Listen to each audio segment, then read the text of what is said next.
Well, hopefully everything is working. My live hasn't come up on my other computer yet, so we're going to wait on that just a second. There we go.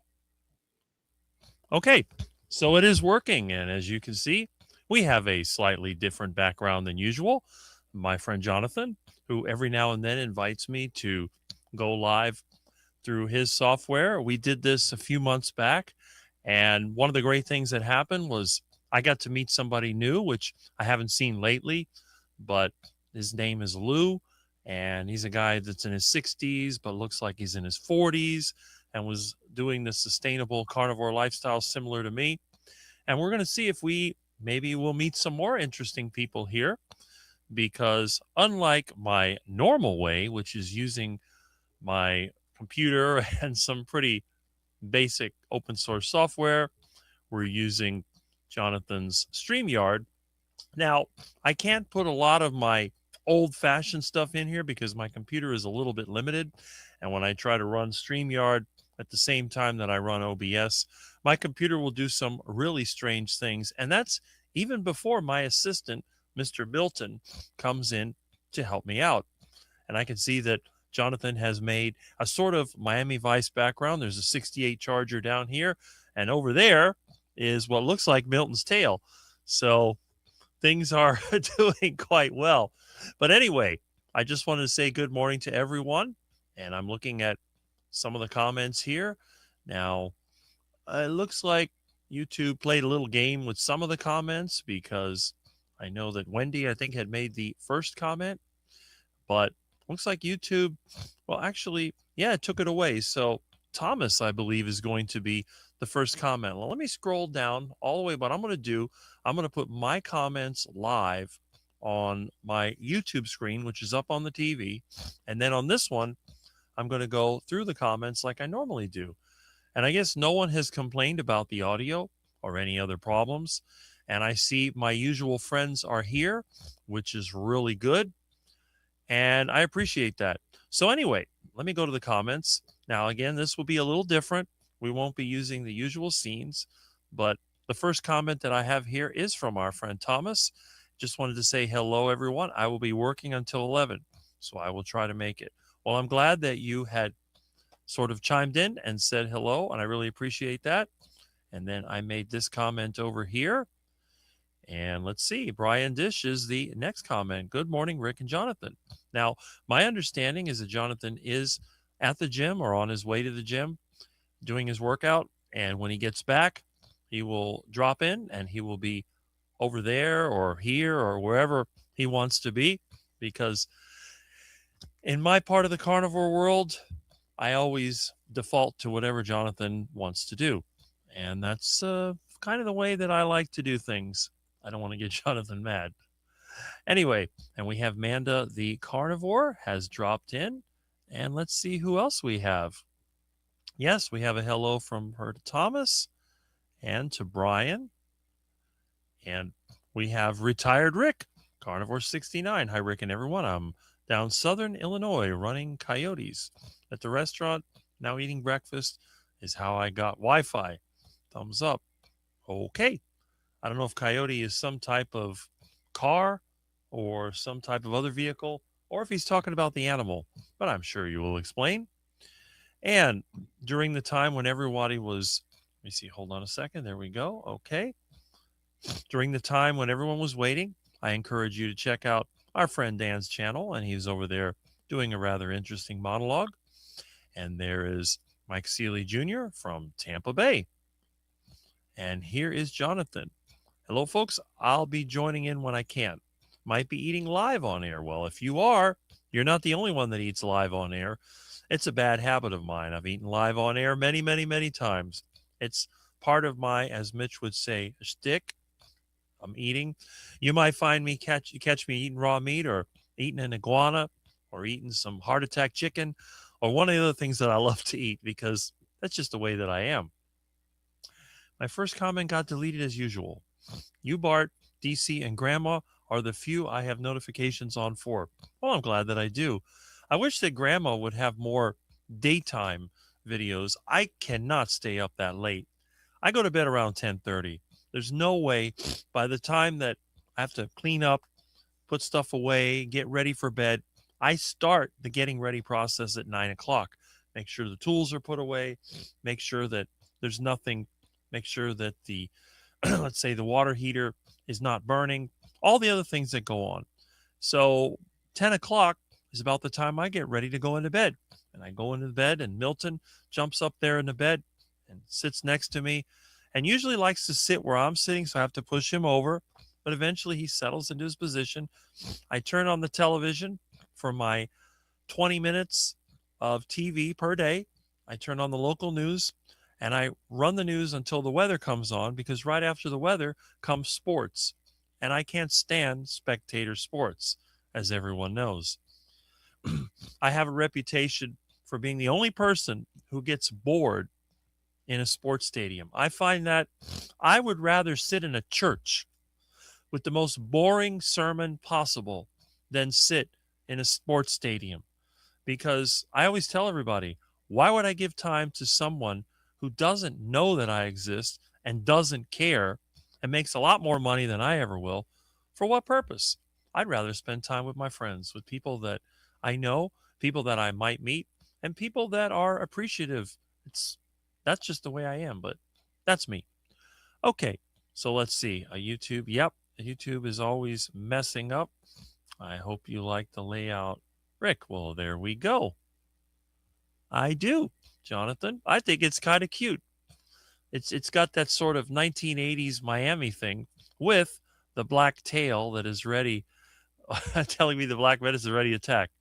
Yep, that is correct.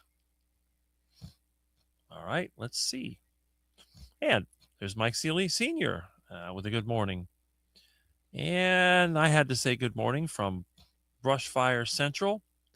And let's see who else we have. We have a good morning to Milton. Well, Milton hasn't appeared yet. There's Mannix Gaming from the Philippines.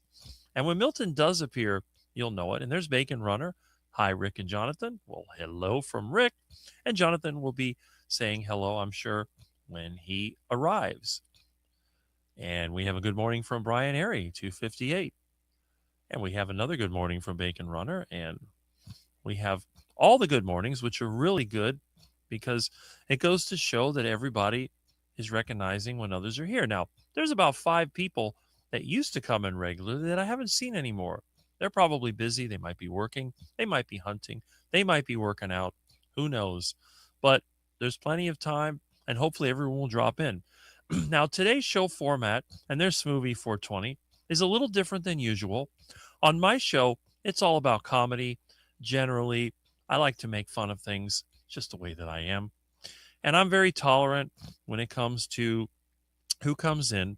But when I'm teaming up with somebody else, my tolerance is a lot less. So if the, what do you call it, troll decides to drop in, they will be timed out. And there's Milton. Hello.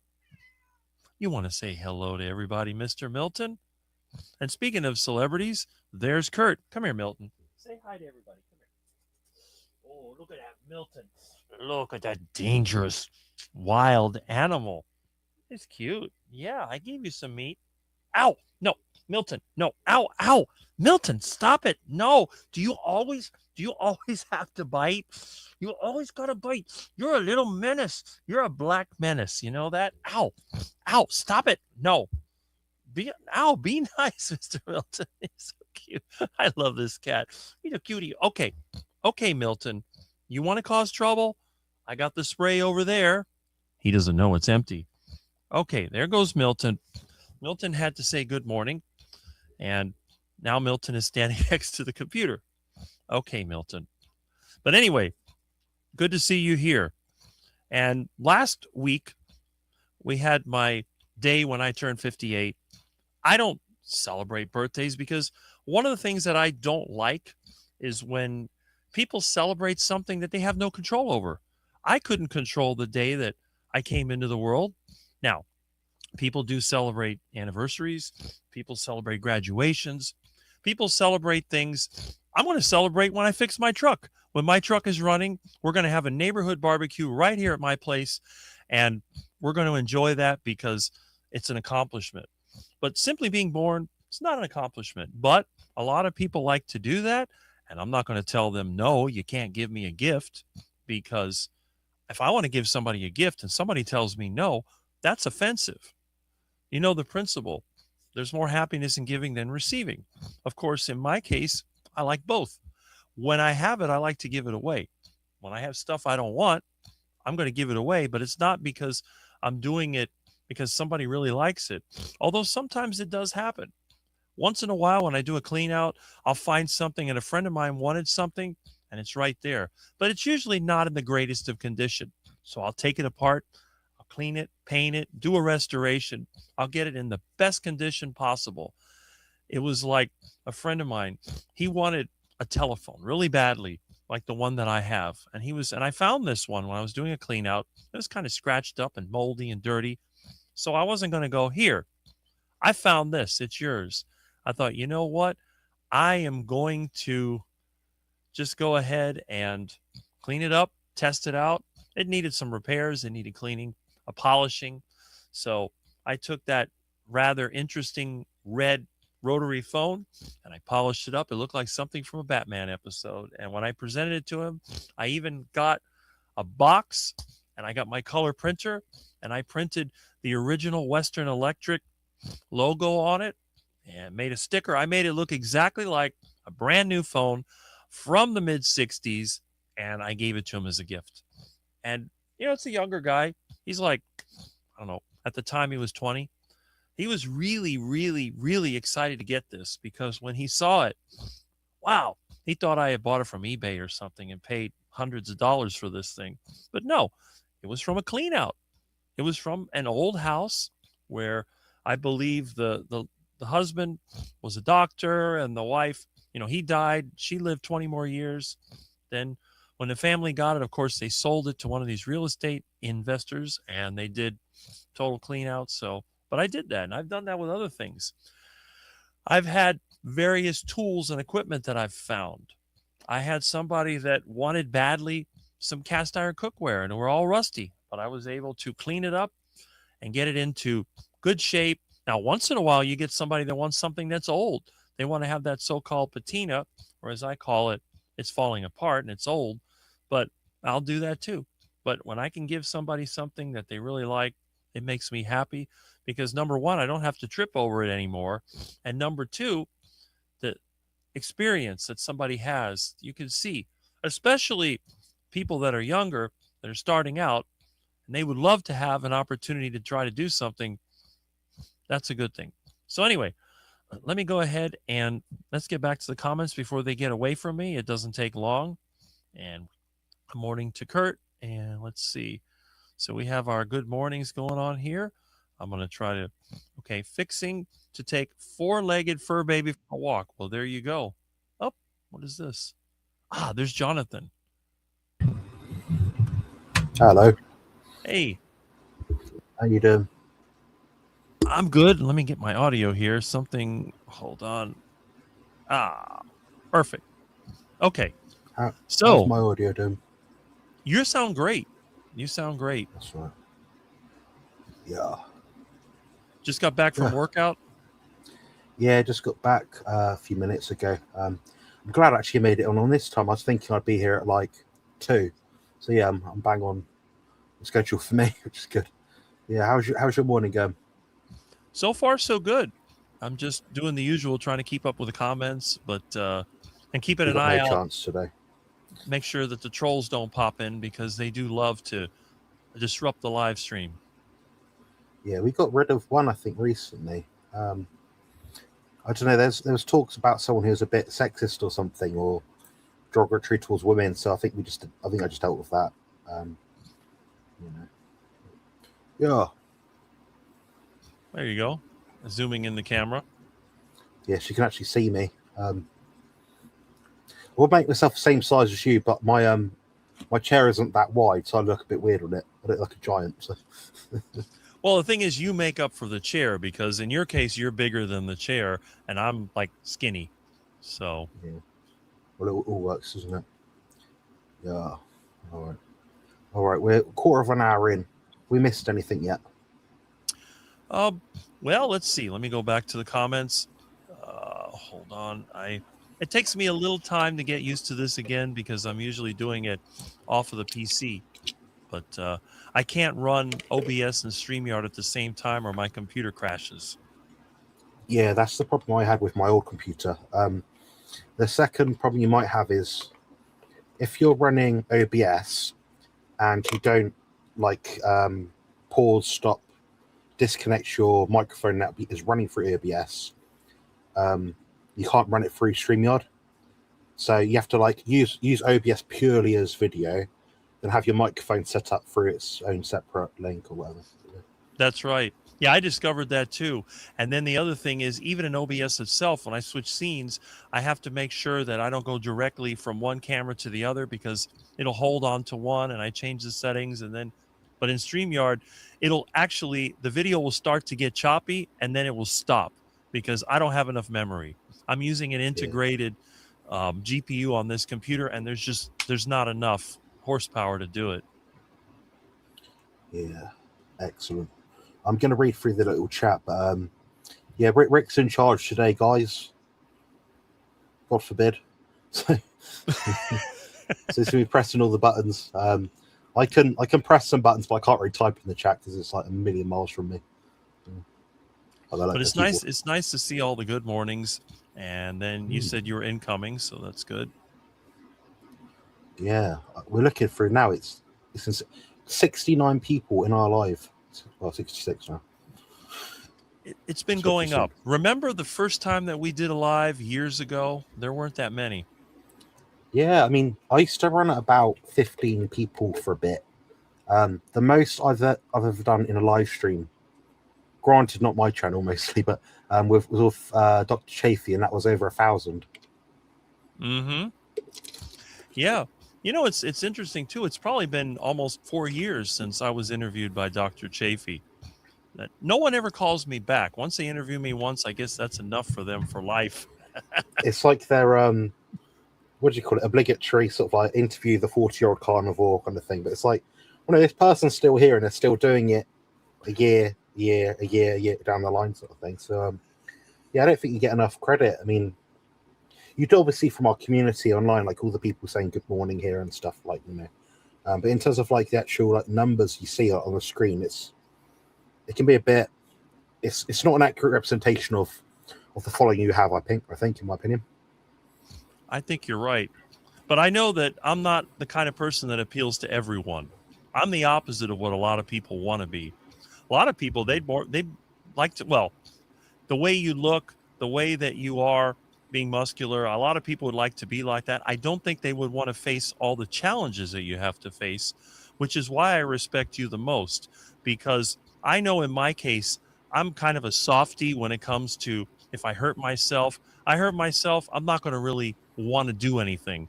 It's like if I go outside and I get hit with the velvet bean and I'm itching all over, I get really, really upset and it's impossible for me to do anything constructive. But in your case, you have found a way to continue on with your life instead of just giving up, which most people would do. So that's why I have so much respect for you. Cheers, Rick. Yeah, I mean, you say that pretty much every week that you come on here, but it means equally as much every time you say that, and it keeps me motivated. So, you know, even if I know it's obviously not just hearsay, but you saying that means an awful lot to me, honestly. I wouldn't be here if it wasn't for people like you, DC, Bart, you know, all those people that supported me. I'm missing out names here, but if I was to make a massive list, it would be here for hours. Yeah, certainly. I mean, like, my kind of motivation is knowing that I've got all these people betting on me to try and do well and succeed. And when I actually left university, I had a little group chat, like a discussion, like, oh, who's the most likely here to be successful? And, you know, I'm not anything super unique in terms of like, you know, I'm not a world genius at everything. I'm not Einstein. I'm not Mr. Olympia. I'm me. But everyone there said, like, in that group, like, yeah, you're the most likely to be successful. But it wasn't because of what I achieved in university. It's because of my mindset towards things. And I kind of think that you can't. It's one of my mantras. Got a million of them, but you can't become the flame without going through the fire. So you have to understand everything in life that you want to achieve, especially if it's meaningful. or if it's something which is out of the ordinary, it doesn't just come to you. Do you think Dr. Chafee just put his video on one day and thought, oh, I'm gonna hit a record and say plants trying to kill you? No, that's taken work. It's taken him pure work to get millions of following. So you have to, you can't just take. You have to give out a bit to take a bit. And I think in life you should take what you need, and just anything else like that you want is just a bonus, really. So yeah. Well, that's the thing. And I think a lot of times people, they get into the space and then they see an opportunity where they can, let's say, enrich themselves or make themselves feel more important. And that always bothers me, because one of the things that I really hate is discrimination. And I've said it many, many times. When somebody takes advantage of a situation and then they promote themselves and then they try to make others feel bad. I don't understand the point of that, because it's like a lot of people tell me, the first thing they say, I'm a Christian. And when they say that, I get very scared, because I go, uh-oh, what is this person trying to sell me? They have to express the things that are good about them, or I've done this, or I've accomplished this, or whatever, instead of letting you decide when you Judge. see the person. That's the thing. Yeah, I think it's a tough line we all follow, because Rick, you're one of the most intelligent people I know. Not in terms of like book smarts and getting a PhD, but I could give you a problem and you would find a way to fix it. There's not many people who could say could do that. So yeah, if I was to start up a business and I had these certain issues that I knew you could tackle, you'd be the first person I'd pick to choose for that. I would say though, just because how much you eat, Rick.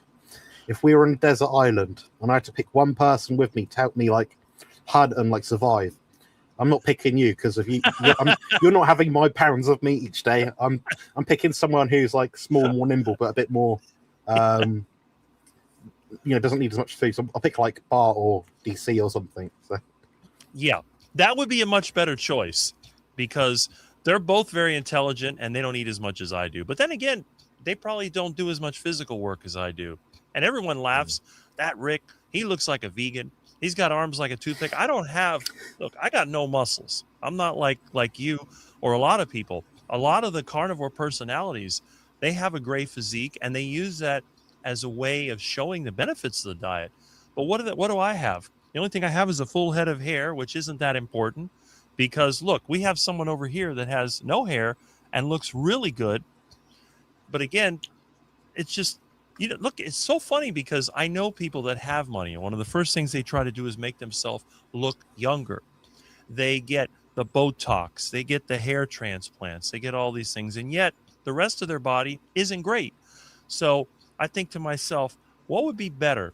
To have a strong and healthy looking physique, have some wrinkles, maybe have a bald spot, or to have that perfect face, but then have nothing else to go with it. And that's kind of another side to it. But realistically, when it comes to intelligence, I know a lot of people that use AI as an assistant. They use the chatbots. But you know what they've started doing lately? Just like Jonathan was saying, they asked their friend Rick, I have this idea. What do you think?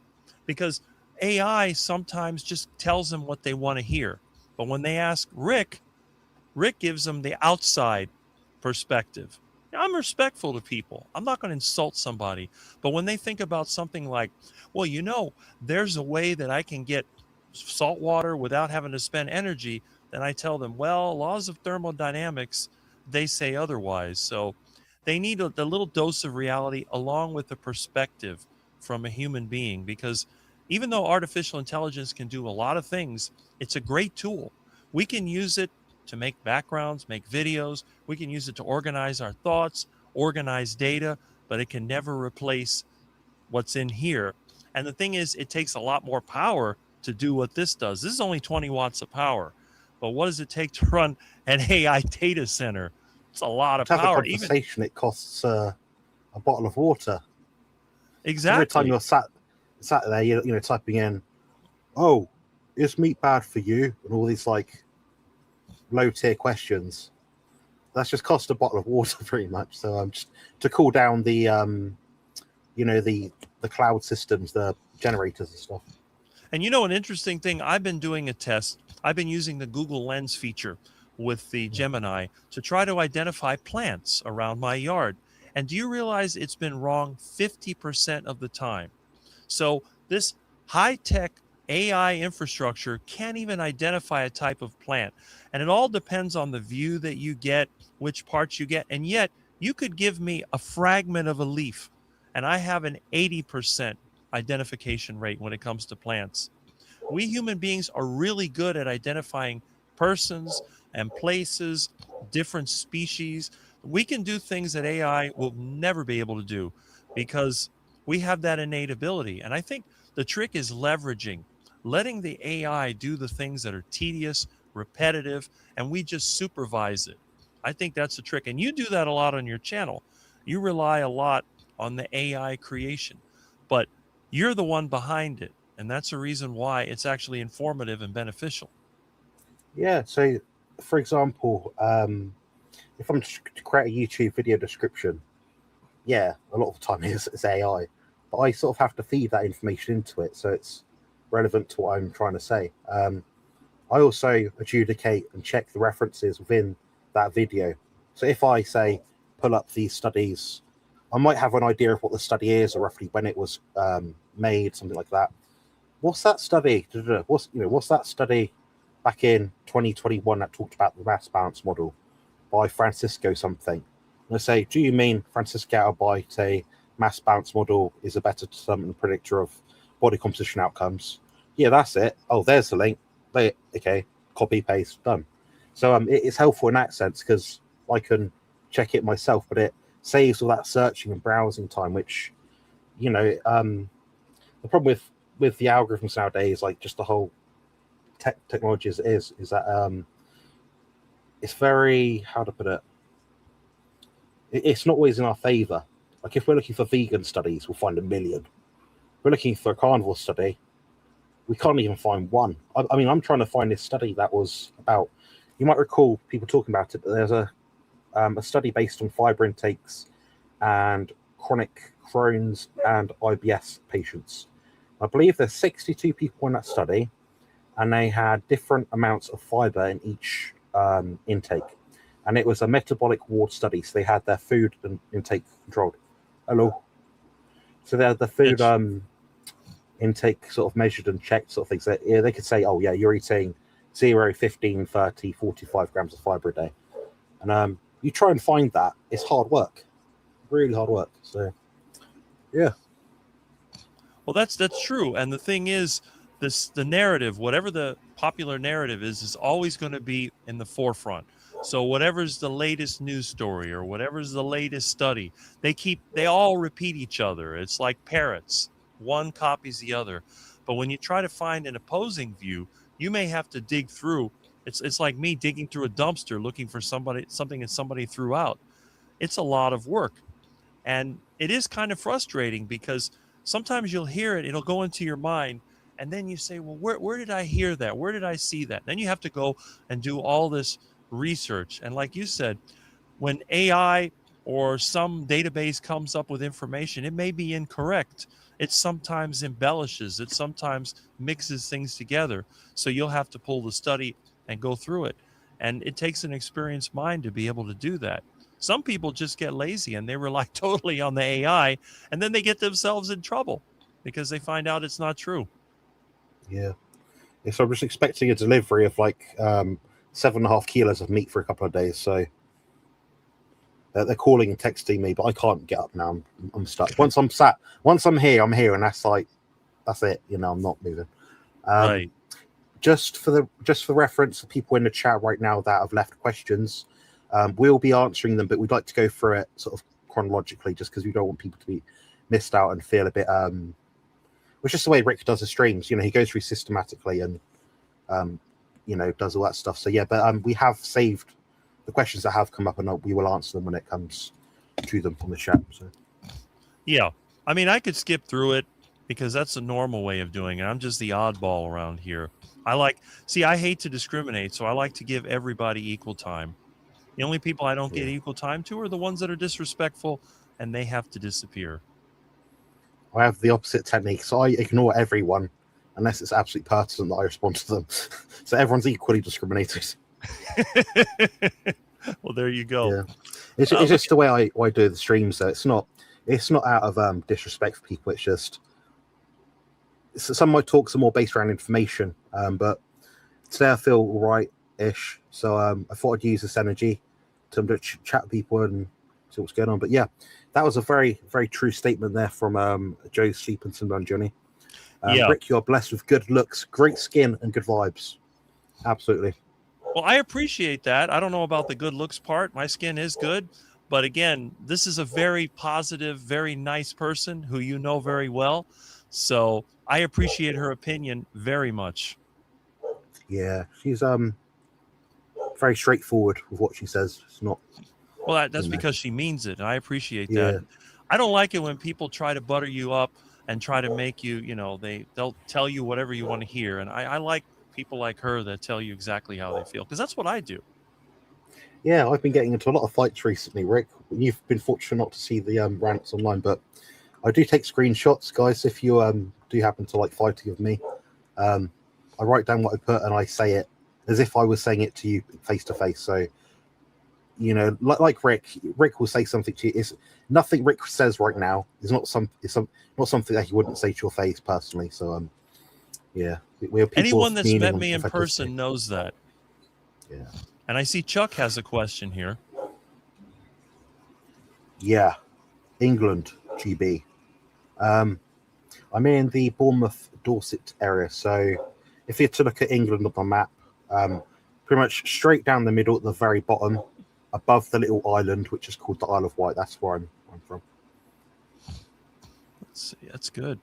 And we have hello. Yeah, we have a lot of the regulars. I love the regulars because Yeah. they all have good inputs. And there's John. I'm sure you know All right, John John. Laspina. And let's see. Okay, I've been there once. Okay. I've never Sorry. been out of the U.S., believe it or not. Yeah, Rick, if I had a load of money, I'd import you for a bit to help Well, if me I with had a some look, stuff. if I have a, well, when I move and I have a decent place to live and I have some money, I'll bring you here to Florida. I'm sure you'll enjoy Yeah. being here. Yeah, it's on my hit list. You can stay at my place. It may be like going back to the 1950s, but I'm sure it'll be fine. Yeah, be good. Oh, that's the other thing. You had the Great British Meetup. I know that's why I didn't see you much last week. So I hope that Yeah. was a success. I hope that you had a good It experience. was everything I thought it'd be plus more. It depends who you are, like what you're going for. The criticisms, or when I say criticisms, I don't mean like it was terrible. But what people said last year was that there wasn't much time to chat with me and the other sort of speakers throughout the event. So this event, there's like massive blocks of time where I could just sit there and I just had churns of people to chat to. So we had about an hour and a half interval in the middle. There's like an hour at the start, an hour or two at the end, or probably 3 hours at the end. And every block had about a 10-minute gap. So there's chance to ask questions if it's quite a personal sort of query. So, yeah. That's great. Let's see. Did I catch up or did I? No, I guess I did catch up. That's a miracle. We've got one more question you missed. Oh, I did? For me. Okay. What do I eat in a day's time? In a day's time, I'll be eating a lot less than I'm eating today because I'm doing a steep fat loss phase. We're going to push for more conditioning this next competition, which is on the 12th of July. So that means just be leaner. It changes all the time. But if I was to say what I'm eating most days, about 1.2 to 1.6 kilos of meat. At the moment, it tends to be leaner because I'm trying to lose body fat. I usually have some eggs, 4 to maybe 8 eggs a day, based on what my nutrient requirements are that day or my guidelines are that day. A supplement with bone broth, which I have as a drink with each meal, salt, butter. I make carnivore jelly sometimes. Sometimes I don't. Sometimes I make carnivore ice cream. So I'm a bit like Rick. I'll eat multiple meals per day, mixed animal foods. I do include dairy, I eat things I tolerate. If I don't like it, I don't eat it. So really simple approach, like Rick, I guess. Um, Rick, what are you eating at the moment? Like nowadays, like what you can afford, I guess, or Well, my diet got a boost because last week I had gifts of so much delicious meats. So I'm having some beef every day, about a pound to 2 pounds, depending on. I don't want to eat it all up, and I'm still having the pork and chicken. So I generally eat about 4 to 6 pounds of some type of meat per day, and I'm eating 6 eggs a day. I have about 4 ounces of cheese, and I usually have about a cup of homemade yogurt. And that's pretty much my whole diet. And for somebody as skinny as me, everyone's like, "You're going to eat all that?" I mean, I'm having a big old bowl of heart attack chicken. My friend comes over. He said, "Oh, what is that?" I said, "That's lunch." "You eat all yeah, that for lunch?" "Yes. It's 58 cents a pound. I can't go wrong with that." "And how do you cook it?" yeah.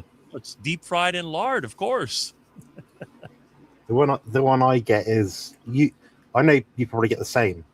Oh, Rick, you have yogurt. That's got carbs in it. You're not worried about getting diabetic. Do you think this guy's diabetic? Look at him. He needs more food altogether. Well, It's that's the thing. diabetes is the last thing you'll probably be worried about with your health.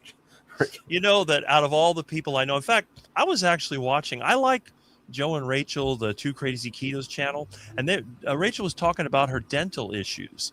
She had to have fillings and all that in her mouth, and I'm thinking to myself, I haven't been to a dentist since 1986. And people say, well, you should go for a checkup. Like, why? My teeth don't hurt. It's like all the people that they were overweight, they were metabolically damaged, and now they have to do the fasting and the one meal a day.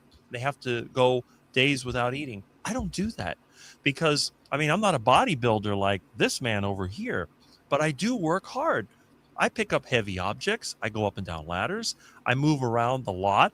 I sometimes bike for 15 miles. I'm always on the move. So even though I'm 58, I'm not the typical 58-year-old. So then they tell me you should eat only one meal a day. It doesn't make sense. 3 meals a day works for me. I've tried. I tried the one meal a day. And the thing is, it made me lazy and it messed up with my mind. I just didn't have the normal motivation. It's like I didn't care anymore. I'd get a little bit, I'd work and I sit down, I'll deal with it tomorrow. It get like the mañana thing. It's like in Latin America, you have your nap in the middle of the day. And I think a lot of it's because they eat carbohydrates all the time. Plus, it's hot. So they'll work, they'll take a siesta, and then they'll work some more. And that's kind of what happens when I try to hit the one meal a day. So I like the 3 meals a day. I get up in the morning, I have my breakfast, and then when I'm working, I like to have, I don't want to load myself with food. I don't want to eat so much food that I'm going to have to fall asleep. If I try to cram 4 pounds of meat in one meal, I'm going to be dead for 2 hours. So instead, 1 or 2 pounds of meat along with maybe eggs or whatever. And that's it. It's very simple. It's easy to prepare. It's a relatively light meal. And I think for a normal person, that'd be a heavy meal. But when you're 6'6" and you only weigh 195 pounds, I think a little extra food is actually a good thing. Yeah, I've always said it's based on your meal frequency. It's obviously individual. Like you don't have to do a guideline amount that I might say, but it tends to be based on the amount of food that you have to eat. If you have to eat a lot of food, you're going to need more opportunities to eat. Um, or if you're a really good hunter, you just eat all the time. Just don't get fat, Mm-hmm. I guess. Um, Exactly. yeah. I'm going to find some photos on my phone, then I'll chuck them on the screen from the Okay. meetup, so on the competition.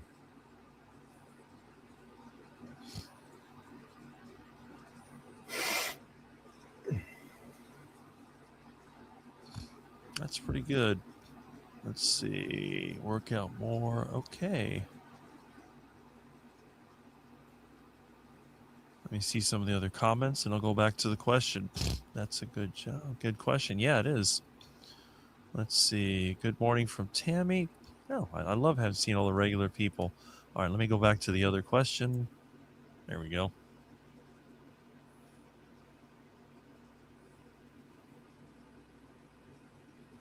You have to work out more. No, I actually work out probably less, if anything. my thought process is that if I'm trying to build muscle, what's going to retain it when I'm trying to lose fat will be the same thing. So my goal is to try and match what weights, technique, exercise intensity level I would reach during my normal off-season training.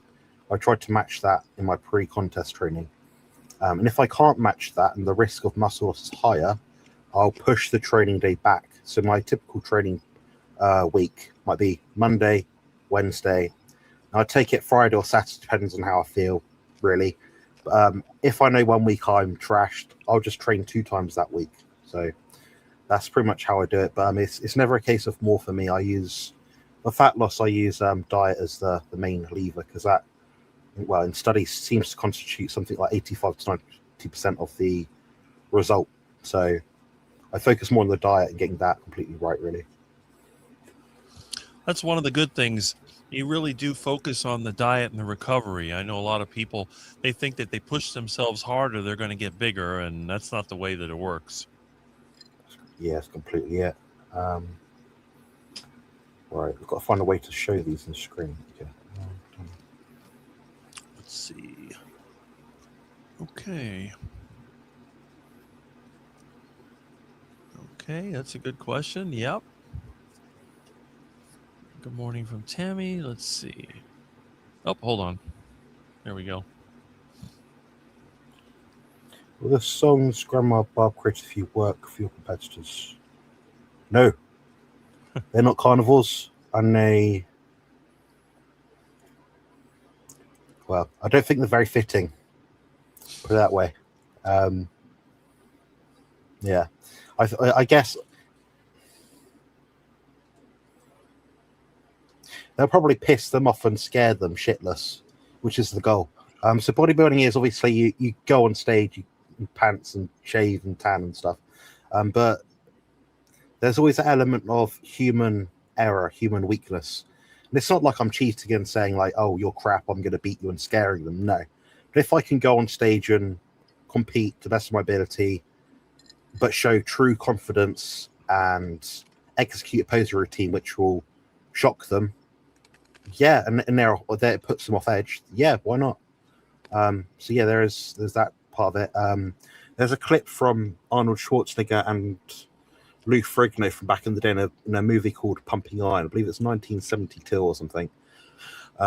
Basically, Arnold was like teasing his other competitor backstage, saying like, basically make him feel stupid, sort of thing. I wouldn't go that far, but yeah, my time on stage should be exemplified by strong character, confidence, good stage presence, which are things that they do actually seem to reward. So yeah. Well, that's it. And it's interesting because I never really understood. Well, I understand the concept, but the whole idea of bodybuilding, you have people that are very similar to each other. And how would you decide who is above the other? And I guess it's that whole attitude and the other thing that goes with it. So it kind of makes sense. But Yeah.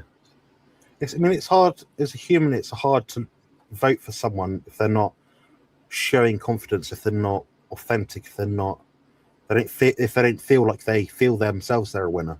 If you walk on stage and you're confident in your abilities and your physique, your preparation, then yeah, you should show it. You should be smiling and happy and hit the poses strong, stuff like that. So right. Yeah, that's human nature.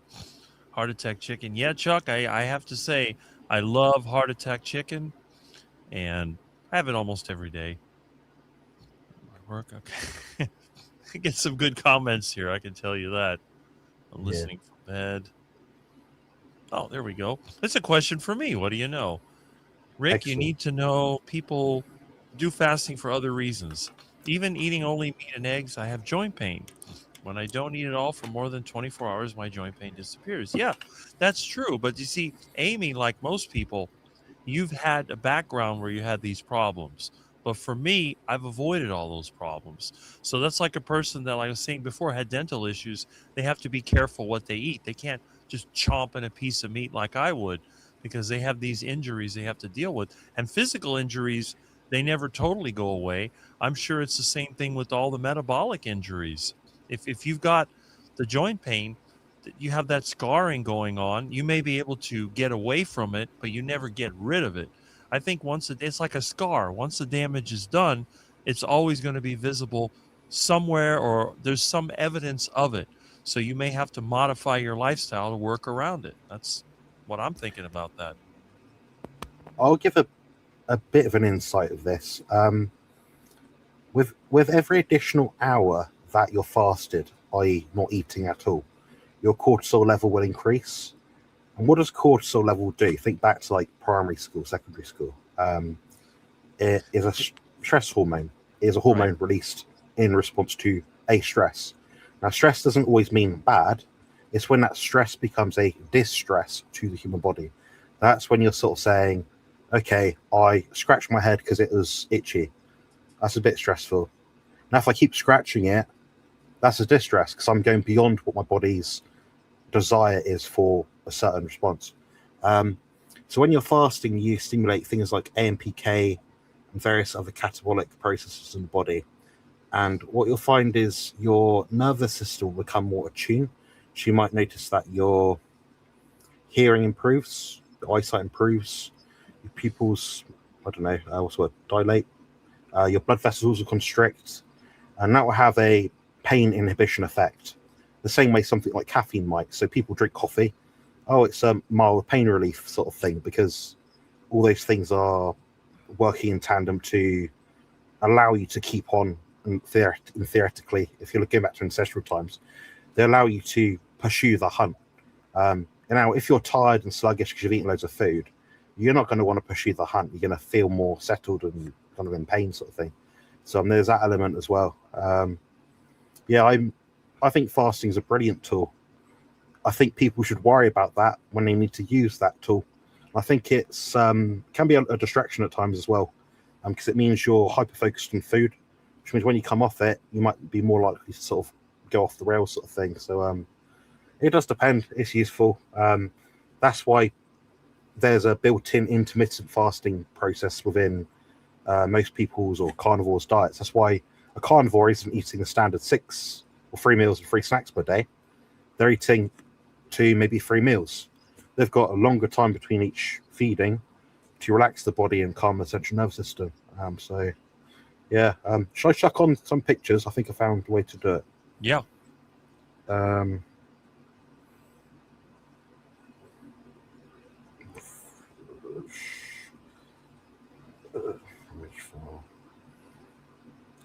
Okay, so when it loads, might take a minute. No, it's not letting me do it. Thank you. Again, I'm going to share screen to be easier.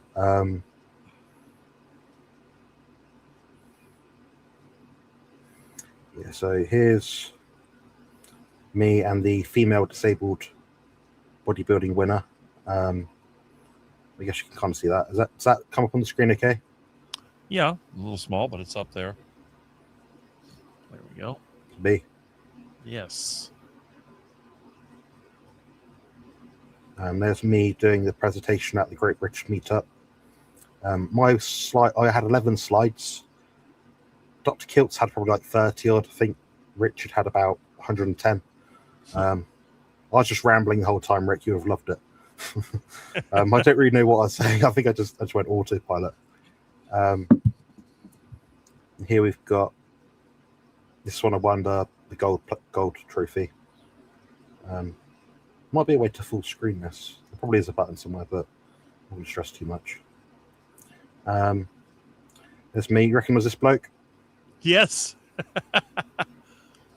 The sun was very strong that day. Yeah, there's me and Dr. Kiltz.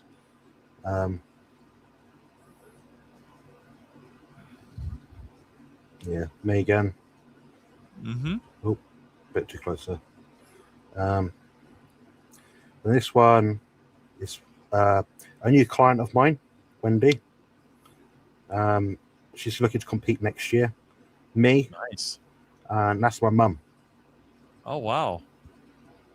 Guess how old she is? Well, I mean, she has to be at least 20 years older than you. So, Yeah. 50? She'll like that. She's She's about Grandma Crochet Corner's Barbara's age, roughly. No, really? Yeah, yeah. Why Um, does she look so good? she's been an aesthetician and beautician for like her whole life, pretty much. Ah, She's always okay, taking care of herself. She's never been really overweight or anything.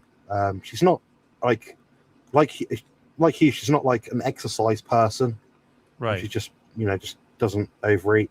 So yeah, there's some photos anyway. So Well, that also proves you don't have to be extreme.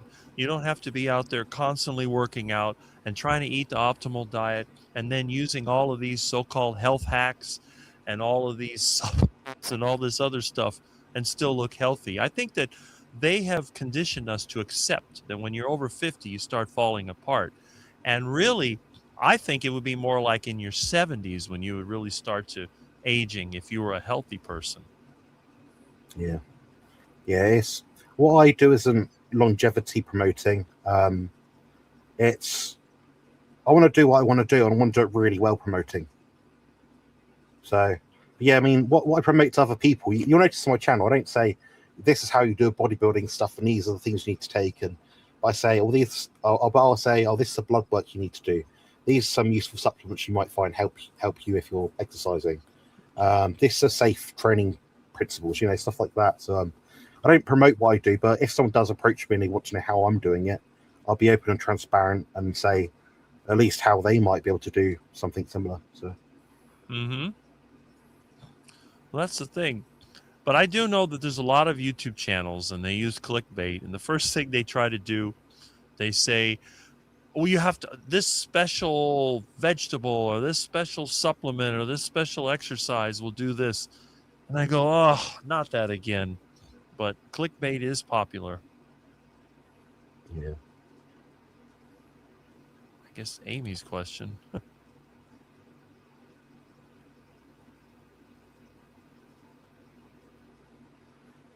I'm just scrolling through now so we don't miss anyone's questions. But if we do miss anyone's questions, guys, then we go past the chat when Rick or I are talking. Just type it in again. But I'm doing my best just to make sure that we flag them all up so we can look at them. Yeah.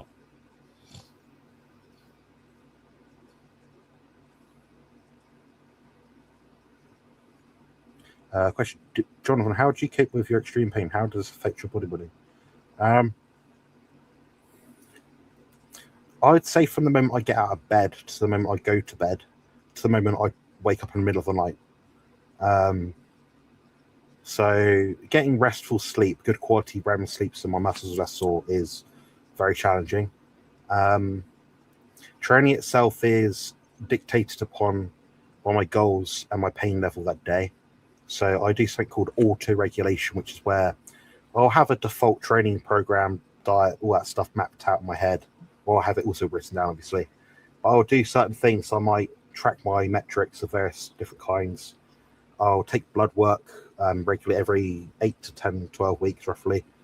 I'll look at my stuff and see this is working, this isn't working, and try and spot trends of things. So if I know every week I'm doing this one exercise and that day after I'm in a lot of pain in a certain area because of it, it goes. So everything I do is managed based on pain. My whole life is dictated upon by pain. If I was... My friend Liz, she's also a stick wielder. She'll take me to and from the gym most sessions, which I'm very grateful for. So we'll train, not necessarily together, but we'll train at the same sort of time. That's a great help. So it means I'm not sat in an Uber or a taxi or a bus, for example. They drive like lunatics around here, and they're quite disrespectful often, especially of young disabled people that look like me. So it's quite a mental torment at times. I do biphasic sleep, so I know for myself I can't sleep a full 8 hours straight. I often take naps throughout the day, and that's how I find a way to recover. It might not be optimal, but I'm not of the opinion that it's detrimental as long as you get enough recoverable sleep during that time. I eat a very specific focused diet that maximizes my recovery, reduces inflammation, take a bunch of supplements, which I'm open about, which are helpful to me. But if they're not helpful, they go out and I'll stop taking them. Um, yeah, I mean, if you had any more specific questions about that, let me know. I'll be happy to answer if I can. That's good. Let's see. Okay. Yeah, I mean, everybody has their challenges. Yeah, it's cortisol related. That's true. But that's why our experiences are so important. There's no way somebody like me could offer any help to somebody that has these issues because I haven't experienced them and I'm not trained in these issues. Now, if your Bobcat broke down or your 69 Charger is giving you trouble, then yes, I consider myself to be the most qualified to answer those questions. But with other Yeah, subjects, I defer that to other people that are in a much better position than I am. yeah. I mean, Brick, you're one of the few people I take advice from for things that aren't necessarily in your field, just because I think you would have an idea of how to understand it at least. I know you do your due diligence to make sure it's not just off the cuff sort of advice. And if you don't know, you'd say I don't know. That's right. So yeah, I mean, what else? What else were they saying? Had a bit of a quarrel yesterday with someone on Christie's channel. Really? Funny enough, yeah, well, very often I do that. But it's basically they were trying to give me. They weren't trying. They were telling me what to do as an adult to manage my unique individual health circumstances. And they're telling me to buy this guy's book. I don't I personally know the saw guy. that. I saw I've that. yeah, so I've got nothing against what's his name? Is it Chris? Uh, which Chris? There's Cooking several Mash, Chris's. Oh yeah, cooking. yeah, Chris. Chris Cooking Nashville. Yeah, Yeah, yes, I believe he's a neurodivergent individual. he is. They're saying, oh, you should follow his stuff. You know, he's got loads of stuff. And I'm like, you do realize I am the proponent for carnivore autism stuff on YouTube, along with a couple of other people, but I have put the most content out on that topic. So going to someone who hasn't done that, why would I do that? And I was never asking for that advice, and they're telling me how to live. And it's like, no. Well, I've What? told people for many years, if you want to make somebody angry, offer them help when they don't ask for it. Because my rule is very simple. I will never give somebody advice. I know a lot of people that have broken up friendships because they offer advice to someone and it was unwarranted, it was unnecessary. You're talking to someone that's already done these things. Oh, well, I think you should do this. I go, uh-oh. And then I have to listen to the argument that happens afterwards because I tell my friend, look, man, don't give You advice anticipate unless it. they ask you. Yeah, they ask you. I won't do it. I've seen people go out there and do things, whether they're doing it right or wrong, it's not in my judgment. If they make a mistake, I will let them make a mistake, especially younger people. I tell them, let them make the mistake because a lot of times I have a friend, his son never gets anything right and he complains about it. I said, it might be your fault because you're always offering help that he doesn't ask for. Let him do his own thing. And a wise man, if he needs help, he will ask for it. But let them exhaust all their other options first. But for some reason, people think they're doing a good deed by giving information when it's not asked for. And it bothers me too. The difference is that I don't challenge them directly. I just go, whatever, because I'm used to it. But some people, it's very insulting because now you're acting like you're better than they are. Maybe somebody's better than them. And in my opinion, we're all about equal. It's just a matter of where we're located, what experiences we've had, and I, you get the trolls in there. I get a troll in my channel that's always making fun of people. And then I don't know if you watch Keto Cookout, but I know Russ had gotten into an argument with some other YouTubers that were criticizing Carrie in his movie, and that's been a sore spot for a while. And to me, it's just unnecessary drama. But yes, I did see that, and when I saw the comment come in, I thought, oh boy, here it comes. Yeah. Yeah, I mean, if I came out and said, guys, I'm struggling with this, I'm not sure what to try or do, what would you do? That's an Right. open invitation. If I say, guys, I'm struggling with this, but I'm trying to manage it as best as I can, well, I'm doing what I can do. Anything else is a plus or a detraction from what I'm already doing. So it doesn't actually help. So, but I don't have all the answers, but it's I don't have all the answers myself. So someone that hasn't looked into it, that doesn't know me, will almost certainly not have the answer. Exactly. And that's the thing. A lot of people, they get presumptuous. And I try to tell them, this is how you get in trouble. Even the people that claim to be Christian, I tell them, open your Bible and look at what happens when people are presumptuous. A lot of times they end up suffering punishment. It's much better to just step back and let other people do what they need to. And if they're going to ask for help, they'll ask for it. But if not, just let them be. That's what I do. Yeah, And I get criticized a lot. Well, Rick, how can you not stand up for this or that? I said, because it's not my business. I'm not going to get yeah, involved in that. that's it. I mean, I'm not going to skip ahead of the queue, but Terry did make a very good point, which just read, which is very correct, Rick. We learn a lot by mistakes, Yes, uh, rather than instructions or coddling. Yeah, that's right. it's like if a child falls over, if you constantly pick them up, they're never going to know how to get from their knees to their feet. You have to leave things sometimes, and of course, if I said I was going to do something dangerous, put myself in a coma somehow, I don't know.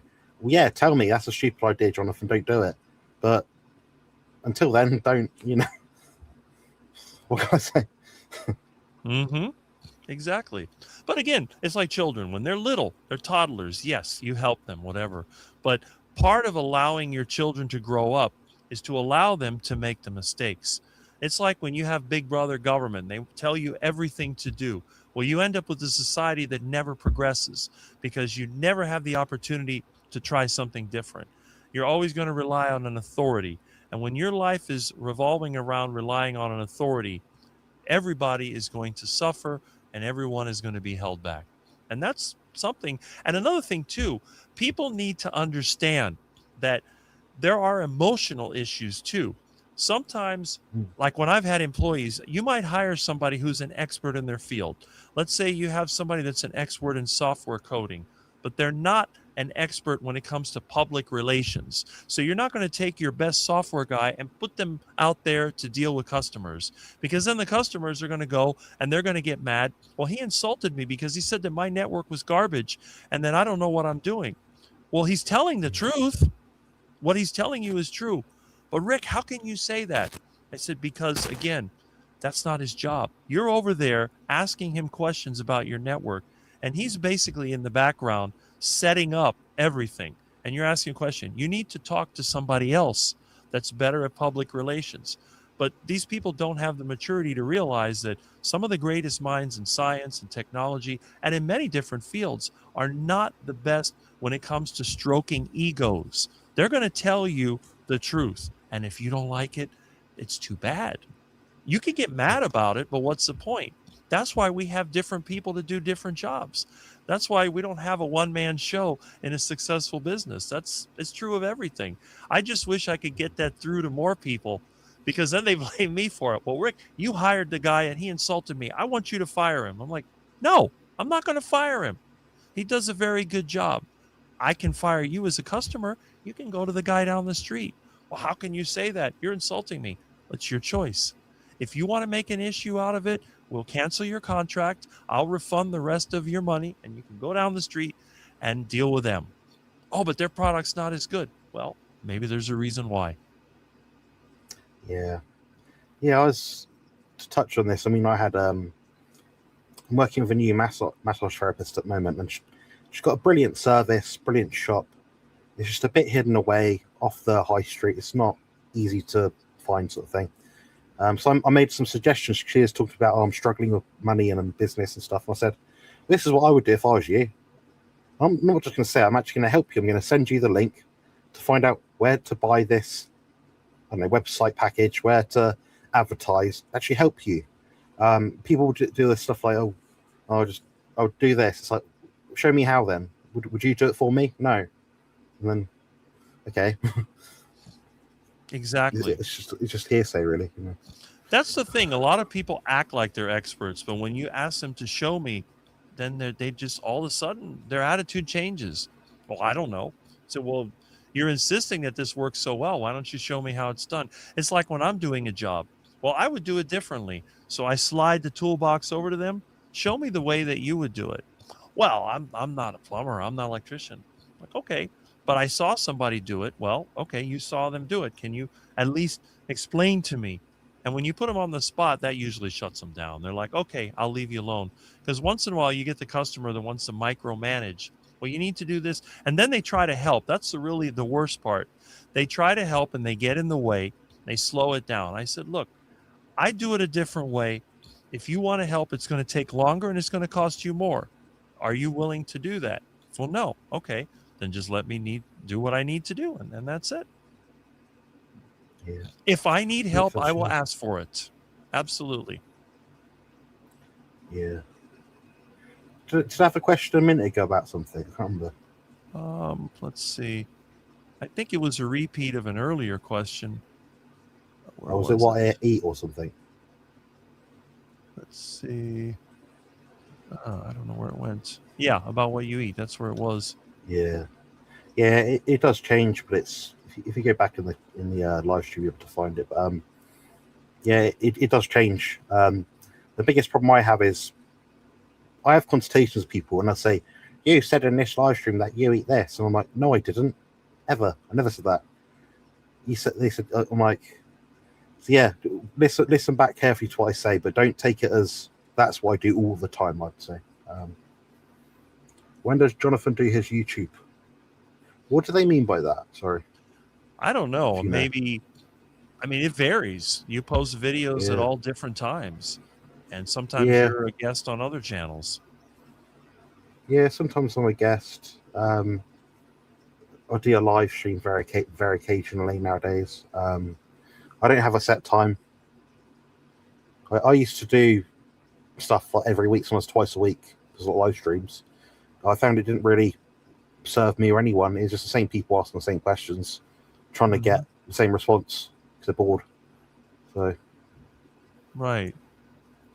Yeah, but a lot of the stuff is out there. I mean, you've posted a lot of videos over time. If somebody wants to look up a subject, they can simply go through the index and find a video yeah, on it. There's a lot yeah. of If someone information. asks me like, oh, what do you think of ketones or something? Here's 2 videos I recommend watching. Watch it then, Exactly. because you're just going to ask me. Like, actually, watch it. Maybe leave a comment or a like or something as well helps a bit, because that's a few minutes of my day gone that I don't get many of. So Well, that's it. And a lot of times, I think people just want to be guided by the hand. They want you to take your hand and pull them along. I want you to do this and that. It's a yeah, Yeah, it's a lot easier because then that way, when things don't go right, they have somebody to blame. Well, I did everything you told me and it didn't work. Well, is that my problem? No, because everyone's a little bit different. Everyone's experience is different. Everyone's dealing with different genetics. Everyone's dealing with different damage. I mean, obviously, the advice that I give myself, I can't give to other people. Can you imagine if I was telling somebody that was 500 pounds, well, you need to eat 4 to 6 pounds of fatty meat every day and 6 eggs and cheese and yogurt, and I call it the heart attack diet? That wouldn't work for them. It would be a complete disaster. Can you imagine it? But yeah, everybody's different. yeah. Things do vary quite a bit, and it depends where you come from as well. Like, because I have experience doing recommending nutrition stuff, I can have a better idea than a lot of people, but not necessarily. I won't have the exact idea. So I can give someone a guideline, but I'm not to be held accountable because they didn't lose 10 pounds in the first week. um, you look magnificent, Jonathan. Thank you. And Just imagine that's if I got a bit more ripped. well, the thing is that ripped or not, you still look good. You look better than me. But then again, you're a bodybuilder and you're 28 years younger or something like that. So it's natural. Are You're you not 58. 54?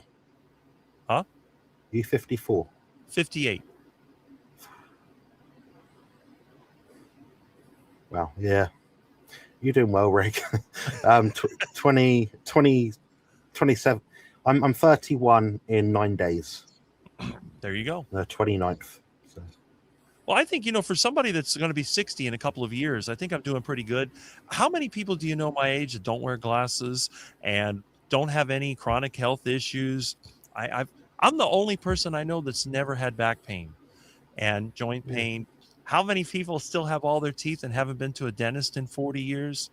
The more I look at the list, it's like it keeps getting more and more benefits.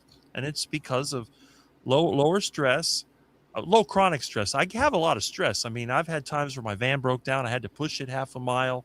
And it's not easy pushing a 6,000 plus pound van through the neighborhood. But it's the short term stress actually works for me because I can solve the problem and then I feel better. So every time that I overcome a problem, it's like a boost.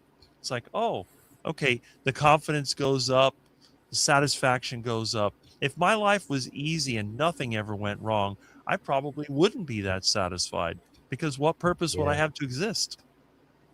we can see this in the mainstream media. People that have had, whether they've earned it or not, people that have got no mountain to climb in their life still, they become, idle. They lay on their laurels. They're not happy people. Right. It's a Exactly. pursuit of happiness is human. To create meaning out of life and to continue doing it is the meaning of life. So, in my opinion, so Mm-hmm. Yeah, looks like somebody else likes your mom. Dr. Kiltz likes my mum a lot. Really? Yeah. Uh-oh. Oh yeah, he told me about 5-6 times. Yeah. Oh, I thought, okay. Dr. Kiltz is a little rascal, I think. It's good fun. There you go. That's amazing. Yeah, pretty mom, exactly. I was amazed. I figured early 50s because, Jonathan's almost 31. She had to be 20 something. So, yeah. She had me quite late, hence the autism. Yeah. Well, my mother was almost 40 when they had me. They were afraid that I would have Down syndrome or something like that. But instead I turned out to be a quack. I don't think I would be anything close to autistic, although when I was younger and they first came up with that definition, they sent me to the psychologist to test for autism, but they said no, it's not even a thing. I think I'm like crazy. I'm just nuts. I don't Not everyone that has a slight, I don't know, misalignment in their personality, or they're not normal, typical. Not everyone that's different has a condition. They're just a bit different. It doesn't have to have a label. They can just live the way they do, and that's fine. Mhm. Yeah, I'm not sure what they would label me. I call myself a quack because Quack. that seems like the most logical because I'm not even close to normal. I've never met anybody in the world that was like me. Although Dr. Kiltz, he calls me the Mr. Rogers of the carnivore space. Yeah, yeah, a lot healthier though. Yeah, my dad's. You've seen a picture of him before. He's 63, I believe. He looks pretty young and healthy for his age. Like, he's not overweight. He's quite slim. He looks a bit like you, if I was to say similar.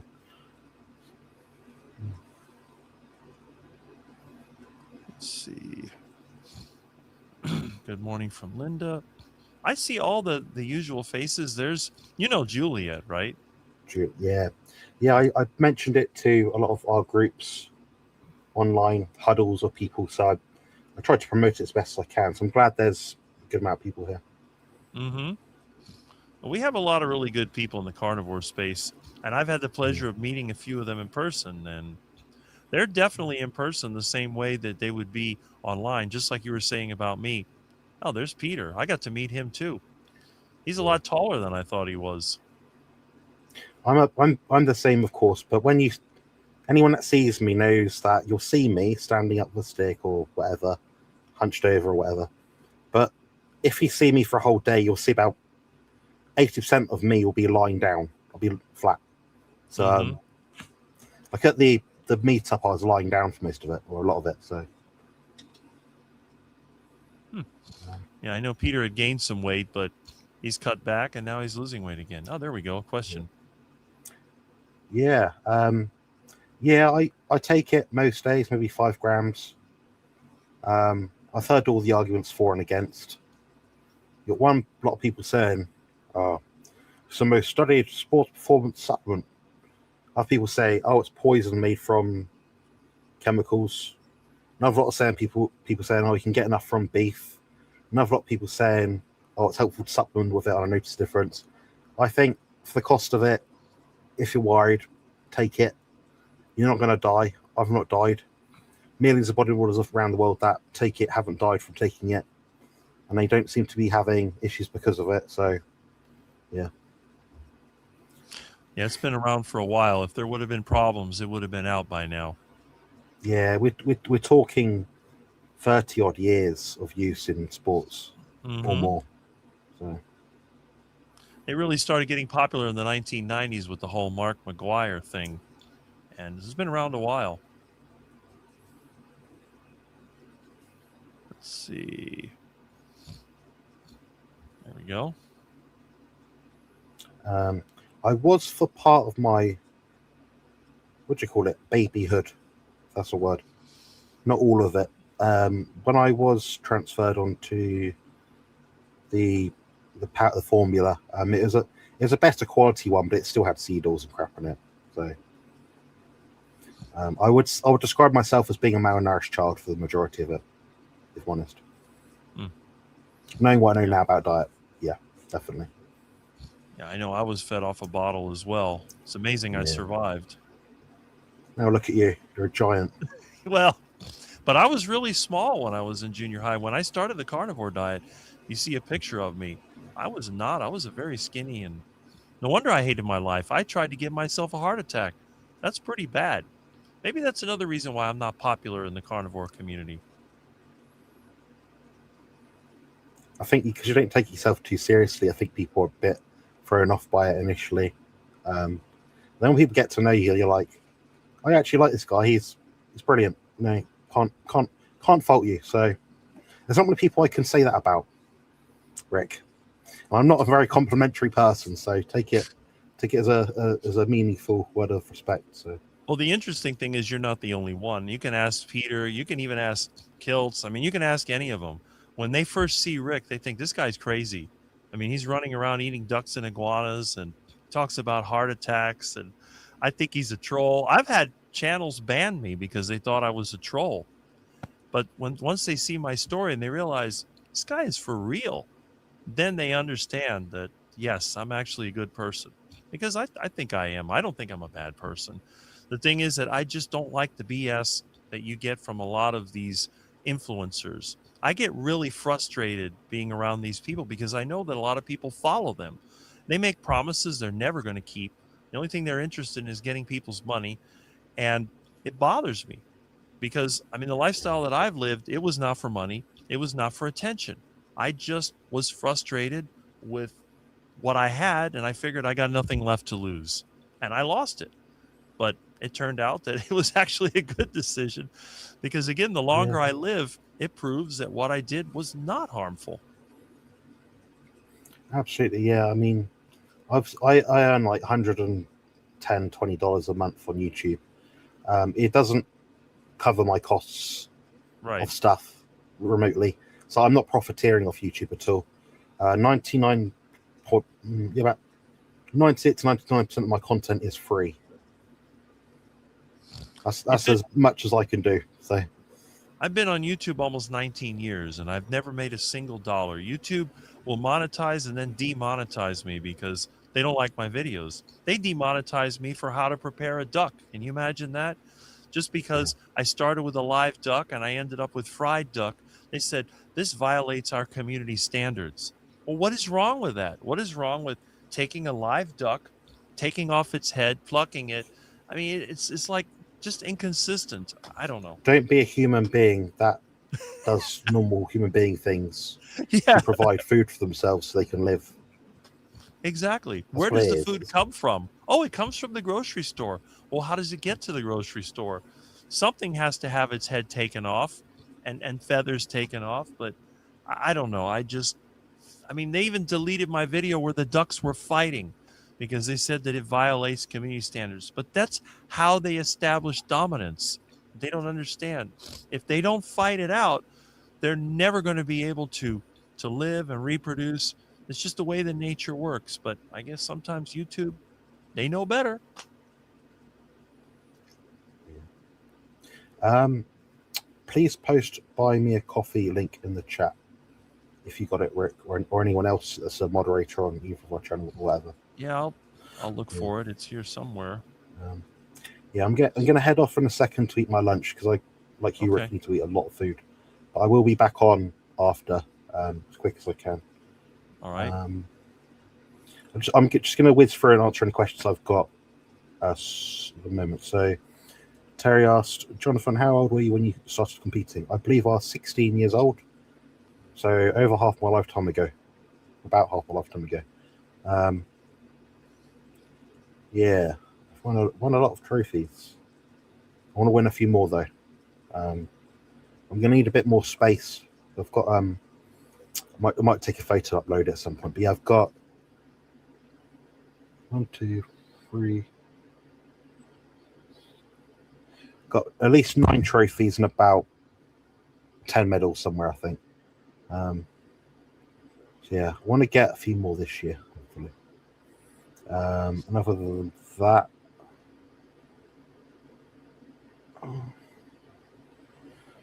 do you think eating keto bread would lower testosterone? Husband's testosterone is 451. It depends what's in it. If it's got any kind of estrogen mimicking compounds, perhaps. If it's like flaxseed, if it's soy protein flour, then maybe. 451 isn't too bad.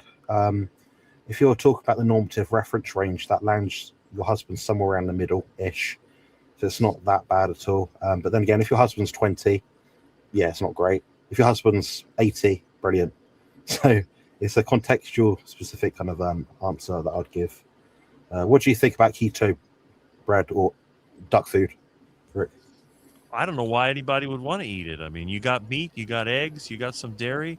I'm good with that. Yeah, that works. Yeah, you don't need to overcomplicate things, I don't think.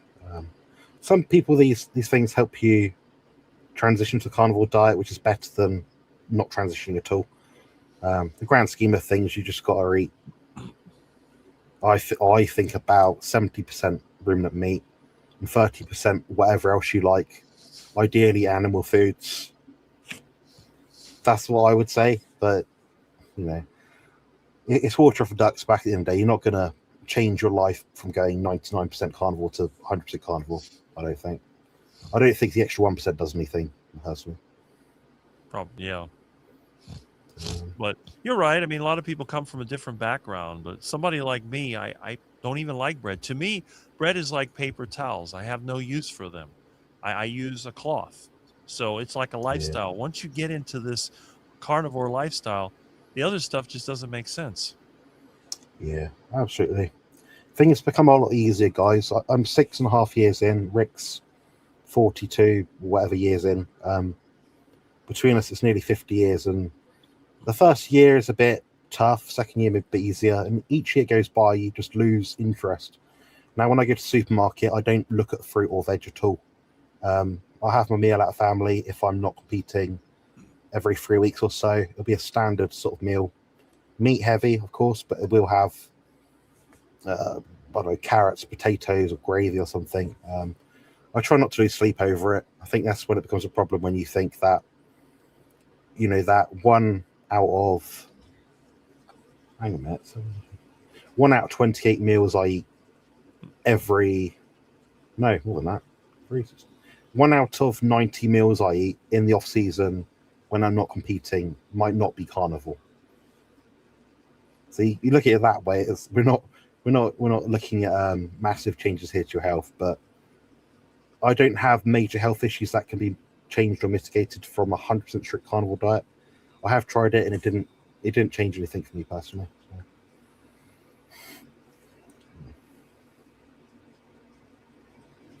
And we got I'm going to put this up as well. Thank you very much. Yeah, appreciate that. 29th of June. It's going to be a good day. Celebrating with George and everyone else on the 27th. I would invite Rick, but Rick wouldn't be able to get here unless he took a really big step over the Atlantic. So, yeah. All right. There's a lot of people that are born in June. That's the amazing thing.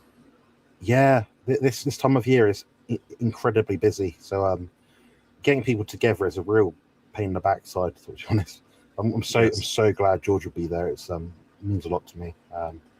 Yeah, I'm gonna head off and have lunch now. But anyone's welcome to join the chat as long as they're respectful and not mean to Rick or anything. Um, Other than that, yeah, I'll be back in probably an hour or less. All right. All right, cheers, guys. Take care. And if you have any questions, Rick will probably flag them up or something, and I'll answer them when I get back. So, see you soon. All right. Okay. So let's go ahead and let's get back to the comments and questions from our friends. Now, let's see. Let me go back in here. And we have a good morning from Linda. So we'll start from there. And Juliet. And okay, Amy doesn't take melatonin. So I'm going to go through every one of these, see if I missed anything. I know that Jonathan did find the questions. My Carnivore Chronicles. Oh, okay. And Peter returned. There you go. I guess either working or taking some time off. My cat wakes me up for his first meal of the day. My cat doesn't wake me up. He goes to the kitchen and waits in there. He's a good kitty most of the time, but Milton does have his attack moments. All right. So I got that one. And Jonathan got the question. And let me see. And don't let the pants fall off. Like Butter Bob always said, butter makes your pants fall off.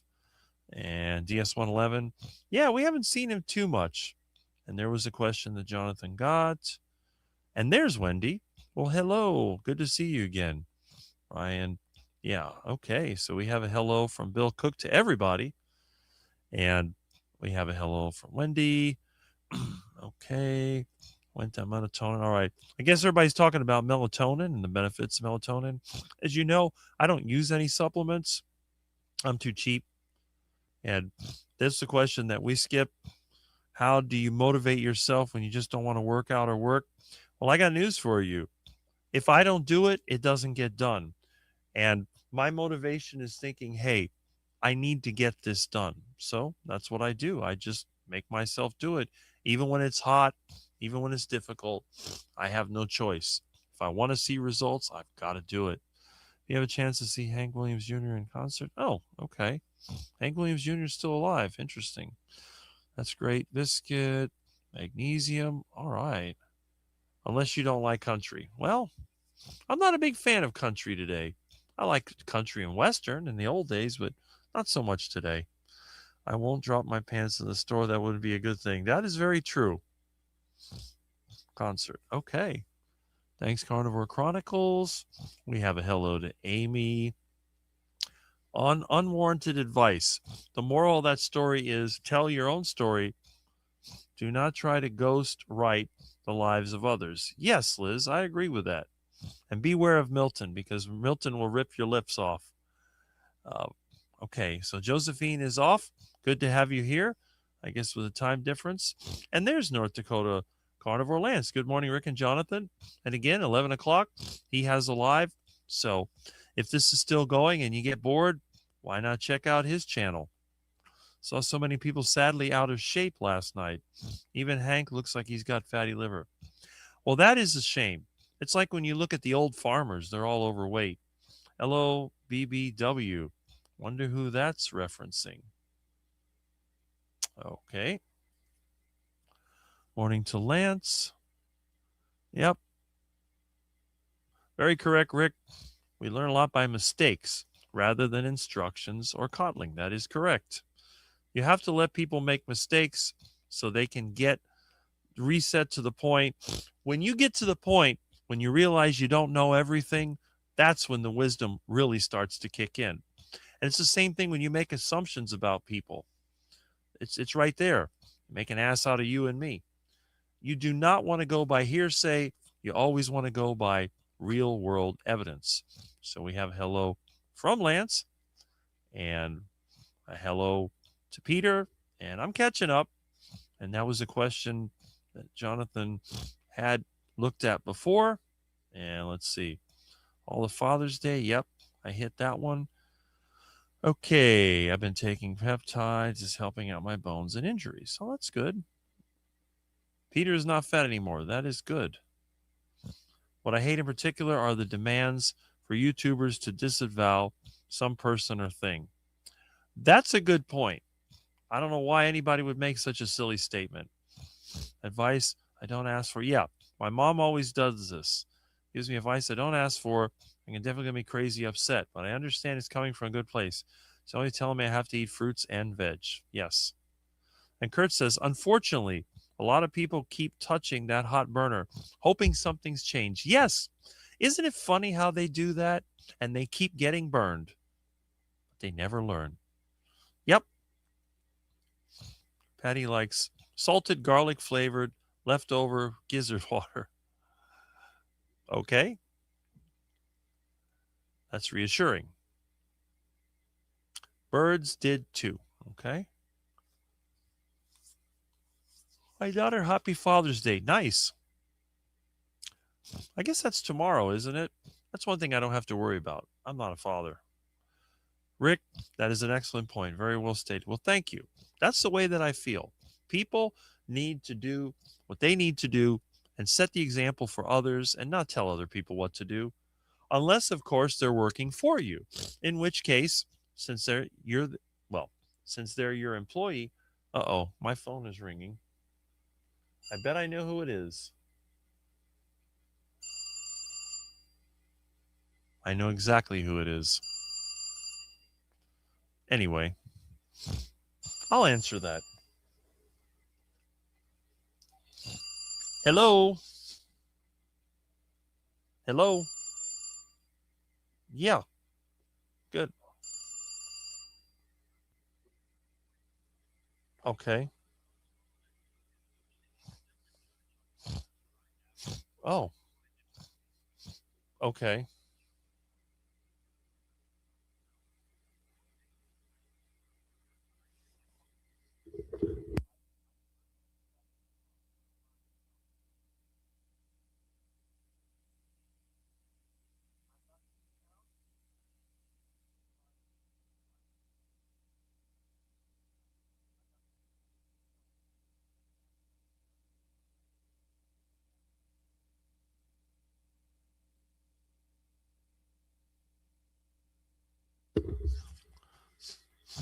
Oh, wow. That heavy?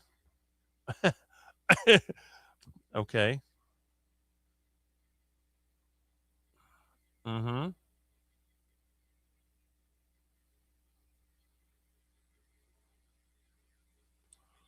The brush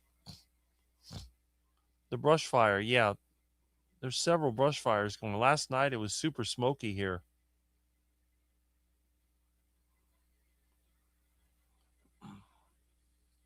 Yeah. Yeah, it's just the rainy season just refuses to start. Hopefully it'll rain today. Mm-hmm. Right. Right.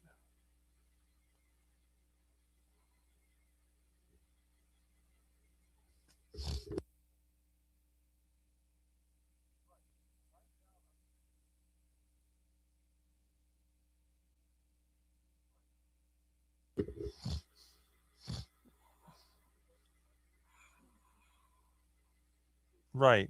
Okay.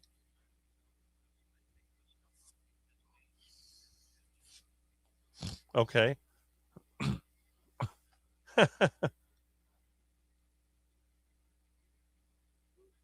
Well, that's good.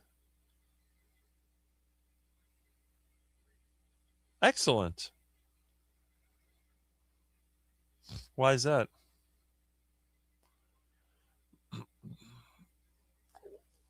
Well, that's a good point, but you know what? At this point, it's your decision, not his. If you think that's the right,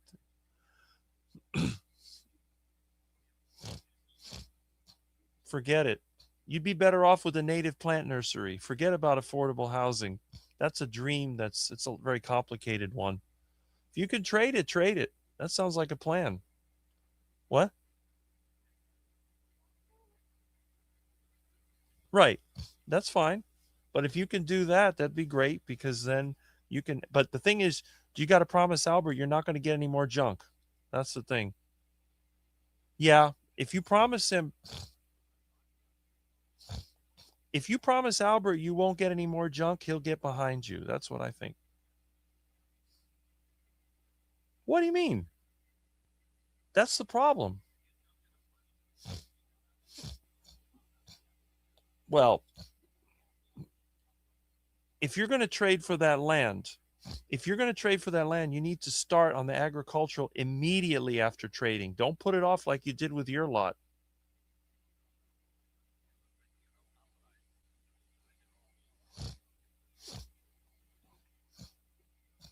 Well, you could start if you trade his land, start with his land, and if they refuse, then you put the process through to combine the two. You can do that. You can absolutely do it, but you have to resist the urge to load it up with more crap. And that's it. Well, but it happened.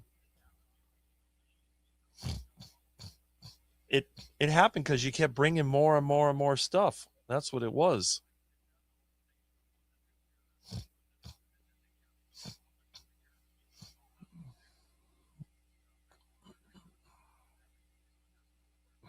Yeah, but that was the last. Yeah.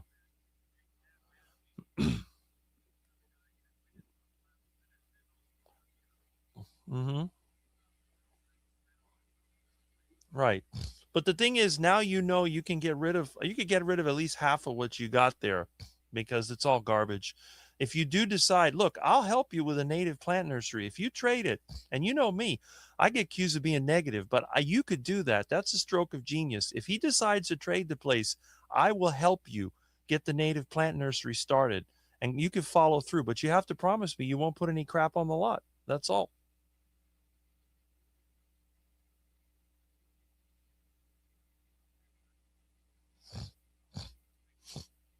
That's correct. But that's why if you trade the lot, you have to pursue that immediately. Don't even worry about it. I mean, you got the other problem to deal with, but before you put anything on that lot, go down to the extension service and get the process going because it'll be a lot easier to clear that off and get it. I just have to get the dozer running again. Just clear the whole thing and start setting up the rows and just start putting in container. Yeah, well, that's what I mean, but right. There used to be a pump. There used to be a pump there, remember? Okay, well, there you go. So if you do that, you're on the right track. But that's, again, you got to resist the temptation to load up and then you'll be fine. I'll talk to Albert. I don't think I I think he just thinks you're going to load it up with crap, and I don't think you're going to do that. I think you learn your lesson. All right. Well, that's right. But you don't have that anymore. So if you do it, then that'll be perfect. I think it'll work out. Right. But that would be a great idea. Right. Right, right. That's fine. After lunch, I would say around 12:30 to 1.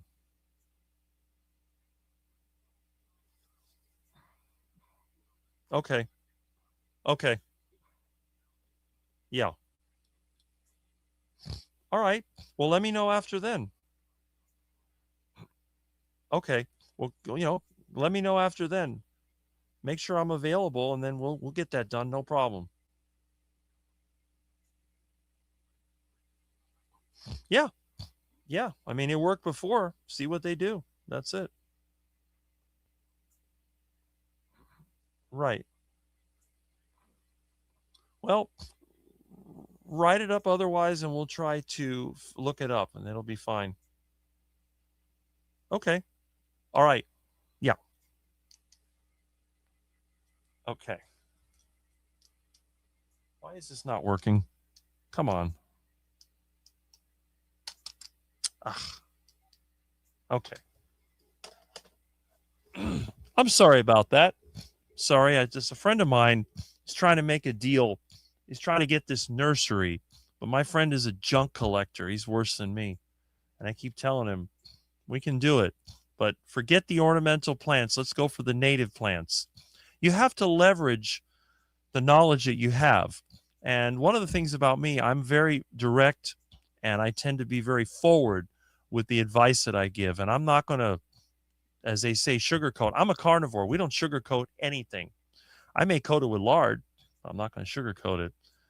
Ah, 4 iguanas sunning in the mahogany tree, South Florida. Mmm.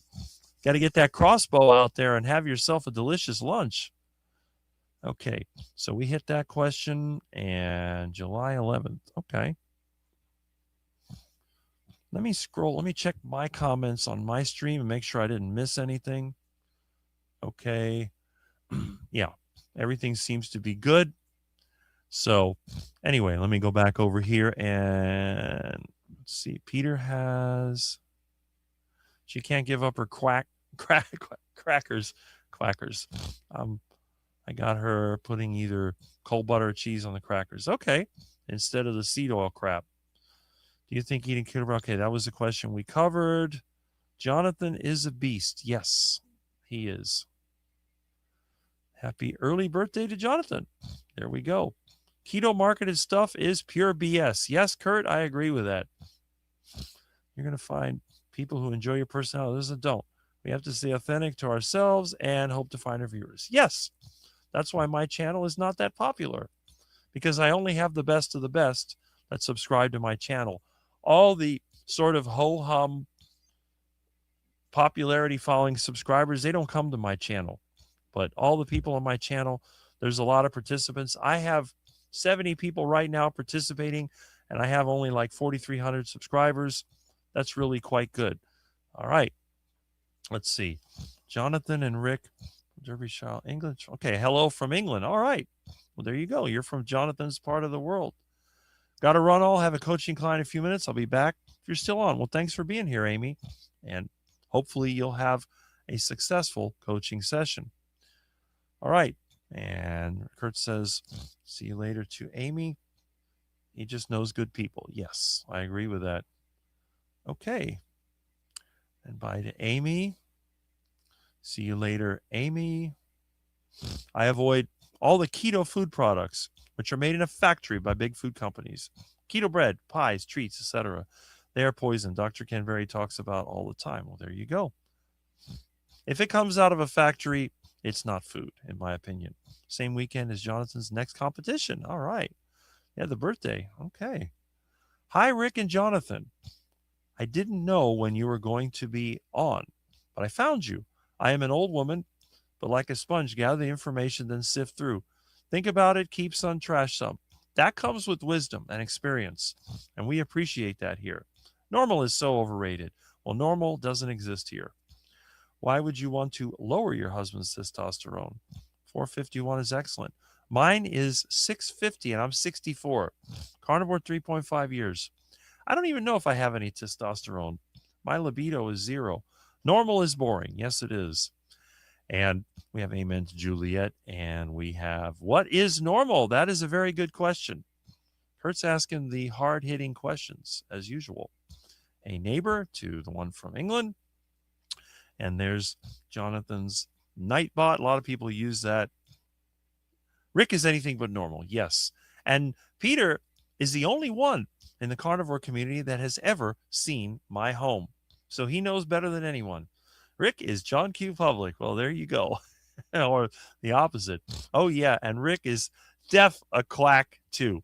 Yes, I am a total quack. Rick, Jonathan, and friends, good morning from Jemet. Well, good morning. Good morning from Rick. And Jonathan will return. And Rick calls me Quack Jr. Yes, because you are a quack. And unlike a real duck, you can't eat pretzels. And we have a good morning, Jemet. Speaking of ducks, I think the ducks are outside. I heard them doing their little quacky sounds. Hopefully they didn't run away. And yes, Peter had to show the pretzels. Yes, I am always lurking. Yes, you are. And that's why we have so many subscribers. And there's Jonathan's link for his consultations. And let's see what else we have here. We have some more hellos. And a good morning to Bill Cook. I side sleep on 5 inches of gel foam, top of my mattress, also with a nearly pancake flat pillow. So I have no neck issues. Awesome. Back stays pretty good if I adhere to carnivore. Well, that's great. I sleep on a mattress with springs that were sticking out. So I put little carpet pieces over the springs that stick out. But I have no problems. I always wake up in the morning with no pain whatsoever. To make a nearly flat pillow, open up and throw away half the stuffing, sew it back up. My pillow is full of duck feathers. Question: Rick, brother from another mother, you're a threat to those who ostracize you in carnivore community. Yes, I seem to be. And anyone that would ban me from their channel definitely has something to hide. So if you don't see me chatting in a carnivore channel, that means that they have blocked me from their channel, just like on the Dante Ferrigno channel, for some reason had blocked me. And it makes me wonder, is that channel going rogue? Is it something that we really should be watching? I don't know. But I don't seem to be blocked from any of the others. So I think the carnivore community in general is pretty good. And we have a good morning, Julie. And we have a question for me. I've seen Mother Duck and her ducklings enjoying your garden. Are they safe from your plate? Yes, they are too small. First of all, I don't eat female ducks generally. They're not that big and they lay eggs, which so I eat their eggs instead. And the ducklings, I won't eat them until they're at least a year old. I want them to get as big as possible because when I generally eat the drakes or the male ducks because those are the ones that fight. If you have more than one drake in your flock, you're going to have a lot of fighting. You're going to have a lot of ducklings killed. So you want to keep the drake to one, maybe two. If you get a gay one, they're usually okay because they don't fight as much. The gay ones usually just kind of hang out, they do their own thing. Although they will fight when they have to, they generally don't initiate it.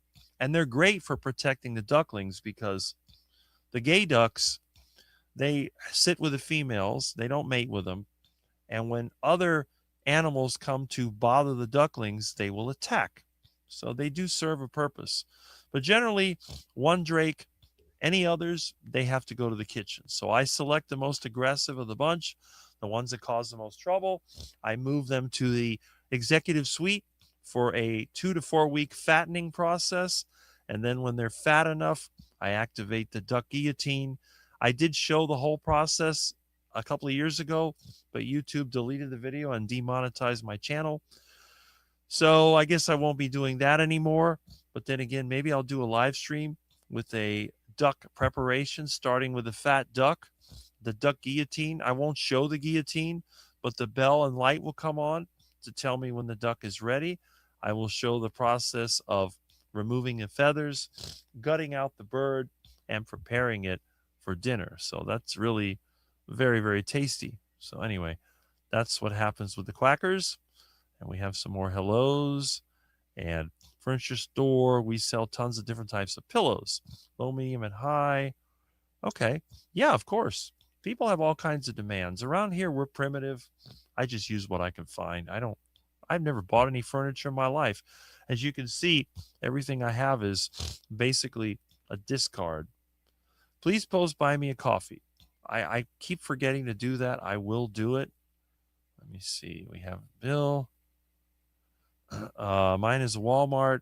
Can't get furniture at Walmart. Yeah, I'd rather go to the dump for furniture. Find comfortability harder. Pick fine. Usually I'll reupholster my own. In fact, when I get some money, I'm going to get some material and reupholster this couch. It's pretty ratty with strings sticking out and springs coming out of the base. Rick, did you change your deep fat fryer every time you use it if the meat is different? No, I do not.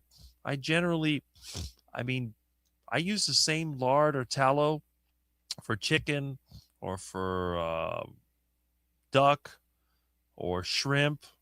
I don't really change it. I only change it when it starts to break down, and then I just turn it into hand cleaner or soap. Oh, let's see. Grant's Faithful GLP Journey. Good morning. I guess you changed your channel name. Well, good morning. Glad to have you here. Let's see. Hi, Joe. How have you been? I missed you. Did you know 30% of your comfort when sleeping is from the neck up? Meaning your pillow, not the mattress. Interesting. Now, Peter's in the furniture business. Excuse me. So he knows what he's talking about. That's definitely a selling point. How have you been? Olive Campbell. There's Jerry. Good date, everyone. Well, good day. And we'll be checking out your live at 1. I asked AI for ideas how to dispatch rats. It told me that it couldn't help with cruelty to animals. See what I mean?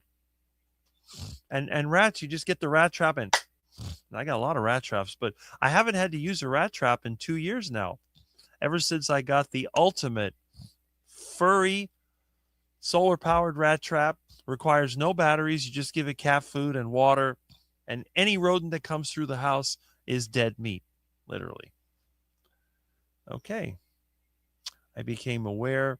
I picked up a full box of New China and Jordan Marsh. Oh, back in 1970s. Oh, I'll never forget Jordan Marsh.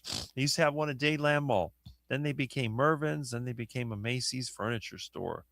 Good morning to Jerry. I'm doing great. Okay. All kinds of good stuff. Hi, Dawn and Tammy. Get rats that eat other rats. Or you could just use some Asian cuisine. I heard they use rodents in some of that. I gave you the Alka-Seltzer idea. Flop, flop, fizz, fizz. Oh, what a relief it is. Rant trying. Okay. I realize I am lacking a lot of energy that I get from interacting with the community. I agree with that. Oh, boy. Why am I getting all yawny? Hi, Brian. It's a dog eat dog world we live in. Yes, it is. But as long as it's not a dog eat cat, we're good. Good morning to Jerry. Sad but true. Yes. My broken in mattress is a keeper too. Yes, it is. Especially with the cost of a new mattress is more than another truck. It cost me more mattress to replace my car. It cost me more money to replace my mattress than to replace my truck. Okay, and only the strong and smart survive. Yeah, well, sometimes those that are not that strong or smart survive because they have rich parents. Hi again. Hello, Jerry. Yes. And we have the hellos going back and forth. Glad you're here to work again. Hope to see you live again soon. You always brighten my day. And let's see. Okay. All right. I'm going to hop in the shower and head into work. I'll be listening on my way to work and also as I can at work. Well, thank you, Peter. And keep avoiding those pretzels because we know how dangerous they can be. I've been making baking soda treats. I didn't see any yesterday. Now I'm waiting for aroma. Okay. Do not shower before work. Try to look like you just woke up and sell more mattresses that way. Rick can catapult to the UK. Well, they were talking about that comments earlier. Goes to show how far behind I am, but I'll catch up eventually. Jonathan, have a great lunch. Okay. We're getting closer. If I've got any energy, I might do one later today. Oh, live stream or video. Yes.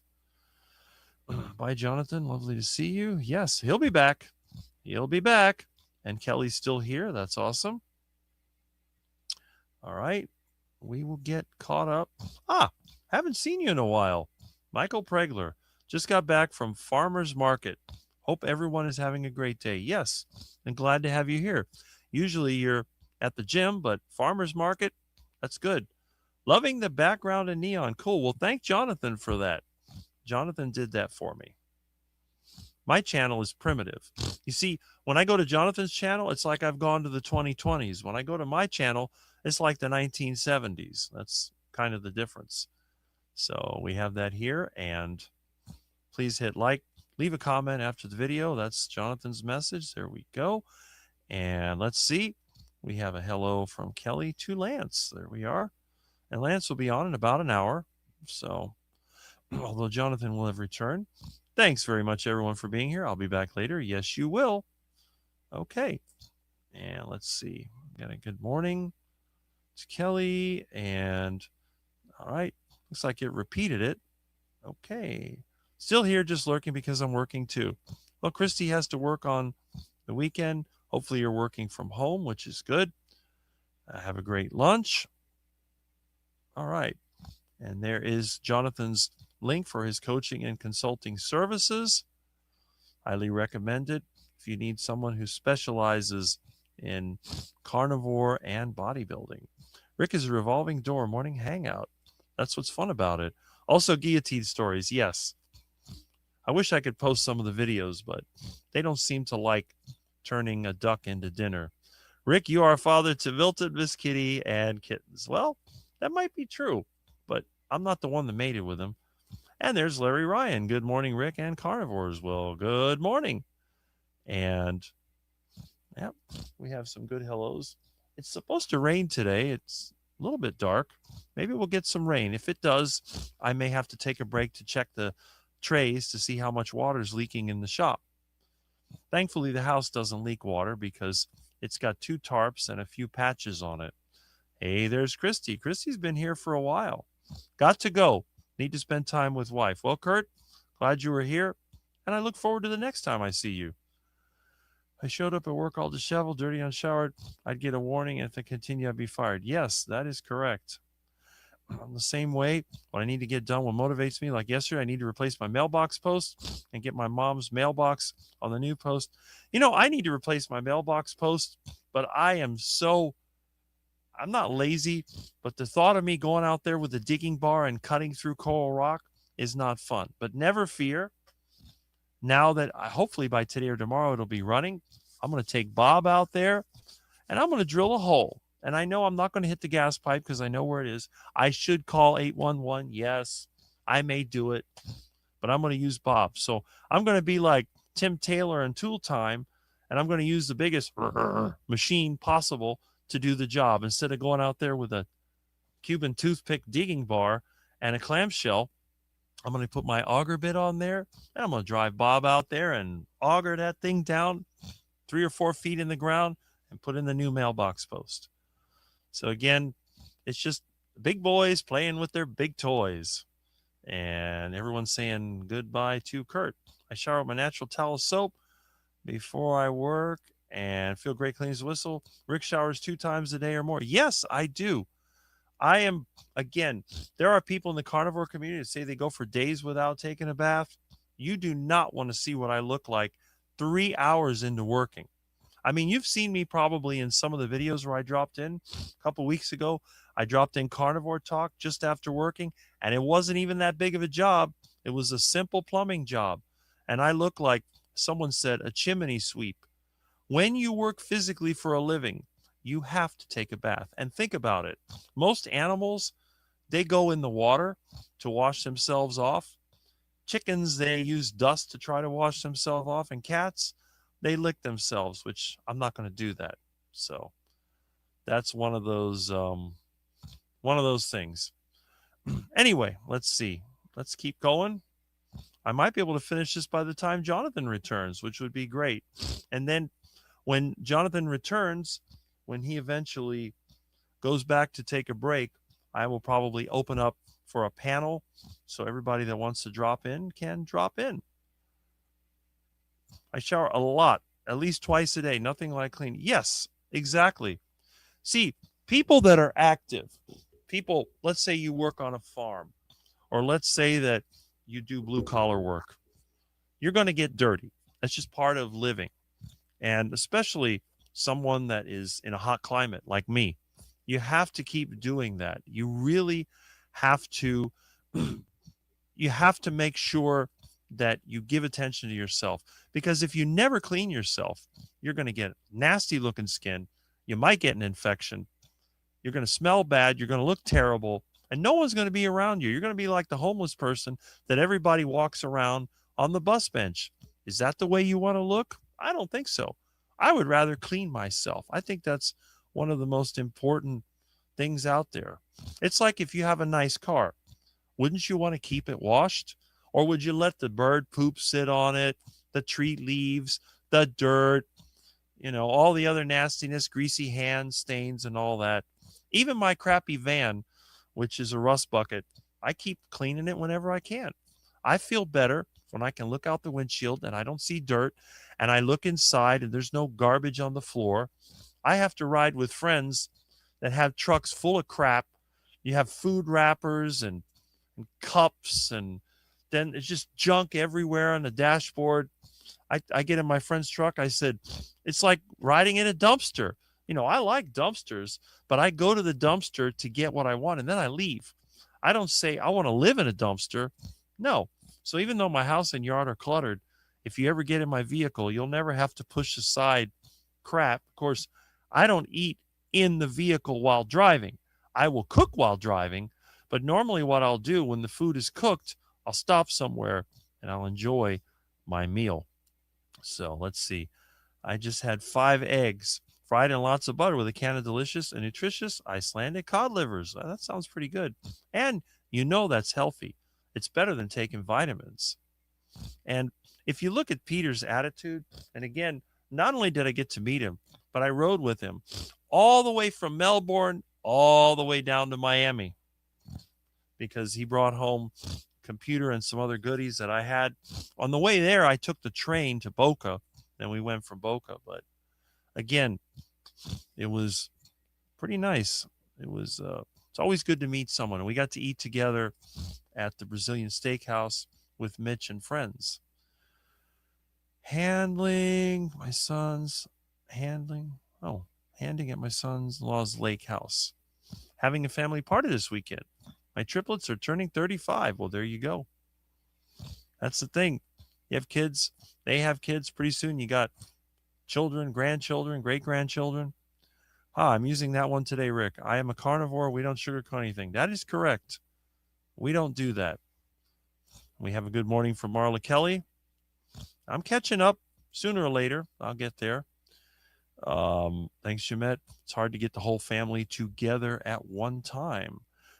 Yes, what fun. Rick and everyone, have a good day today. And I hope to see everyone on my live tomorrow, 3 p.m. Central, 4 p.m. Eastern. And it will be an open panel, now off to a St. Louis Adventure Wall. I'll try to be here. I may have to work tomorrow, but if I don't, I'll be here. And we have a hello from Patricia Butler. Well, hello. We have a bye to Kelly and Juju and Jerry. I hope you are well. Have a good day to Kelly. All right. I'm surprised Milton. Usually Milton around 10 will pop in for another bite out of me, but he's probably sleeping on the bed. Rick, how do you know if a duck is gay? Well, that's very simple. Gay ducks don't mate with the females. The thing is, the really aggressive ones, they try to mate with the males and they start fights. But generally, the gay ducks are the ones that don't mate. It's rare to have 2 of them, but I have actually had 2 homosexual ducks that hung out with each other all the time. And it was really quite funny because they were like always with each other. They followed each other around. But let me tell you something. When I had those 2 gay ducks, I had more ducks than at any time in my life. And you think, well, how can it be? You have 2 ducks that don't mate with the females. How did you have so many ducks? Well, it's very simple. Normally, when you have one dominant duck, the other ducks get chased away. So every time another duck tries to mate with a female, the dominant one chases him away. But when you have 2 gay ducks, they don't chase the other ducks away. You might have 4 ducks mating. Those 2 ducks are sitting there, and all these other young males are mating with the females. So instead of having one flock with a limited amount of mating partners, you have all these ducks mating all over the place. Next thing you know, they're laying eggs everywhere. You got like 8 or 9 nests in your yard. And when they hatch out, it's like duckling overload. So usually what I'll end up doing is putting up the chicken wire all around the yard so the ducklings can't get out. And then they invade the entire yard. Then I got to hit every restaurant to get enough duck food, like the Chinju buffet, hit the grocery store, and just dump the duck food in here. Well, pretty soon there's so much duck poop all around, my bananas and mangoes and avocados shoot into overdrive. But the problem comes when the ducks get big enough to fly, then they go on the neighbor's house, They poop on their brand new truck, poop on their roof. Now I'm the bad guy. So, what ends up happening? Well, I have to build a much larger duck fattening area, and I have to divide it in 4 or 5 sections. Next thing you know, I got 4 or 5 males being fattened up. I'm eating eggs like it's going out of style, and I'm cooking constantly. So it's actually not all bad. It's a lot of work. A lot of good flavor comes out of that. But that's how I know. Rick has duck gaydar. You're right. And it's really funny when you think about it because a lot of the super religious people think that it's a choice. But with the animals, I don't think it's a choice. I think it's just some kind of genetic mix up. And Jonathan says, feel free to subscribe to Rick. And he gives the link to my channel. And I appreciate that. Yes. And don't forget also, if you're not subscribed to Jonathan's channel, go ahead and do it before Jonathan has to come and do it for you. Where's Milton? Milton is probably sleeping on the bed, but he always returns. Great pacing, Rick. Well, thank you. Dick? Okay. I'm like Dick Tracy. Well, there we go. All right. Great pacing, Rick. Feel free to open the panel whenever. I will do that. To join the quacks. Ah, okay. So Jonathan has posted the link. And what I'm going to do, I'm going to go ahead. I'm going to try to highlight that on my channel. Let me see. Okay. If I can find it. Let me go ahead and pin that. There we go. I am going to pin message. Bam. So it's on my channel. All right. Now, I have a Black & Decker portable washing machine, my condo kitchen that only uses cold water. That's okay since I'm a city girl. Okay. I've seen the portable washing machines. In fact, I've picked them up and given them away. Miss Mary's finally taken a break. She has had the zoomies and been playing all morning. You know how animals are. They love that. Milton sometimes goes into crazy mode. What? Yeah, well, are we talking about the ducks here? I'm back. My client reschedules. I decided to make some deviled eggs to go with a brisket. Well, there you go. That sounds like a pretty good combination. Yes. Welcome back to Amy. Yes, it does sound yum. The senior center here has day-old baked goods from Publix or the seniors to take. Limit of 1. Imagine if I could bring Rick a loaf of French bread. Well, guess where that French bread would go? It'd go right outside to Mr. Quack's. That's a shame they give them that stuff. I will do it for you otherwise. Well, it looks like I actually caught up. I caught up with the comments. I can't believe it. And if you look, let's see. Look. I see that Jonathan has posted the StreamYard link, which if I click this, will it break the internet? No. Okay, so you have the link if you decide to join in the panel. I have a lot of people complain to me, well, Rick, you need to get on StreamYard so you can post a link for the panel. Well, this is your chance. And the last time that Jonathan and I did one of these live streams, we had Lubas, which is the name of his channel. He joined in. I had never heard of him before. I haven't seen him much, but he's sort of the hardcore carnivore guys out there. Maybe there's some other people out there that haven't been on other channels. I know that everybody wants to get on the popular channels. Pretty much everybody's been interviewed by Dave Mack, who, by the way, started with this guy. I was his first interview, and I say it all the time because I put myself out there for anyone that wanted to interview me. And of course, the first person to interview me live was Jonathan. And if you look through my history, you'll see that. And it's going to be 4 years. You realize in August of this year, it's going to be 4 years since I was first interviewed about my carnivore diet. And I think that's pretty amazing. So anyway, that is what's going on here. Yes, and there is his channel. Jonathan has posted it there, Lubas channel. Jonathan is my one and only moderator on my channel. So It goes to show Jonathan is on point as always. He's good at posting the links. If I try to do it, I'll sit here and look around and try to find the links, but most of the time I mess it up.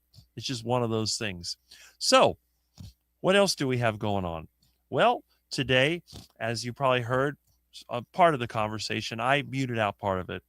I have a friend that he's got county problems and trying to clean up his lot, but he might be getting the lot next to him. And if he does that, he'll have 5 acres. And I'm telling him, you need to rezone that lot as agricultural. That'll get the county off of your back. And you can actually make money selling native plants. You might even do some landscaping. I mean, think about it.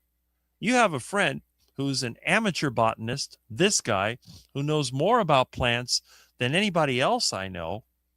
Oh, I heard the door open to my room. So that means the Black Menace is on the prowl. So don't be surprised if my arm gets attacked again by Mr. Monster. All right. Can you put it by me? Yes, I can. I will do that. Let me see. Let me go ahead. This is my chance. I forget the technique for popping up websites, but I'll just do it on my other display. So let me do that. And okay, let me get my keyboard out. Of course, mine is wired and it's old. Yes, there we go. Oh boy. Okay.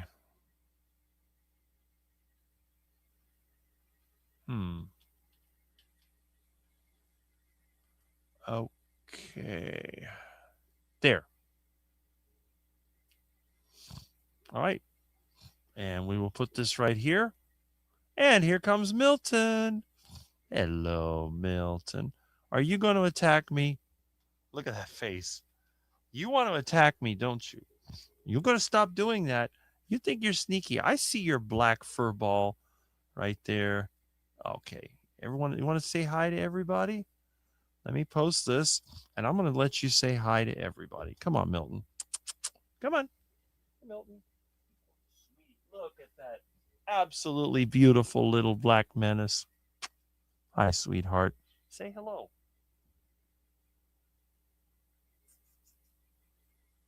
Look at that face.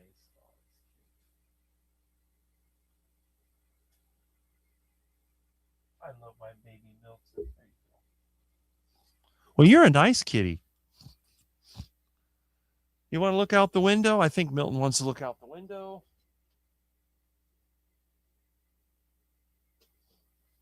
Let me open the Venetian blind for you. Here we go. All right. How's that? There you go. I had pulled the blind down because sometimes people come here unexpectedly.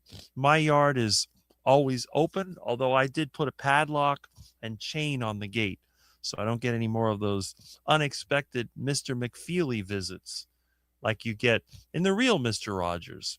And by the way, I've had people tell me that I do remind them of Mr. Rogers, but I think I'm sort of the carnivore version of Mr. Rogers. If you look at Fred Rogers when he was 58, he actually looked older than I do. And I think in many ways, it's going to be interesting to see how long I live before I have my heart attack and see how I age. And I hope that this material will become sort of a public record. So long after I kick the bucket, people can look back in the carnivore space and they'll be able to see what happened.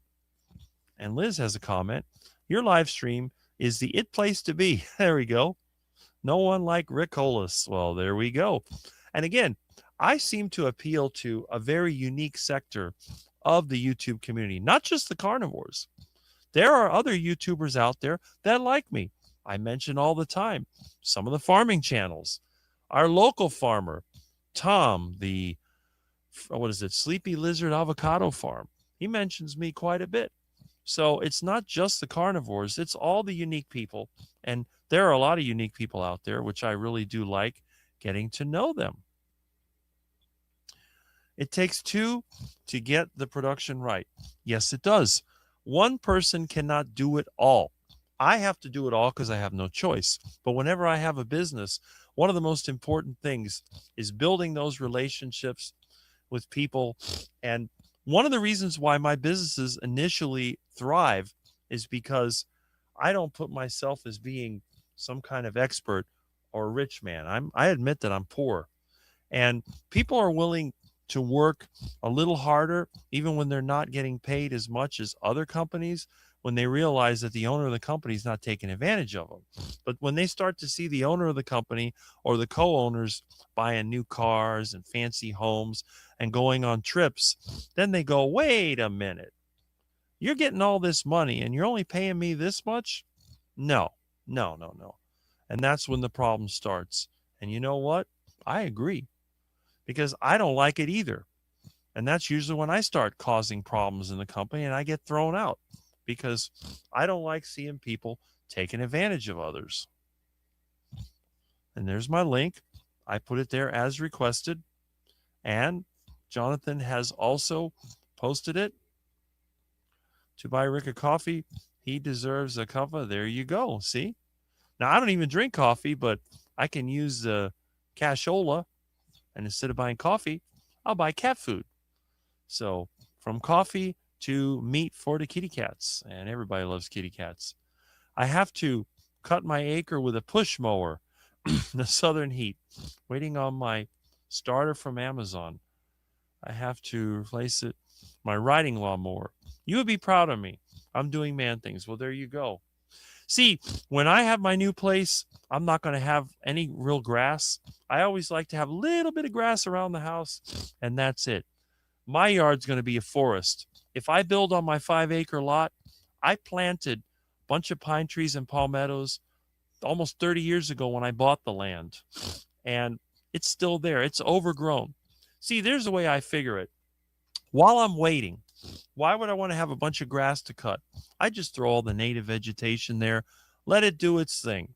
When I build my home, I can remove what I don't want and I can encourage what I do want.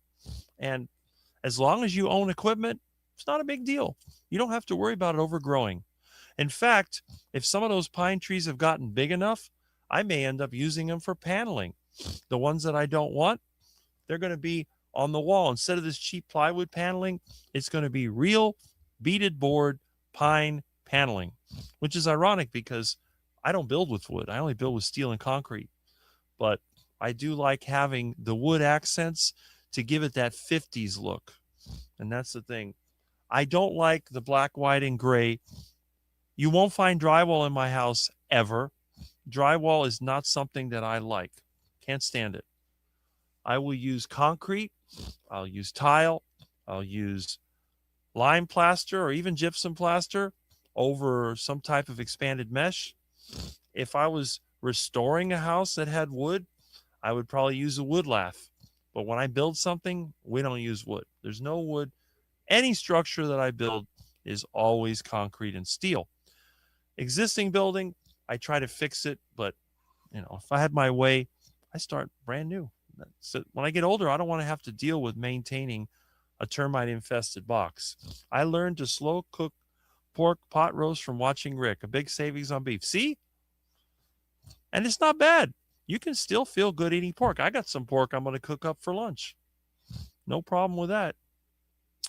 All right. And we have Jonathan's consultation link, which comes up. I guess a Nightbot puts it there so you won't forget it. And always be thankful of gifts. Yes. And I believe I caught up with the comments again. I don't see anybody rushing in to join in, but you can simply look at my channel. How many people do we have? We have 55 watching right now. So it went down. We have 54. It's starting to go down. And I said to join in the quacks. Okay. And it's still there. So we are good. Let's see here. All right. We got some more comments. Liz says, the grass pisses me off too. I would love to have a forest. Yes. And what you could do if you had the money for it, you could get yourself a skid steer loader and get yourself a mulching mower for it. You put it on the front of the machine, and then you have your forest. And while your forest is growing, you can still mow down the weeds and bushes you don't want. Once the trees get big enough to shade everything, it becomes like my yard. Weeds are no longer an issue. And the thing about a forest, if you clean out the inside of it, you can still use the yard. If it's all overgrown, you can't get through it. But, and of course, overgrown can be strategic, especially around the perimeter. When somebody wants to break in, it makes noise, and you can have your cameras and infrared sensors ready. And when someone is trying to break in, you can have your Muscovy duck egg launcher ready and hit them with the nastiest rotten eggs you could ever imagine. And if that doesn't discourage them, you can move up to some type of lead alloy. And we have Barbara here, Grandma's Crochet Corner. Good morning, everyone. Good morning. And we were talking about you. Jonathan is one of your fans, so you're in good company. We would all see. We all would do something, but money says otherwise. I'm grateful. I'm free. Yeah, that is true. There's a lot of things we can't do because we don't have the money. And we have a morning too, Barbara. And again, I wish that your lives were earlier so I could join in. But by the time you're online, I'm winding down my day. I get up between 6 and 6:30 every day. Uploading the testing now. Very good results. Yay me. Well, that's great. See, anyone can make progress. And the more progress you make, the more encouraged you get. Great to hear. Yeah, see, everybody likes that. You're all great. Love you all. Well, thank you very much. And thank you for being here. So, again, does anybody want to join in over here next to the quacker? Or is everybody going to be shy today? That's fine. But again, you have your choice. On a normal Rick live stream, you have the phone where we don't have to see you. But on this one, you can join in at any time and speak your mind.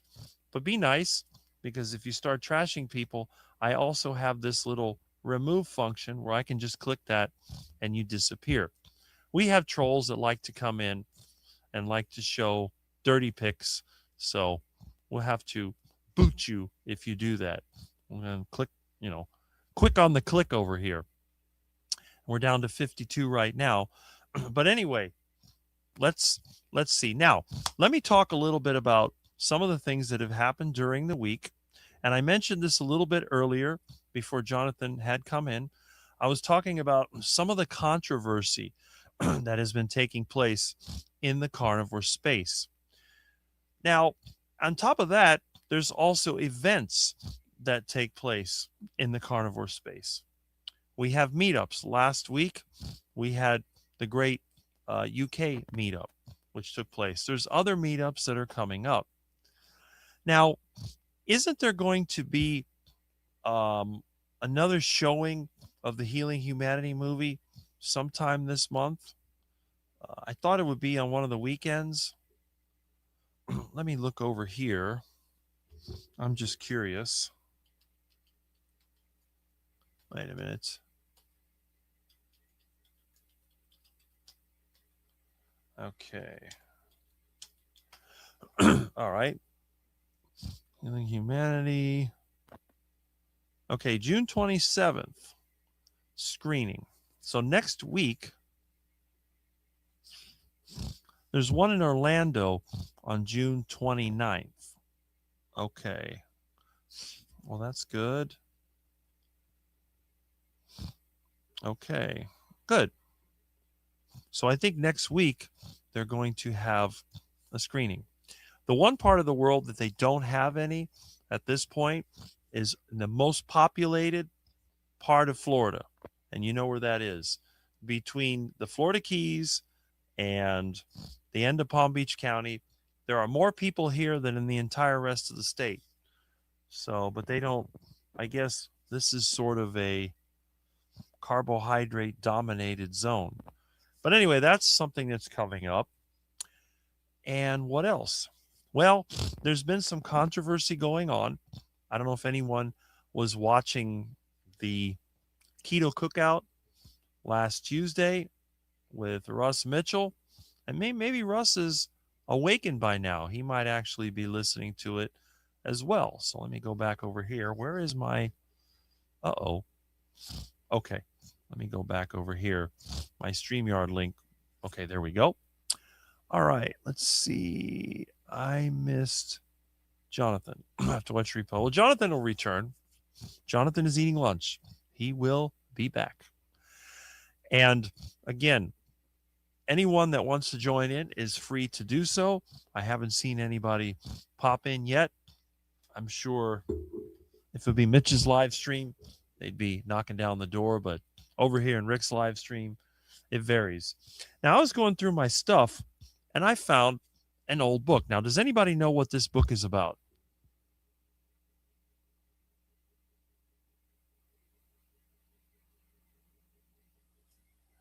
It's called The Merck Manual, 17th edition. Now, this room is so dark you can't really see anything, but I have a very powerful light. So we will put the light on here and I will read to you. Let's see. It says 1999. Let me just double check with a magnifier. Yes, it is 1999. The first edition was 1889. They had a veterinary manual in 1955, a manual of geriatrics in 1990, and a manual of medical information home edition started in 1997. Now, anyway, what exactly is a Merck manual? Well, what is a Merck? Isn't that the name of a company? And they call this the Centennial Edition. Let me turn this off here. Centennial Edition, because it was 100 years after they published the first one. This is a manual which talks about different medical conditions. And of course, it makes sense because Merck is a drug company. So it makes sense that a drug company would want to publish a list of medical conditions because it means that they can sell more drugs. Now, I've had people tell me, well, Rick, you're against medical care. You must be one of those Christian scientists that thinks that medicine is not a good thing. Well, I got news for you. I have nothing against medical care. I do believe that modern medicine and modern treatments are a great thing. They've saved a lot of lives. I personally know people that would not be alive if they didn't have a medical intervention for things like heart disease, cancer, even a simple infection.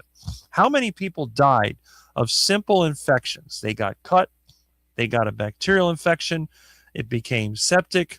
In other words, it went into their blood, and they died. When all it would have taken is a diagnosis and a little bit of chemistry, like an antibiotic, and they would have lived.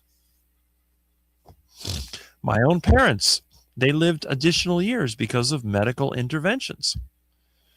So when people go out there and they say that all medicine is bad, you should never take any prescription medicine, you should never use any hormones, you should never do this or that, they are making a blanket statement which is short-sighted and selfish.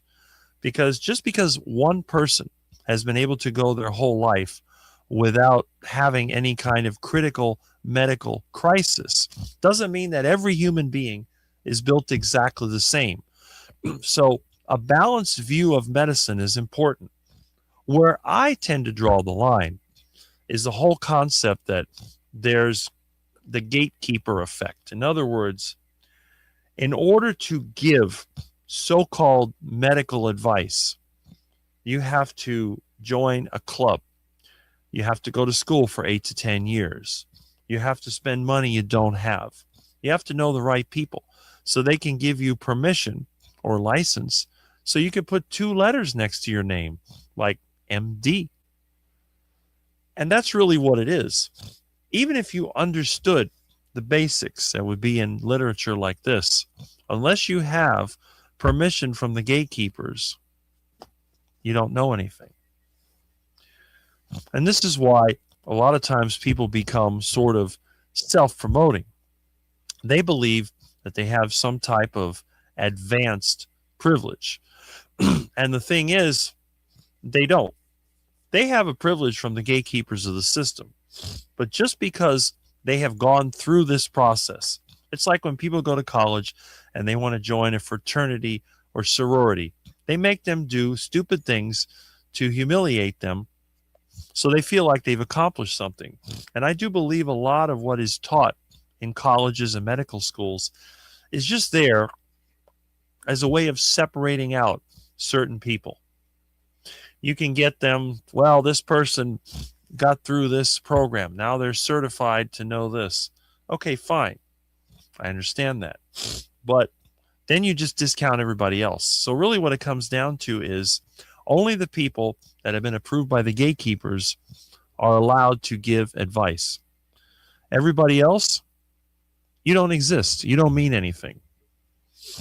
It's like, it's a little different in the technology world. You have people that go to school to learn computer science. And then you have people in their 20s that figured out how to program and write code on their own.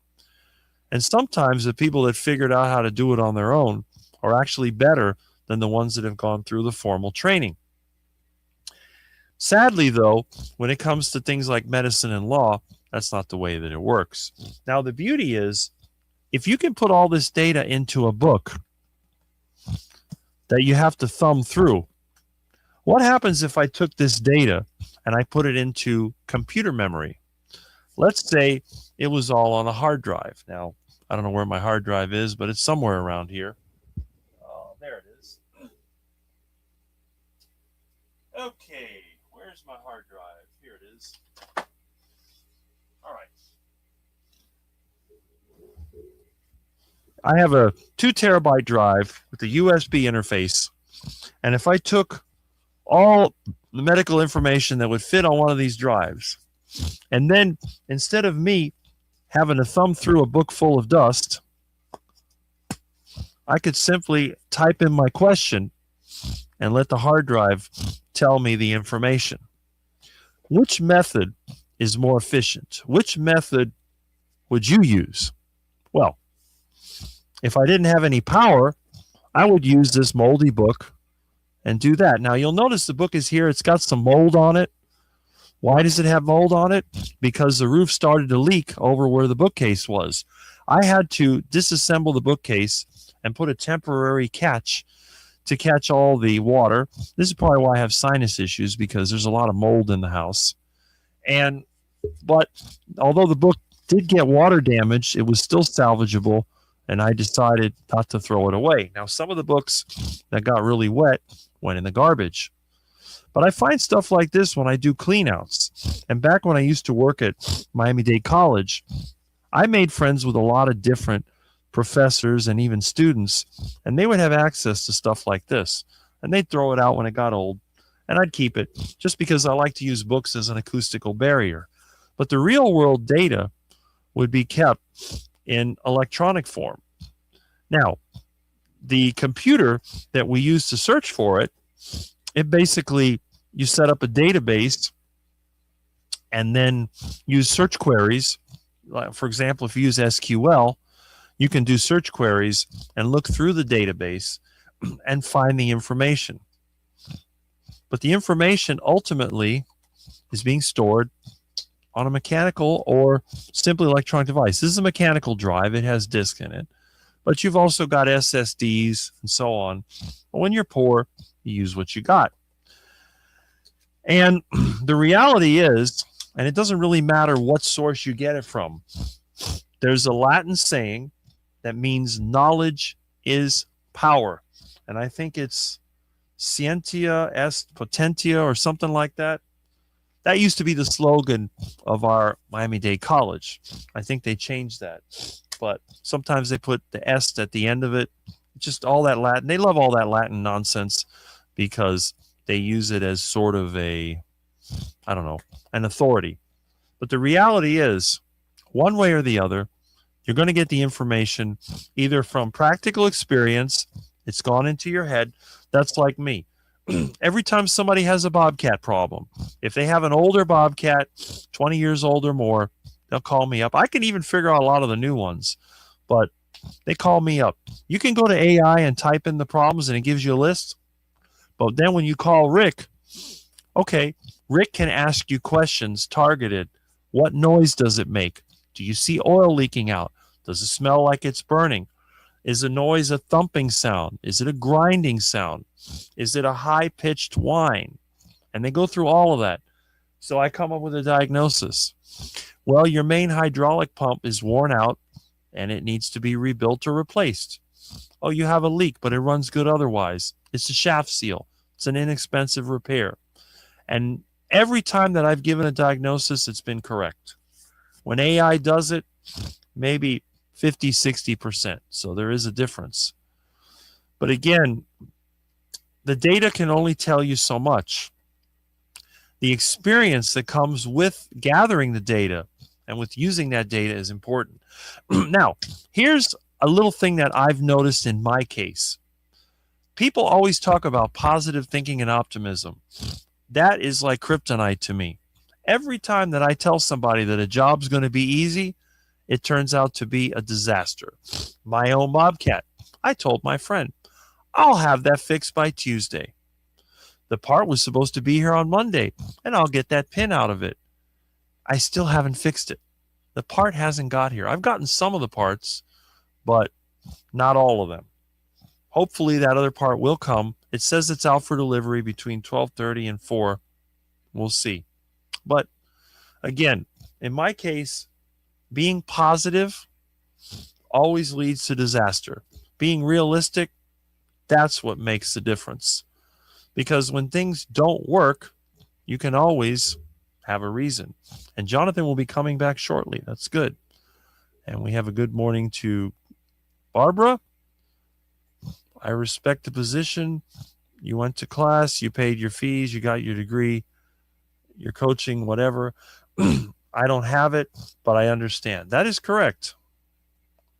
Put in the work, yes. But they don't recognize the work that we put in the real world. They only recognize the work that's put in their world.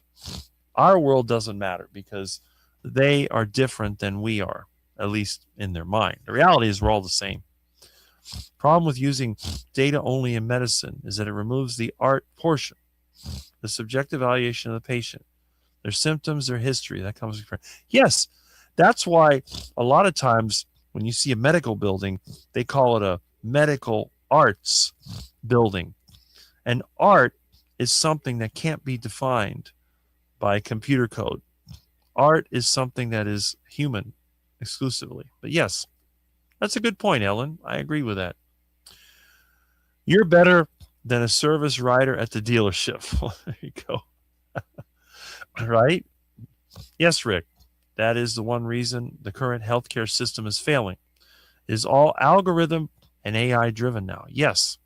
But again, the healthcare system at its core is designed to identify and solve problems. The problem is it only identifies problems after they've happened. It doesn't try to avoid them. And that's what the big deal is. This is why so many of the longevity scammers have come up. People have made fortunes by promising that they can help avoid problems through longevity medicine. But you ever notice something? None of these longevity gurus ever outlive anyone. The lady that smoked a pack of cigarettes a day and eat bacon and eggs every morning lived longer than the guy who promoted a healthy lifestyle of low fat and running and died before he was 70. So they're missing the mark. Yep. Jerry says, good morning to Ellen. Hi, all. Hi, Scooby. Yes, Jason, 916 is here. Excellent. Good to see you here.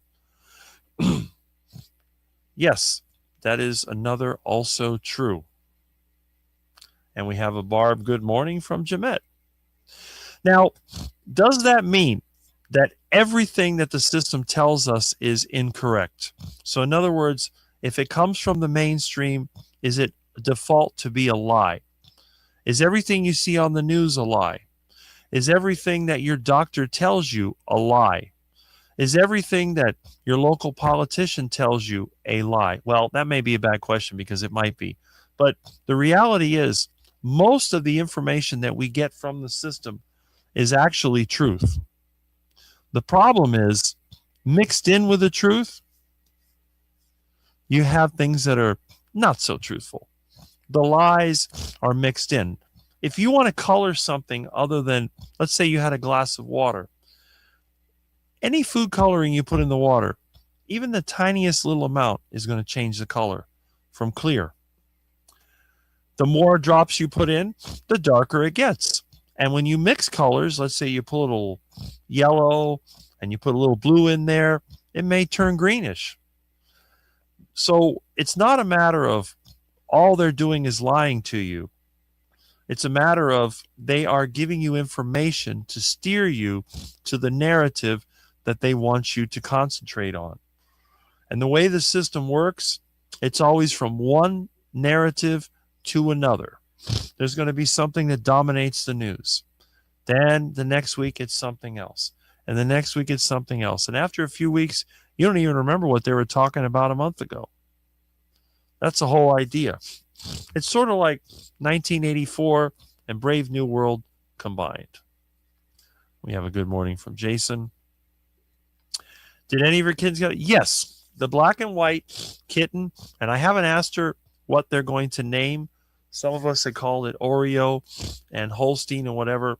It was adopted because my cat lady friend wanted to see if her vet could do something about that kitten's condition. So I said, look, and I told her this 2 weeks ago, you can choose any of the kittens you want at any time. I know that you're a cat person and you're welcome to them. So she decided to pick her up. It's a female, and we'll see what happens. So she took her to her vet, and I'm sure that I will get some information as to what is going on. I haven't called her, but I've been busy. Maybe I will talk to her later today or maybe tomorrow. I'll try to get a video of how she's doing. Just popped in. I'll be popping out. Okay, there we go. All right. Good morning to Ellen. Okay, so we've caught up. And we've gone up to 60 viewers right now. So it's kind of, there's always, the peak seems to be between 9 and 10. Then it goes down a little bit. Then it starts to come up again. And then after 11:30, it drops off. So I usually end up with a 4 to 5 hour stream. I try to keep it at 4 hours so you have plenty of time to hit the other streams. Plus, we're very, very busy. Oh, there's Stephen. Coach Stephen. Where's Jonathan? Jonathan was here earlier, and he will return. He's having his lunch, but he will be back. But it's good to see you here. I've never seen you in one of my lives before. We did an interview several years ago. So if you go to his channel, you can see that he did an interview back with me in some of the earlier days of Carnivore. And I see Jonathan has Here he is. So if you go to his channel, you can see. There we go. Don't worry, Stephen. Yeah. Yeah. Good lunch. Very good lunch. What did you have? Slow cooked chicken, drumstick fillets, and slow cooked lean beef mince. Bone Nice. Broth, a duck egg. That sounds good. Yeah, not bad. Hi, Stephen. You're right. Yeah. Also had a few deliveries come in. That's why it took me so long, because I was doing the live stream. They don't put your deliveries nowadays over here in like a bag outside your door. They'll put it like singular, itemized in front of you on your doorstep. And I'm like trying to save back on recycling or something. It's I don't know. It's annoying. So yeah, to do each individual item. That is strange. Yeah.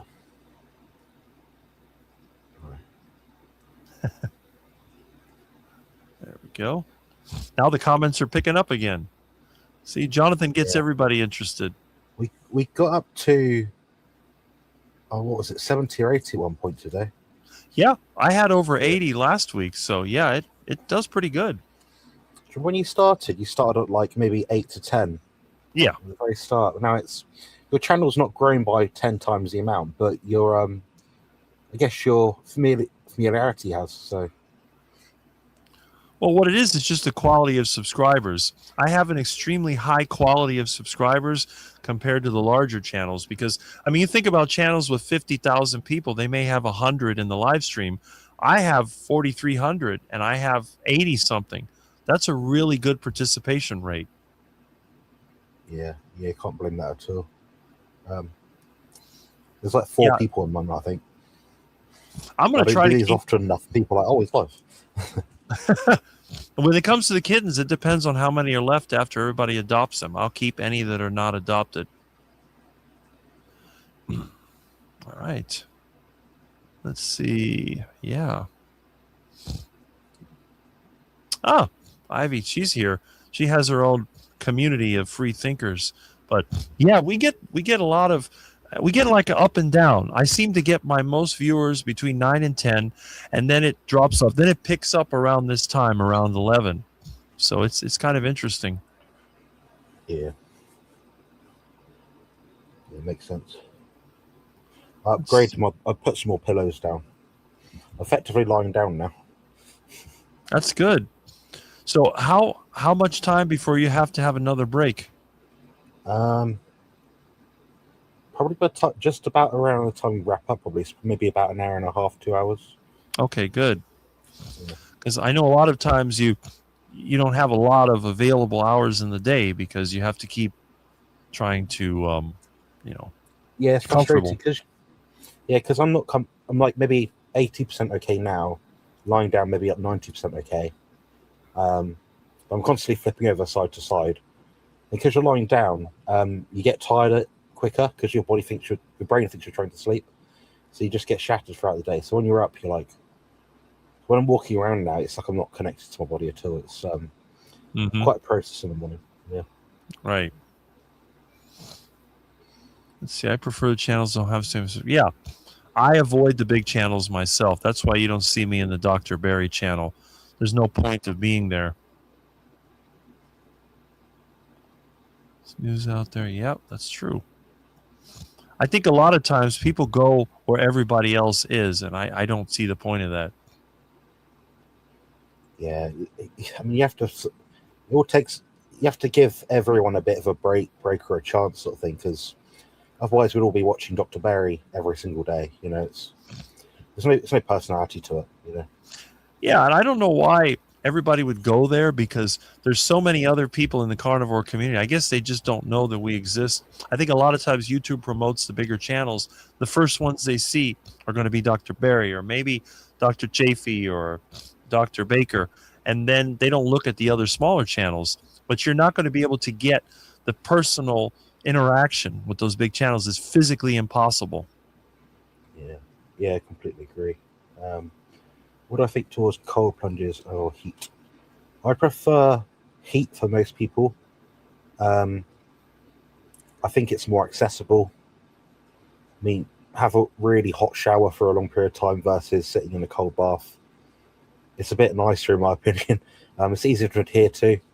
Um, it takes a little bit longer to get the same sort of hormetic stress benefit, I guess you could say, in that I would estimate to get the same sort of health benefit overall, like point A to point B over a period of time, like 45 minutes in a hot sauna, and probably matches about 10 minutes in a cold plunge at around about 5 degrees Celsius. So, I mean, it's easy to fit in your day. If you think, oh, I'm going to have a really hot shower, I don't know, 4 times a week for 10 minutes versus I'm going to sit in a bucket of ice for 3 minutes 3 times a week. It's an obvious decision, really.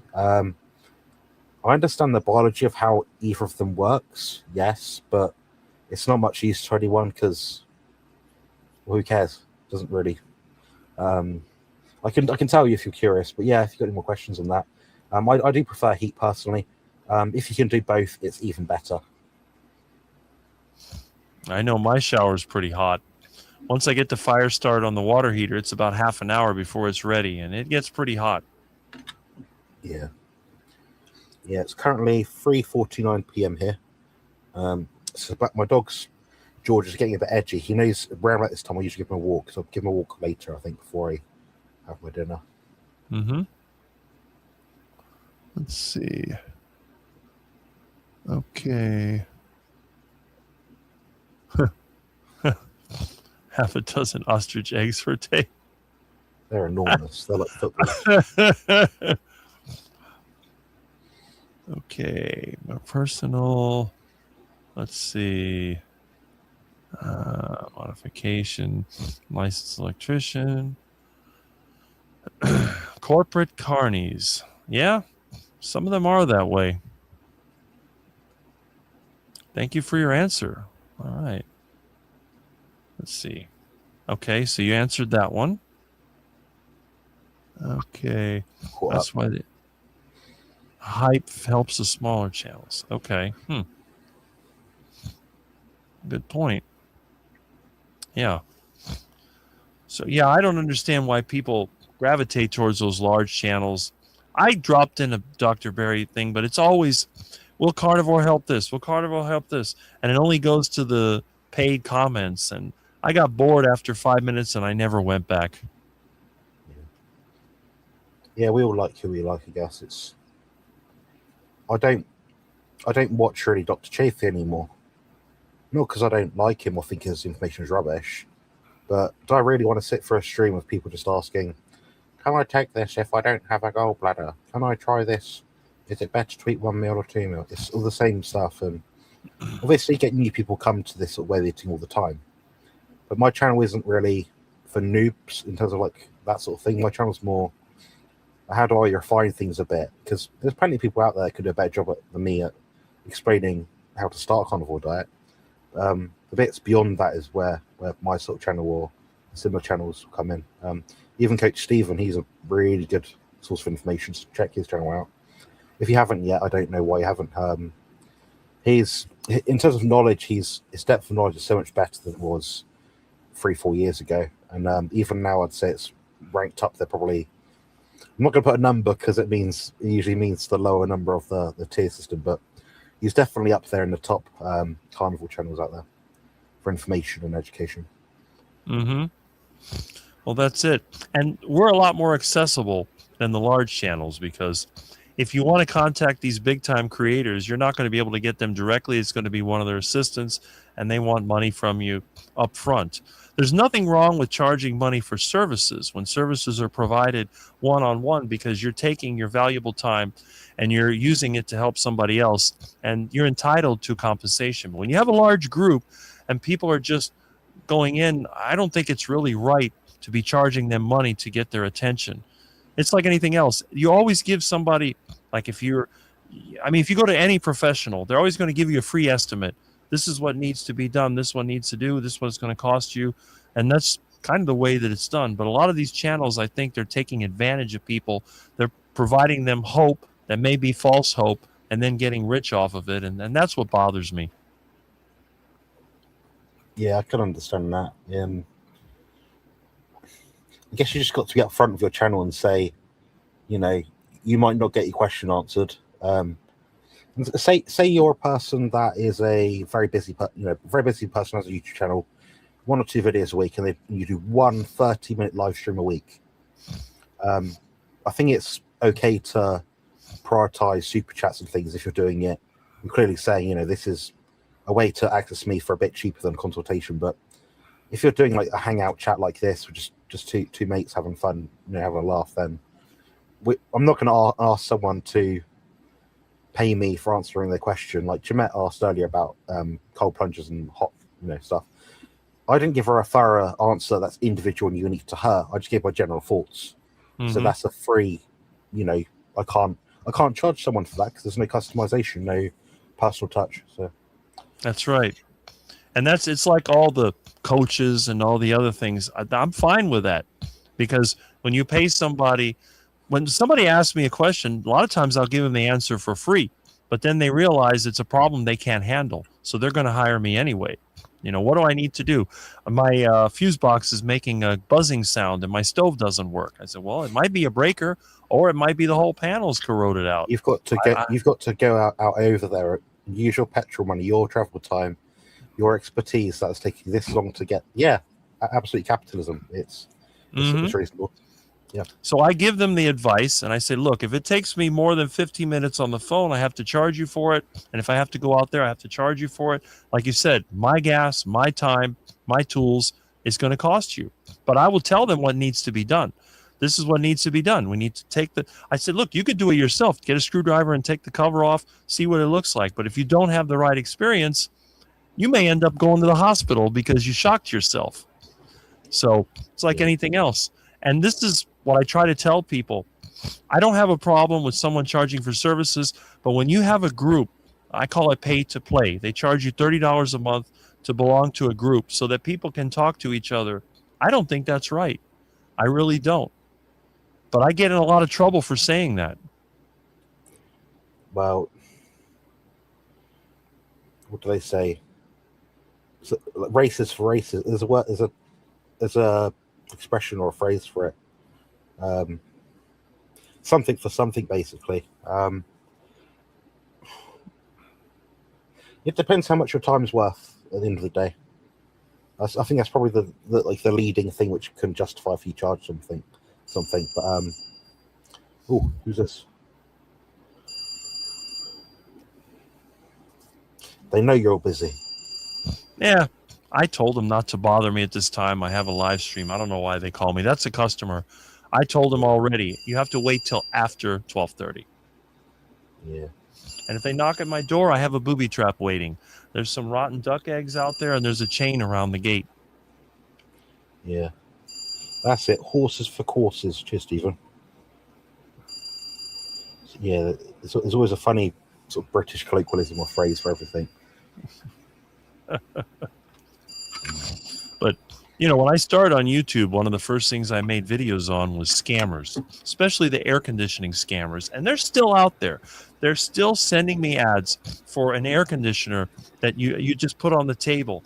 And I explained in a very detailed video the laws of thermodynamics. You can't do that.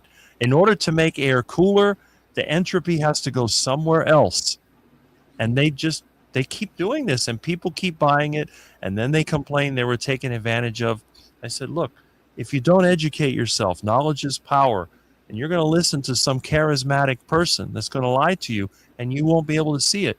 You have to take responsibility for basic knowledge. You can't delegate that to everybody else.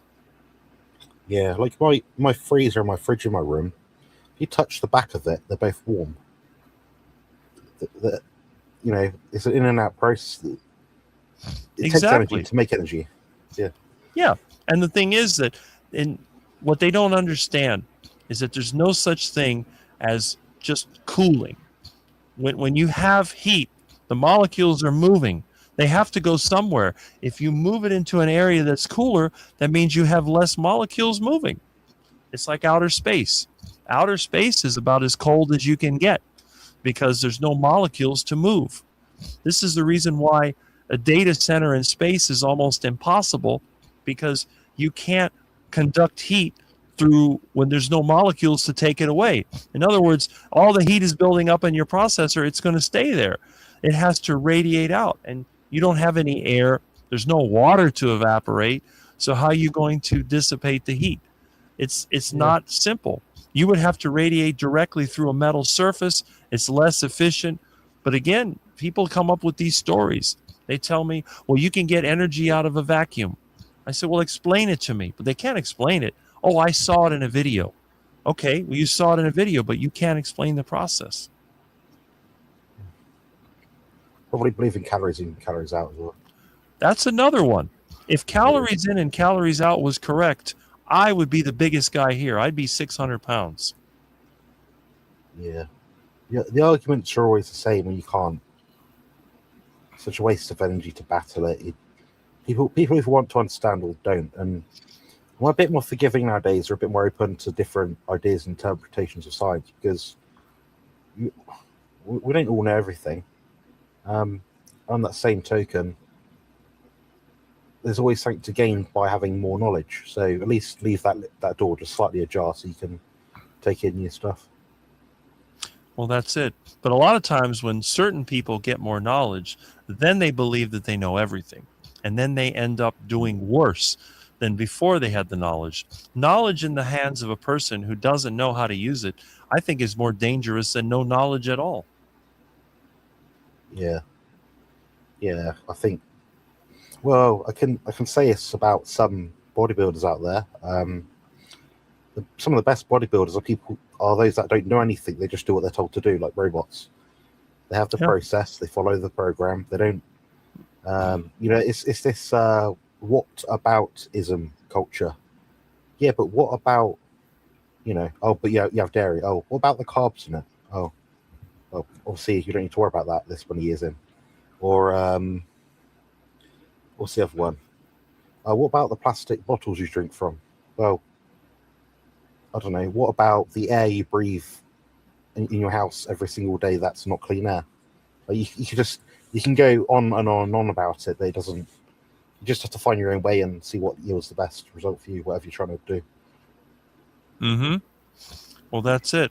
And I do believe that a lot of times the mindset is what causes people a lot of problems, because people get these ideas that it's just, and the positive attitude thing really bothers me, because every time that I try to say that something is going to go well, it fails without exception. I've never had a time where I said this is going to be easy and it was easy. It never works that way.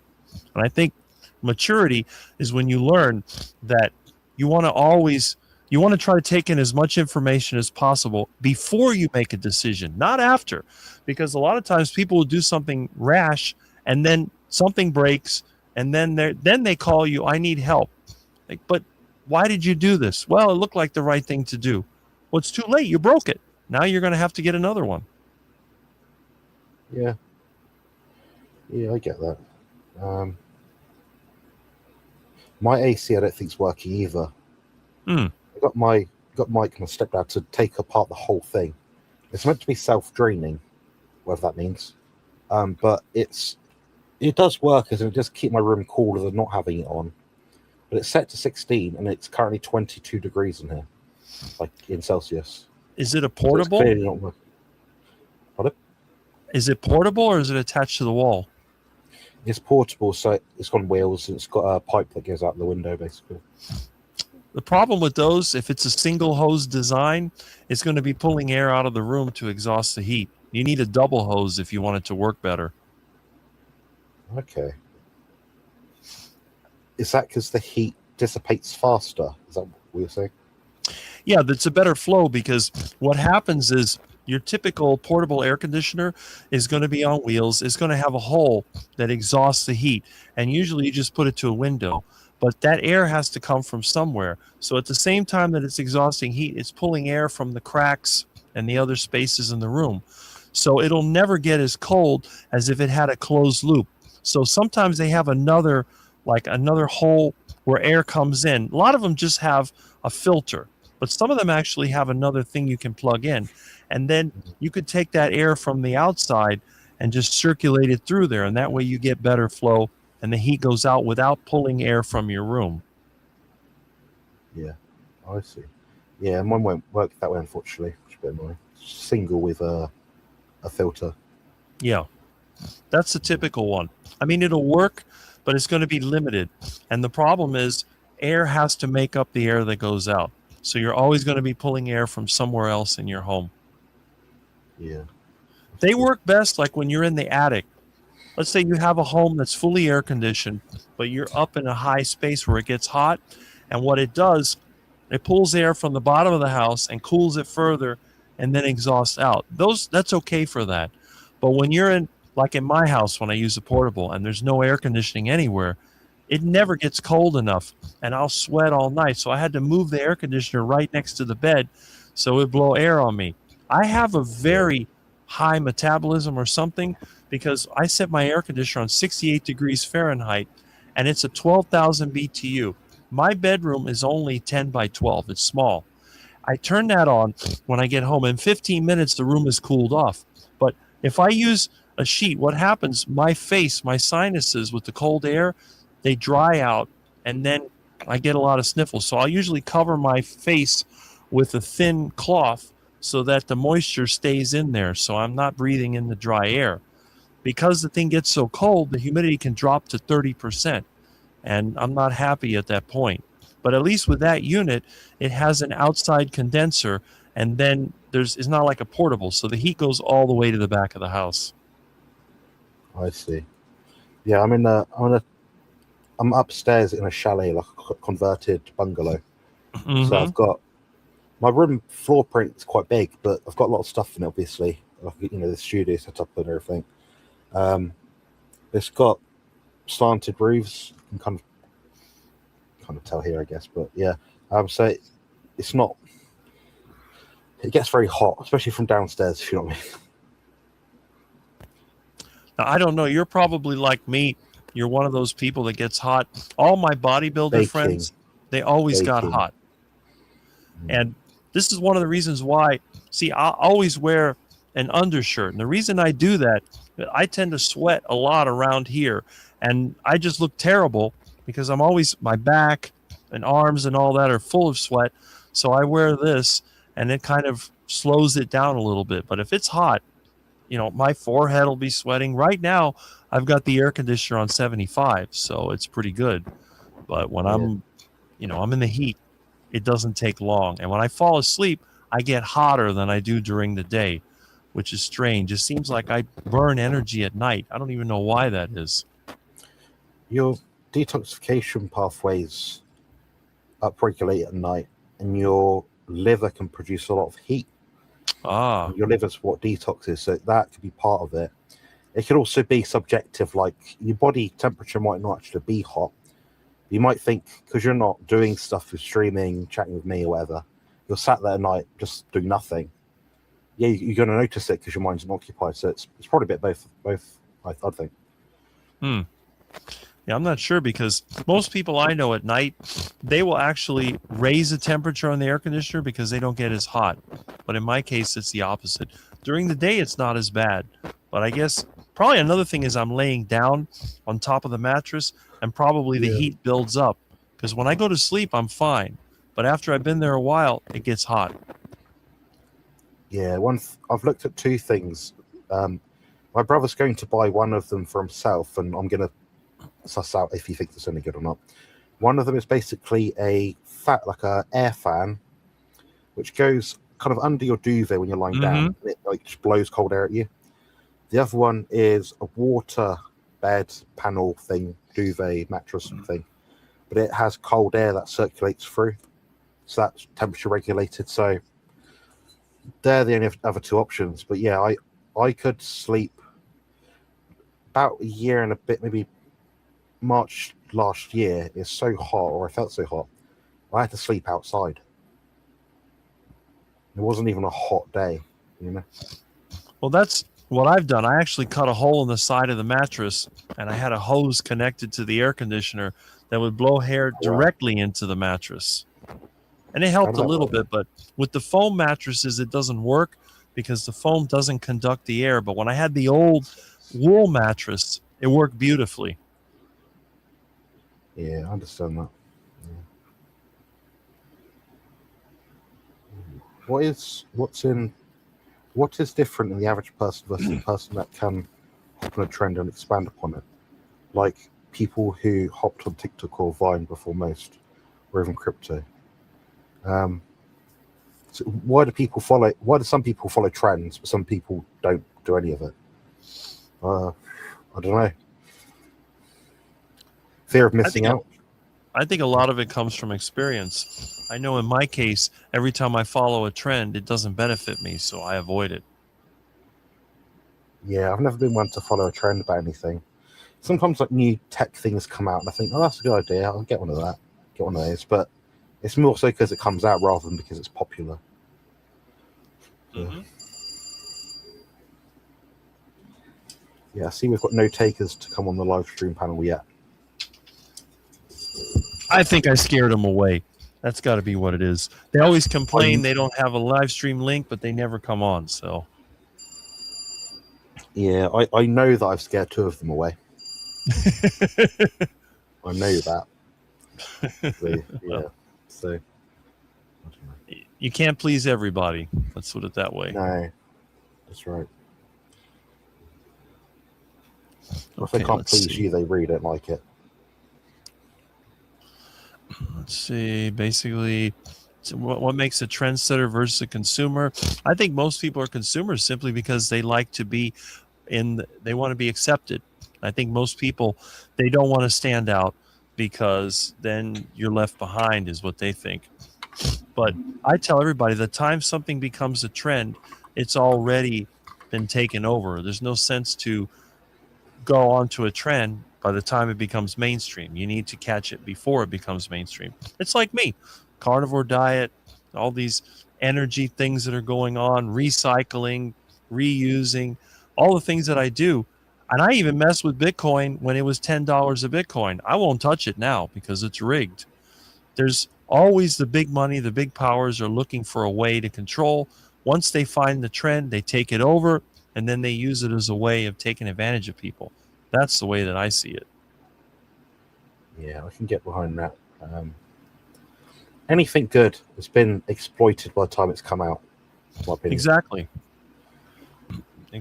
There's not going to be something new which comes out which people are like, oh, I've made loads of money on this. It doesn't exist. There's too much powers that be that higher up, I think. Well, I've always said the only reason why somebody comes out to share their wealth secrets is because they don't work anymore and they can use it as a way to make money. Because that's always what it is. They're selling a product or service. It's marketing. Yeah, absolutely.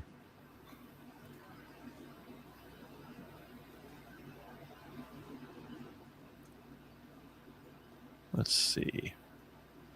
Any questions? A lot of hellos. See, we keep getting our regulars. They come in at different times, so that's a good thing. Thank you, deviled eggs. Okay. Trying to chat on both channels, Rick's and Jonathan's. There we go. How do you find trends before they go mainstream? Like make better predictions. I don't think you can make predictions. I think you just have to go with what interests you. Yeah. Yeah. I mean, at the end of the day, you have to be interested in it, otherwise you wouldn't have an inclination to look at it.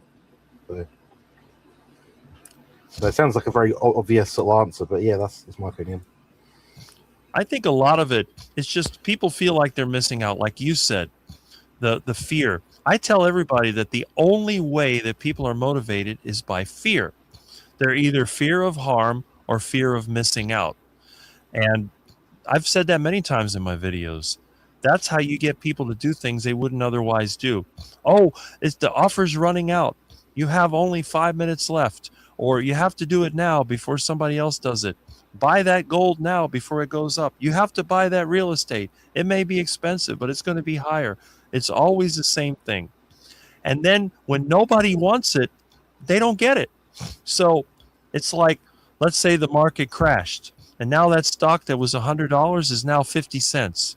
Well, why don't you buy it? Oh, I don't want it. But the company's still in business. They're not going to go bankrupt. Why not buy it now? Oh, I don't want that anymore. But when it was $100, you were fighting to get it. So it's like the crowd. Whenever you see a crowd of people, they come together. When I see a crowd of people, I keep going. I go somewhere else.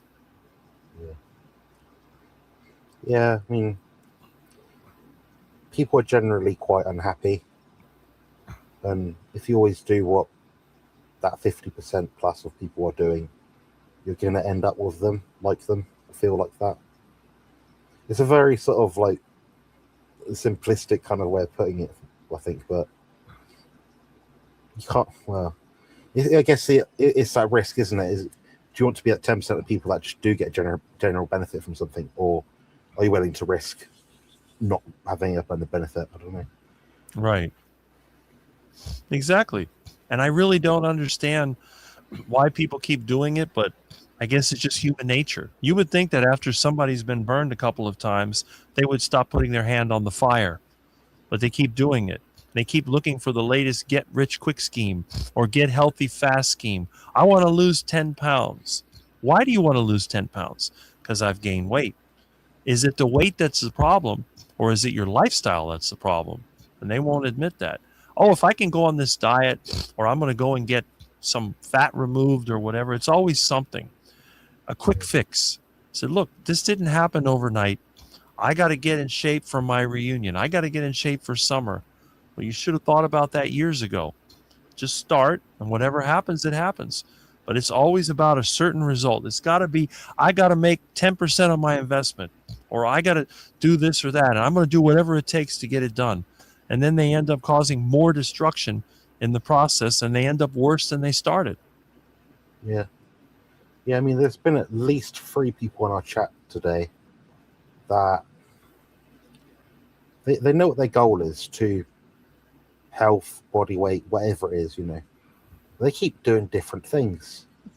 And I think, is it the fact that you're just not adhering to something that's the problem? Yeah. Because if you keep changing if you have a formula, but you keep changing the formula, how do you know what the outcome is going to be? And obviously, you try something, you've done it for a month and you've gained 10 pounds. That didn't work. Try something else. But do you see what I mean? It's sometimes it's just like you said, you shouldn't have got to that point in the first place, one, but you're trying to do something which is good, two. And I guess the third step is that you're doing something which you could get some result from repeatedly. And that's going to take a long time. Like, we know people in our community that are still diabetic, that are doing this way of eating for a really long time. I'm talking like a year plus, 2 years plus. It's not so much that their body's broken. It's that they've not just followed the path. They've looked at everything and they're trying to do everything but what they just need to do, which is just eat a bit less or find a way to do it, at least. Right. But that's the thing. It's like a moving target. They never go, okay, I'm going to do this and I'm going to watch what happens. No, they do it for a while and then they come up with another idea. Well, I'm going to do this, then I'm going to do that. I'm not making any progress. Well, that's because you keep changing everything at the same, this and that.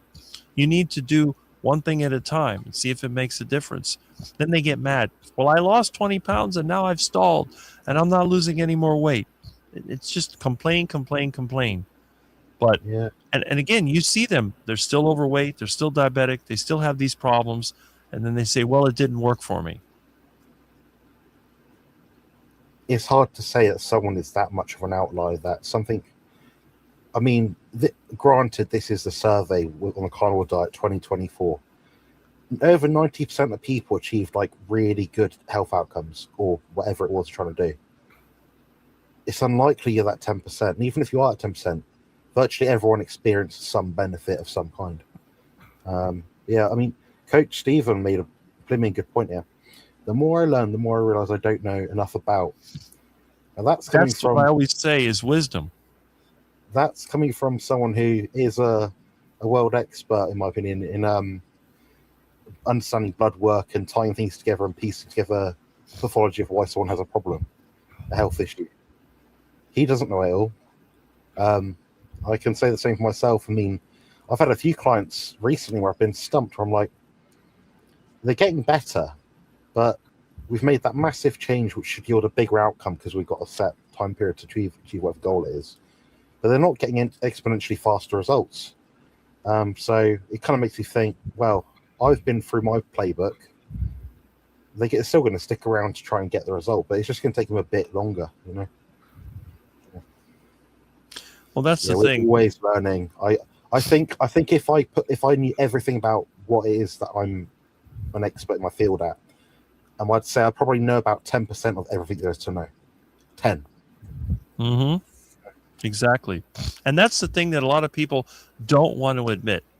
They think that by getting more information and having more experts on their side, they're going to solve all the problems.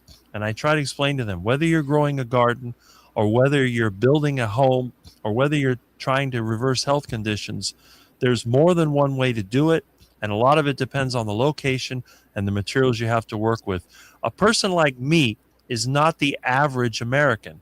What I do doesn't work for most people. And I know that. My lifestyle would drive some people crazy because they want this now. They want the instant gratification. And I tend to be a person that looks at things from the long term. I'll plant a seed and I can see in 30 years the tree that's going to be growing. but they want it now. It has to be now. That's the difference. Yeah. Joe was saying earlier, there's like 1,000-year-old oak tree and it's died. It shows you everything has a expiration date. That's right. Yeah, so I'm trying to say, like, if you're trying to achieve something, you've got to try and do it in a timely manner, but also accept that goal might also change. Things might come up in the way. So you should account for that. So, like, my contest prep, I don't know, say I was looking to compete, and I know it takes me 8 weeks to get in shape. Well, I'm going to add on 2 weeks anyway to that prep, that diet, just to be sure, because it counts for things which could pop up.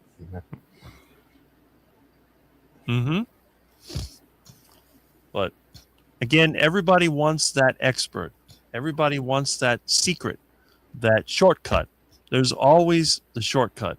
And the shortcuts never work because they're only good for a short time.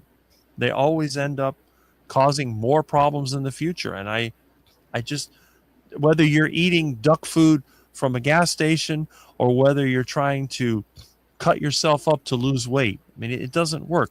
Look at how many people have tried to lose weight and failed, and they end up going for surgery as a way of trying to solve the problem. I mean, look in the carnivore community. There's one person that we've probably talked about several times that he was on the carnivore diet and he got fat again. And now he's over there getting gastric bypass to try to lose weight. That's unnecessary. See, I see surgery as a last resort. When you have an injury, a traumatic injury, and there's no other way to heal it, that's when you have to get it. But to willingly take yourself and make changes, it doesn't make sense to me because you're never going to be as good as before. That scar tissue, it never really heals. So it's like leveraging. You don't want to do something unless you absolutely have to. Yeah, completely agree. We can talk about, I mean, I keep bringing up weight loss just because of stuff I know about, but like people who do a calorie controlled diet, you know, that sort of thing. Maybe 5% efficacy rate long term. So if you try that, you've got 1 in 20 chance, based on the average population, of achieving your goals, which is crap. 1 in 20. So if it took you 20 years to gain weight, whatever weight it was, then you think, okay, I've got a 1 in 20 chance of achieving my goal. 20 years times 20. That's your chance of success. See, that doesn't work. What's the next thing? I don't know. Medical enhancements, so appetite suppressants, maybe. Supplements, I don't know. Doing macro tracking, maybe a 10% benefit, efficacy rate long term. Joining a weight loss group, a support system group, you know. You've got GLP-1 drugs. They're actually the most efficacious things we have right now on the planet that have been studied and measured. Whether people like it or not, that is the empirical data that we have. Now, what happened? But I agree with you, Rick, in that you should use like the least abrasive thing first. So, you know, try tracking your food. Does it work? No. You try tracking your food, but choosing better foods, i.e., carnivore diet. Does that work? Yeah, for a lot of people, it does. It does seem to work. So that's kind of my stance on it. But we all have to fill the gap or plug the gap in different ways. And for a lot of people, it'll be the same thing. For others, you have to be a bit more meticulous, I guess. So. You know, it's frustrating too because some people actually do very well. Maybe they're trying to lose weight, maybe they're trying to get in good shape, and they will do it for a period of time. You'll see them a year or two in, they look absolutely great, have a great physique, they're lost weight, they're healthy and happy, and then they disappear. And then a few months later, they're all fat again, big and fat and sick, and then they're telling a sad story. And it makes you wonder, you went through this process, you had success. Why did you go back to what gave you the problems in the first place? Did you become too confident or did you just don't care? And then to me, I never understood that because I guess to me, the thought of being unhealthy and overweight is so foreign. I can't see it because if I was starting to get tired and I had aches and all that, I wouldn't be able to work as much as I do. And I would say, Rick, you got to do something. Something's wrong. Maybe you need to make adjustments. But somehow people manage to live like this. I guess they get used to it, or they're conditioned that way, and they get less and less healthy, and it becomes normal for them. And then when they finally have a crisis, then they try to go and reverse it very quickly, and they don't realize that it was years in the making of this breakdown. And they think, well, I can just do something now and reverse it. It doesn't work that way. Yeah. Or their subscribership on social media plateaus. So they need to up the ante and do something else that's a bit stupid because they keep falling off the rails. That's true. Actually. Some people do live their life, guys, to... I theorize a lot of people out there do live their lives on social media to create more following based on what they do, but they'll detract from what they would be doing to create road bumps, I guess you could say. Mm-hmm. It's frustrating. That's it. Maybe they just want attention. Like you said, they're trying to get attention so that they'll get more people to follow them. I don't care. I don't care. I don't even ask people to subscribe to my channel. You never see me say like and subscribe. I don't care. That's your choice. You want to like my video? Go ahead. You want to subscribe? More power to you. But I'm not going to ask you to do it because it doesn't benefit me in any way. Whether I have 1 subscriber or 1 million, I'm still going to put out the videos. I'm still going to be here. I may not be here as much, but I'll still be here because I'm not trying to get attention. I don't want the attention of myself. I'm just putting myself out there so that people have something they can look at. So, I saw this guy on YouTube and he made sense, or I don't want to be a celebrity because I know I never will be. I definitely don't want to be a celebrity. I mean, exactly. That's obvious by how I limit my social interaction quite a lot. Mm-hmm. If I was trying to do that, you'd be seeing me posting loads of shorts and reels and stuff all day, every day. But I don't. I really, like I said before, I devote my attention and interest towards people I'm interested in, friends, stuff like that, and anything else is noise. But by default of having a channel, I can share information, hopefully help other people who might be in my situation or coming towards my situation. Gives them a bit of hindsight, so it's a lot of value in that sense. I take pride in that for sure. Yeah, exactly. I mean, to me, just being able to share the information and put it out there. If I didn't do that, I'd feel bad because then I'd feel like, well, I've had these experiences and I'm not telling anybody about them. So it makes me feel like I'm being selfish. I'm not sharing what I've learned. But on the other hand, I'm not trying to get attention. I'm not trying to get people to either look up to me or feel sorry for me. I just want to give them another example they can look at. Somebody they may never meet. They may never meet me physically, but at least they can see this is what the guy did. And it's just something they can think about. Yeah. Yeah, I definitely get behind that. Definitely. Rick, you're 1 in a million. We are lucky to have you in our community. Appreciated. It's Agreed. just, yeah. You're 1 in a million. That's right. To me, it just, I don't know why so many people don't try different things. I guess they get locked into a certain lifestyle. But if things are not going well, my advice has always been, you might want to make a change. Because I've known people and all they do is complain about all the bad things that other people have done to them. And I try to explain to them, well, there's 2 sides to that because you allow that to happen. Maybe if you weren't around those people all the time, maybe if you found different associates, you wouldn't have that problem. I mean, it's even in the Bible, bad associations spoil useful habits. So when you associate with people like that, it's like if you have a drinking problem, would you associate with people who drink all the time? It's not a good idea. If you're eating bad food, is it a good idea to associate with people that eat that food and cook that food? Sounds like a bad idea to me. But I guess a lot of times they just don't understand that. It's hard to get through. Yeah, without going into detail, because I don't want this person to feel singled out or recognised, picked on. But, there's someone in our community. So for the last 2 years, I've known them, and they insist that high-fat carnivore is what's giving them the results. They're still over fat. They're still always ill. Still always inflamed. Not happy. They're always depressed.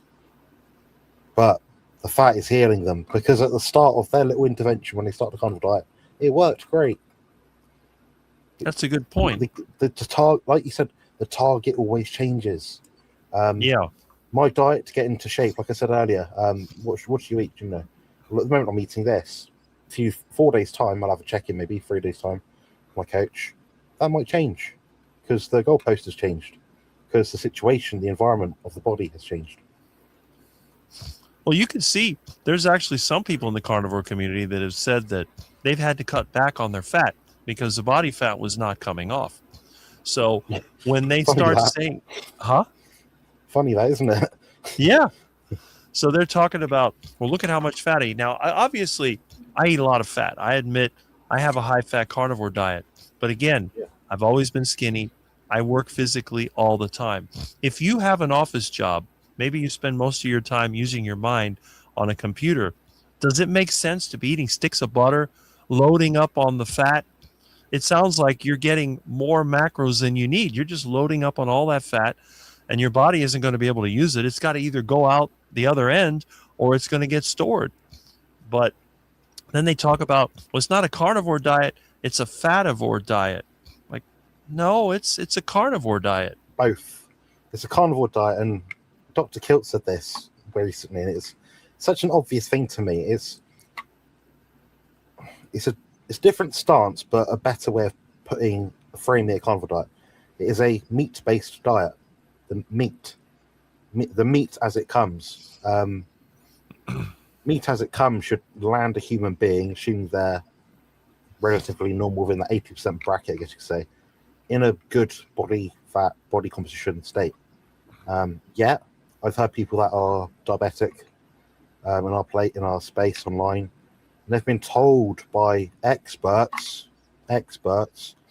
to eat 305 grams of fat per day from butter alone. So they're probably eating 400 plus grams of fat per day. I'm eating, as of tomorrow, 105 grams of fat to get leaner. Now, people don't need to get as lean as me. That's not what I'm saying. But I'm saying I'm eating 4 times less fat than them per day to get lean. So to get even half as lean as me, you're probably looking at about half of, whatever you're currently eating. So it's exactly. the other one that people do is they sort of try to talk mechanistically. Well, if you measure the amount of fat that comes out of your stool, it's only this much. And fat cannot turn into body fat. It can. If you just eat fat all day, say you ate 2 kilos of fat every day, but no protein, your body is going to burn or utilize some of that to create energy to do your day-to-day things. Anything in excess will turn into body fat, or you will get diarrhea to some degrees and your guts will be runny, but you'll still gain an amount of body fat that you don't want. That's right. And the other thing too is the person's natural composition. Someone like Jonathan over here has a lot more muscle than somebody like Rick, who doesn't have a lot of muscle. So you could have the same body fat percentage. Let's say I'm usually somewhere around 12% to 14% my whole life. But I'm very thin because I don't have a lot of muscle. But then you could have Jonathan with maybe 10% body fat and would still be larger. It's all subjective. And I think a lot of times people just don't see that. They're more concerned about the numbers on the scale or maybe their waist size or something like that. And again, waist size, what is it? It's supposed to be half of your height. My waist size is about 35 inches, but my height, I'm 6'6". So I'm in that range. Yeah. But a normal person with a 35-inch waist could be quite large. They could have a good sized gut sticking out and they would have a higher body fat percentage. Really, if you want to be serious, in my opinion, just keeping track of what you eat, not so much calories, because we know that's silliness, Because Just the food, if calories were a the thing, drinking meat, hot liquids would make meats. us fatter. Yeah, yeah. Just the animal food source. If you're on a carnivore diet, meat, fish, eggs, dairy, grams. Oh, I had a cup. I had a tablespoon. I had Right. a pound. You know, it's like just do that for a week. Mm-hmm. If you're too hungry, it's probably too little food or something's off in your lifestyle. Right. Okay, look at those checkpoints. Is that okay? No. Okay, address that. Run it for another week. Any change in scale, weight, inflammation, whatever you're trying to track. Yes. Okay, just do the same thing again. Mm-hmm. That's it. It's not. It That's doesn't have it. to be more complicated. It's very simple. It's all in the amount of food that you're eating. It has nothing to do with high-end net carbs and macros and fat. And I mean, who knows really how much fat is in, let's say, a ground or minced beef, as you call it. It varies. It's not always the same.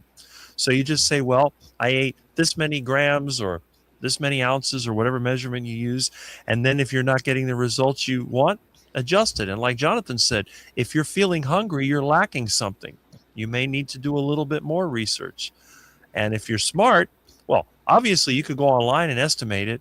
But if you need somebody to give you more actual real world experience, you find someone like Jonathan over here, and then you get the benefit because someone like Jonathan can save you time, which actually saves you money, and you're not going to be as frustrated.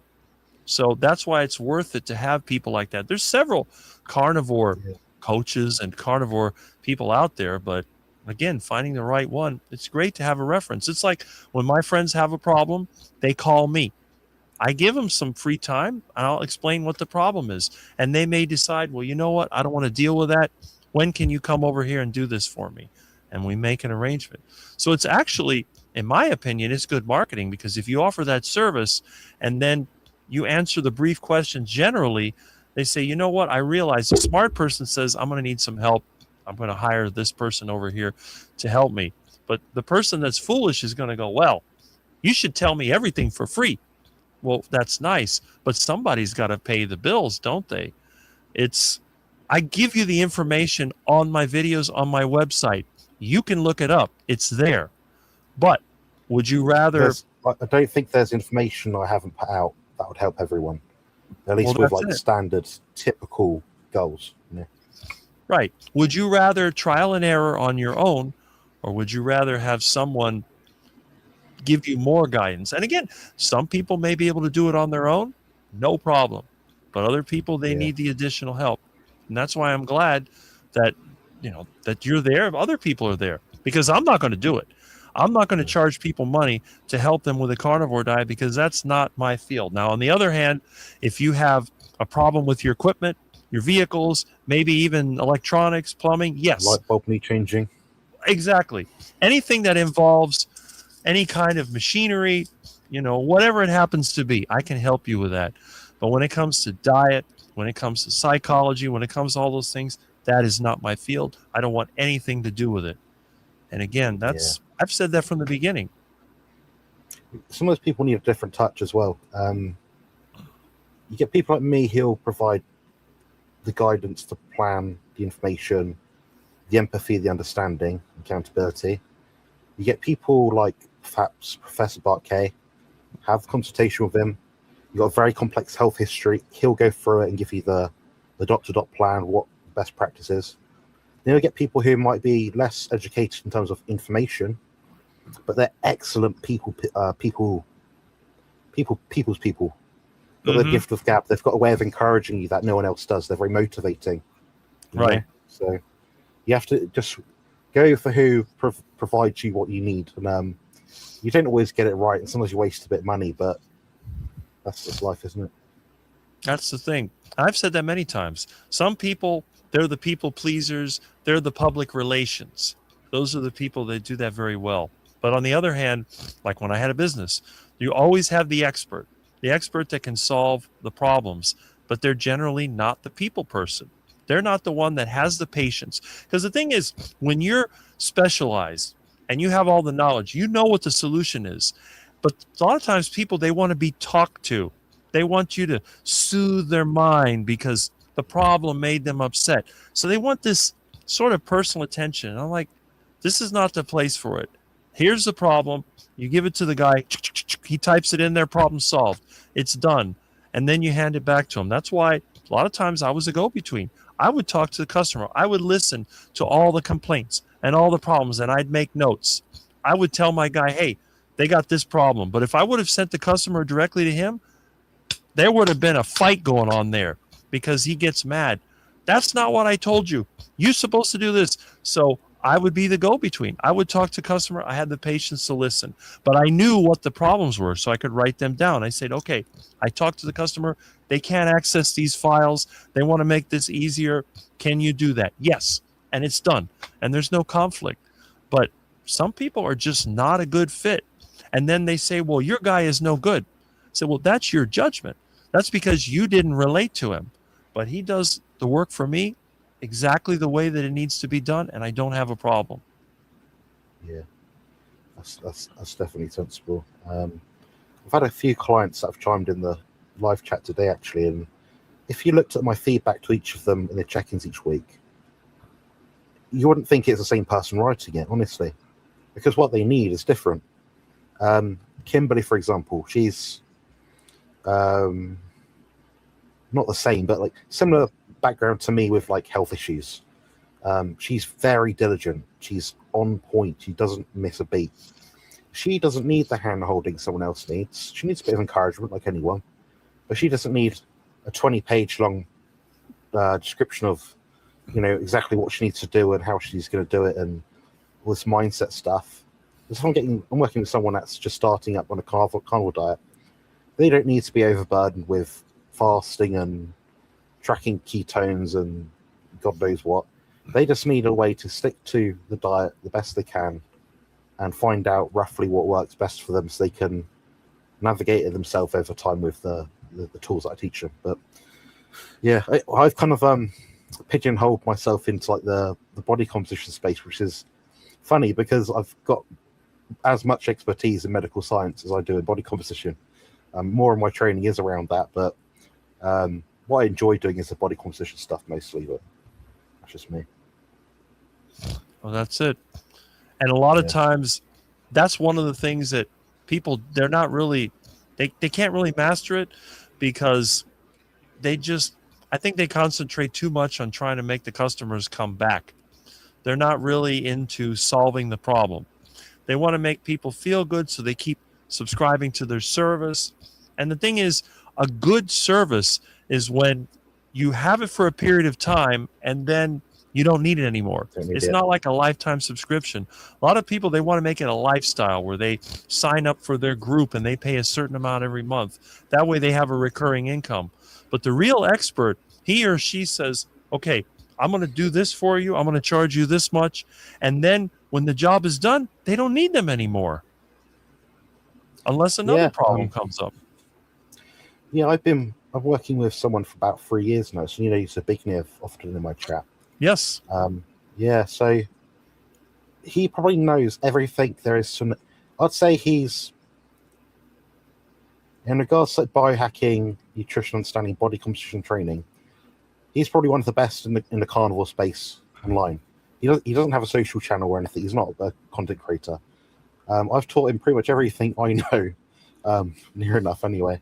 But he still pays to work with me because, one, he likes the accountability and stuff, but he knows if he has a problem or something he needs to sort of work around with his health, he knows I'll give him the best possible tools to do it. And he knows that I'll give him the straightforward best practice because I know his adherence is 1000%. So he doesn't need the extra stuff, I guess you could, like the extra specific guidance sort of thing. He just needs the plan. So yeah, I'm grateful to work with every single one of my clients. They're all good, brilliant, hardworking people, and that's why they stick around. Like very few people ever leave my programs. To be honest. Mm-hmm. That's right. I do intend to teach them everything they need to know, so they can like leave the nest sort of thing over time. But yeah, when they do the leave the nest, within 3 months, I get an email back saying, "How are you doing, Jonathan? You're right. Can we start back up again? I want to do this." Exactly. But again, you're not trying to market a subscription service. You're offering a service based on need, but a lot of these groups, they want people to Time sign up. specific. Yeah, they want people to sign up to a group. And the thing is, in your case, it's still one-on-one. You're not having like a group and you have some name for it, like I don't want to mention any of the groups, but we know who we're talking Yeah, about. yeah. They use abbreviations or whatever, and Three people letter sign up. words. What? 3-letter words and acronyms. Yeah, 3 letters, whatever. But I think in many ways they're basically creating a walled garden. So they're not, in my opinion, a motivating force in the carnivore community. A motivating force in the carnivore community casts a wide net. They may have several chats or live streams or free groups or whatever. And then, sure, you can have your services, because if that's your profession, I'm not going to go and fix somebody's washing machine for free. That's not happening. But I will offer my experience. Like you said, the chat that we have now, that's free. Anybody can join in. But if they want a specific service, that's different. But to close everything off into one group, I think does a disservice, because then you start to become marginalized and you're really no longer the cutting edge of the carnivore community. Yeah. I'm letting out a bit of a secret here, because we've got such a good number of people, and it's worth just mentioning. So DC and I are looking to do something together, a bit like group coaching, but not in the same way. It's gonna be done and formatted in the right way, So it will be a walled garden in a sense, as in a private group, but it's not going to be impersonal. It's all going to be very specific. Mm-hmm. But it's not going to be that we only produce content there, and if you're not part of it, you don't get access to anything. It'll be a bit of a mix of both of our thing. So it'll be the same thing I'm currently doing, just in a more group setting, but not to the degree that you're talking about, with hundreds of people sat on the screen going, "Oh, I just do a sardine fast, ketones." Oh, it's not going to be like that. So, well, again, it all depends on the number. If you have a small group of people, it's still almost a one-on-one service. But when you have hundreds of people that are just signing up, I think there's just something that bothers me about that. Now, again, I'm not saying people can't donate. I mean, if somebody wants to donate to the cause, I encourage that.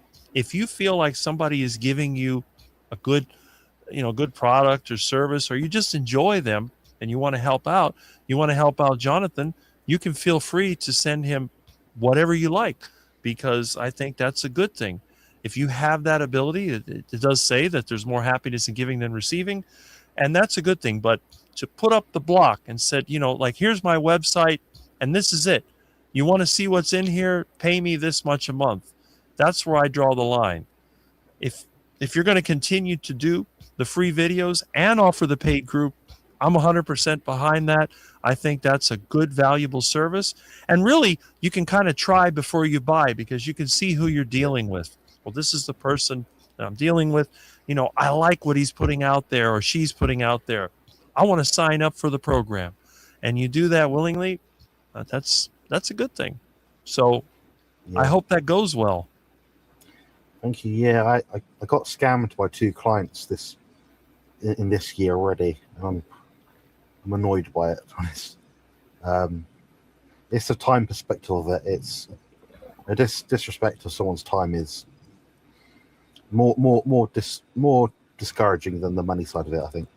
Mm-hmm. Yeah. Let's talk about something else, because I think we're going on off a bit and people are getting fed up. Mm-hmm. Let's see. We have any more questions? Let me double check.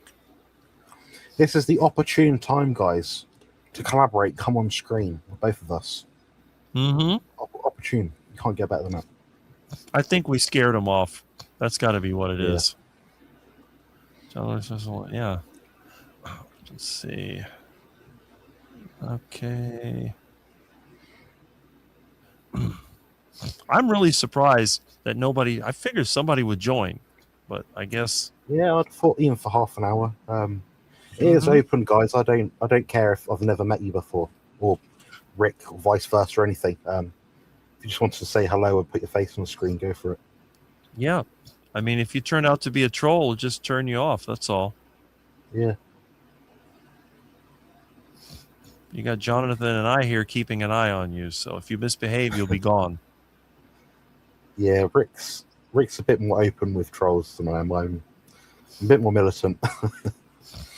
Well, again, that's the style. I have fun with them. But Style, yeah. when other people are on the stream, I'm strict too. I make them disappear. In fact, I've been a moderator. I'm still one, I guess, technically on Chafee's channel. When the trolls come in, I knock them out immediately. And on Butter Bob's channel as well, I've knocked out several trolls. On my channel, I draw the line. You can make fun of me all you want, but you make fun of my friends, and you're out of here. Yeah, it's a matter of respect. One of the people that have commented today that have left the chat already, they're disrespectful to my friend Bart K. I'm okay with people saying, "Oh, they don't particularly like him because they don't like the way he does this."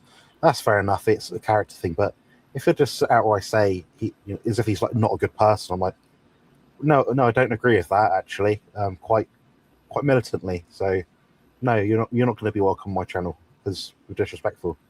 But Right. I'm open to opinion. If someone doesn't like me on your channel, that's completely fine as well. All the person might do is they might just tune out when I'm here. That's fair enough. Right. Well, that's true. Although, you can't. It's hard to determine what people are thinking because a lot of times they do some pretty crazy things. But I do believe that the personality differences, they can be a problem. But on my channel, I try to make light of it. It's just that I get some of my viewers that get aggravated. And in the carnivore space, we have a lot of people that have serious issues, health issues, even mental issues. So I try to look out for them. So whenever somebody gets directly attacked, I will time out the troll for at least 24 hours. And if they keep doing it, then I'll make them disappear.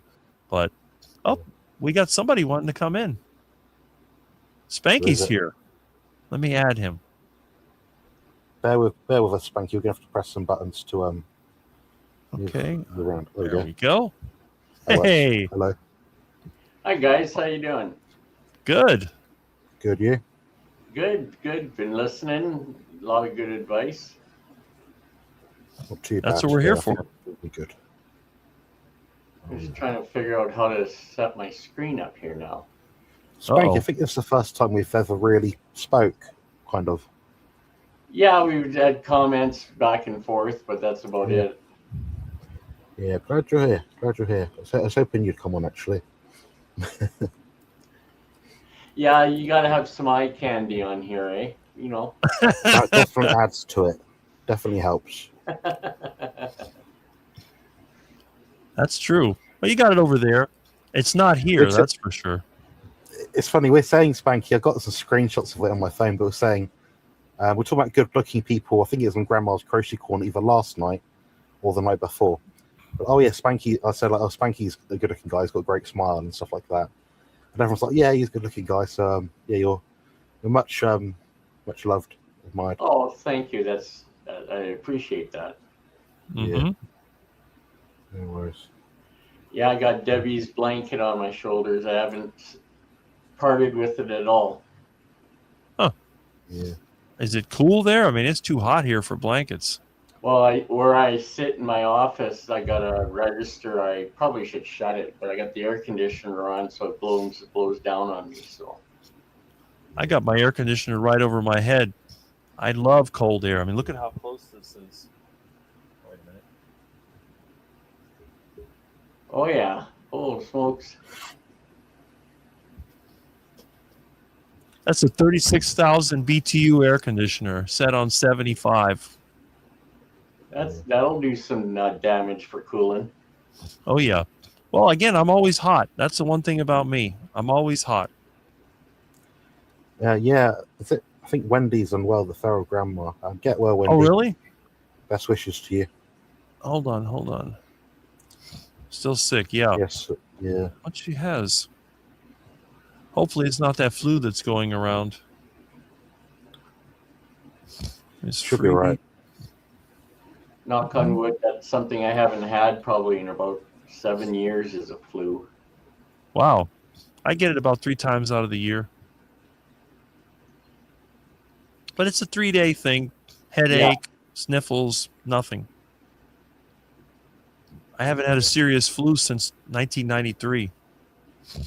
That's pretty good. That's I'm a trying to couple think years. the last time I had a jab. My 2000 last one was a tetanus shot.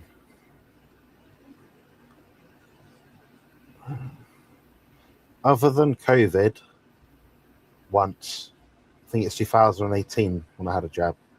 Mm. Wow. I've not had a COVID jab, but when I had a flu vaccine, like 2018, that was the last time I think I had a bad cold sort of thing. My last shot had to be in 93 or 94, somewhere around there. It was a tetanus. I think it was 93 when I had that stepped on that rusty nail tetanus shot. Yeah. That's the last time. Yeah, I get the flu shot every year the last 7 years. So I don't know if it's placebo or if it's just actually working or. Yeah, maybe that's why you haven't got the flu. Maybe, yeah.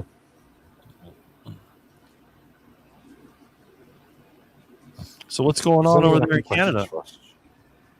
The weather, it's been really windy where I'm at this year for golfing and that. It's just been windier than usual. Hard to explain it, but you're out there in 40-mile-an-hour wind trying to just sink a, even affects the ball on the putting greens.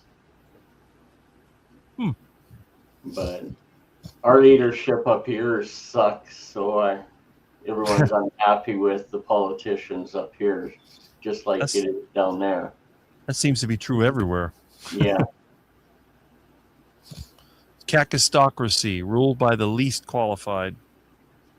It seems that way. You got to think that why can't good people go into politics because they don't want to put up with the baloney, right? Well, they don't let them in anyway. Exactly. The good people can't get the financing. It's the bad people that get all the money because the bad people want them in there. Yeah. Ooh, we're getting some interesting chat. To a car show.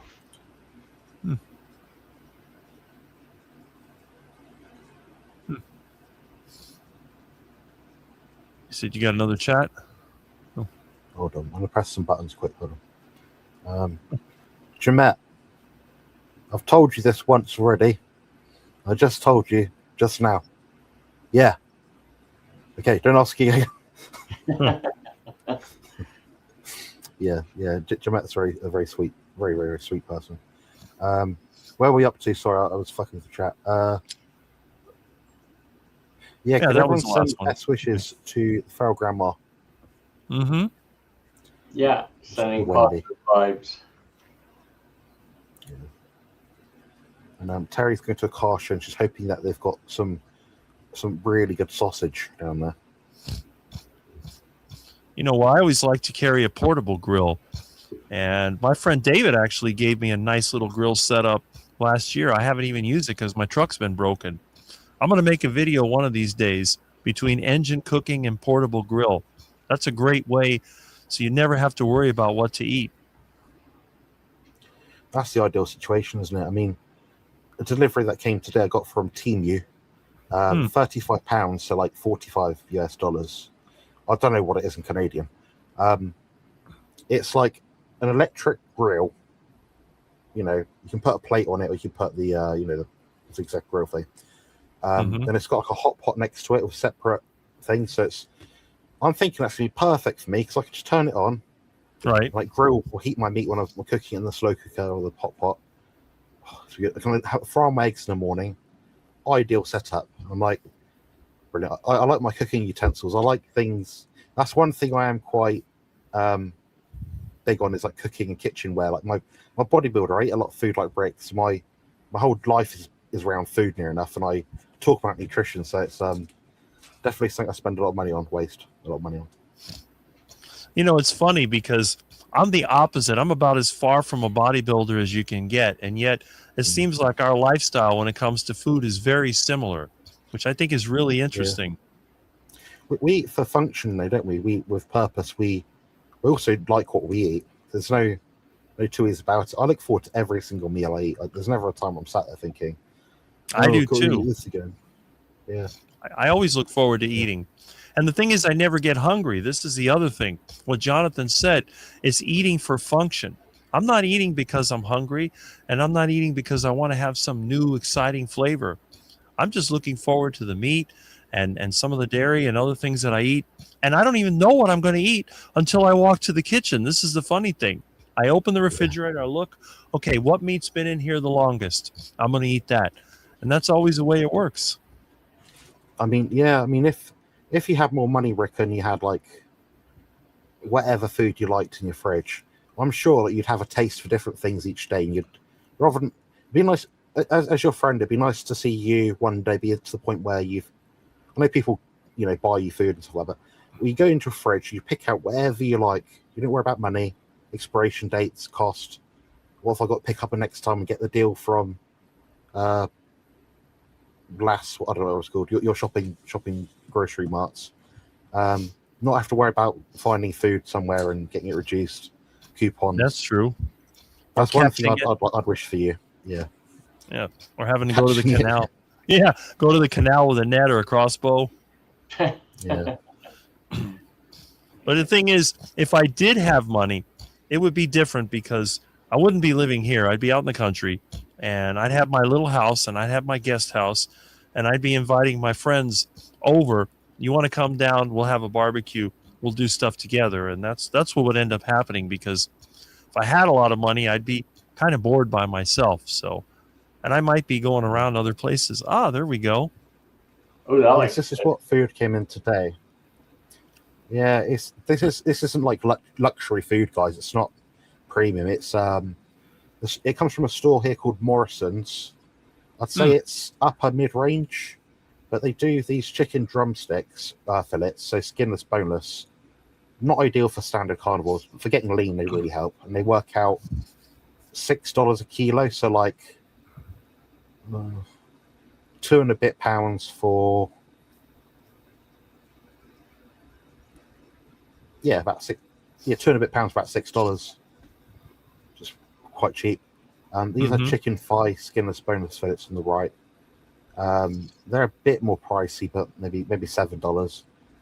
These just lean ground beef, 95%, 500-gram pack, so just over £1. And they're about $12 a pack. No, $6 a pack. So yeah, that's what came today. For anyone wondering what sort of food I buy and generally do eat, and it's actually Joe from Joe's Sleep and Slim Down Journey that got me into the drumstick fillets. Really nice, slow cooked. They've got like they're just drumstick fillets. So they've got a bit of a tender, collagenous kind of taste to some bits of them. They're very cost effective, and they taste nice, and they cook nice, and they're quite lean. So yeah. I got drumsticks over at Presidente for 58 cents a pound, and that's what I've been making heart attack chicken from.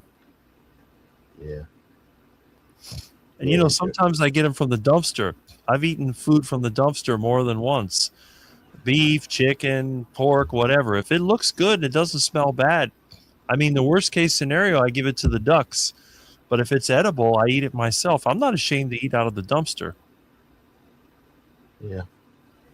I personally don't or haven't that I know of. But my priority in life is, like, above all, obviously paying my rent, but food. If I can't eat, everything goes to crap. So in terms of like hierarchy of needs, it's paying rent, food, medication. If you watch I know you watch my bike rides. What are the normal places I go to? Home Depot, Harbor Freight Tools, and the grocery stores. I never go anywhere else. My whole life is tools and parts for my customers, food for me, and that's really it. There's nothing else to it. I don't have anything trendy. Yeah, for me, gym, swim, sauna, about 3 times a week. See family whenever I do. Online food shopping most of the time. Care assistant comes around on a Thursday. I've got a very simple life, but it is very structured because it has to be. So, yeah, we're quite similar. What about you, Spanky? What's your sort of like average week like? For food? Food, lifestyle, stuff you enjoy, like things that you are miss, things you don't like want to miss. I don't know. Well, obviously it's in my name. I golf probably 6, 7 times a week.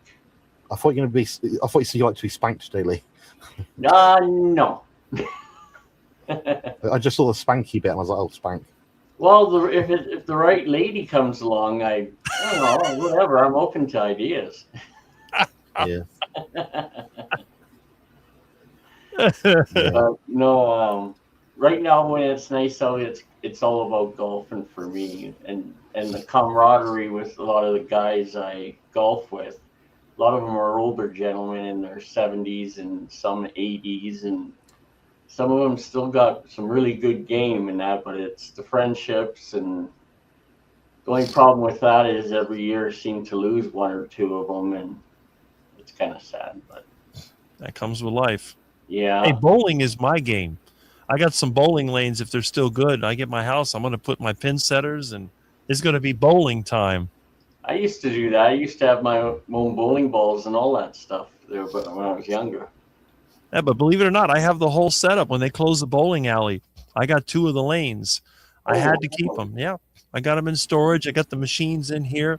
Maybe one day you'll see me over there and bowling at my new place. It's almost like, what don't you have? Yeah, that's true. What don't I have? Well, I'm not rich, but I have a lot of stuff. That's why I live in a storage container, basically. Yeah, and food-wise, I'm ketovore. Like I'm probably 80%, 85% meat, and I'll add the odd salad and or yogurt with blueberries and stuff like that. And then I cheat the odd time. I'm like a lot of people. You have a craving, and I sub whatever the word is I'm looking for. Mm-hmm. Oh, what happened to Jonathan there? Maybe his camera, maybe his internet went out for a little bit. He'll be back. The circle of doubt. Yeah, technology. Sometimes it up. Okay, I guess he'll come back in. Let's see here. Get these comments. That's been a pretty interesting stream so far. I forgot Jonathan said about it. Okay, yeah. Oh, there he goes. Jonathan has returned. There he is. So, internet went a bit nuts. There you go. I actually had I got hit, what was it, last week when I was on Mitch's live stream. I had a DDoS attack. I couldn't believe it. Why would they attack my IP? I'm a nobody. What is that exactly? Well, they start pinging or trace route or whatever. They send you so much internet traffic that your transmit is just blocked. So you keep receiving and receiving and receiving and receiving.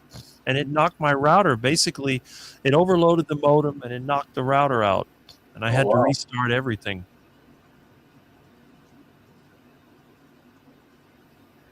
I don't know if I've ever had that happen. It's rare.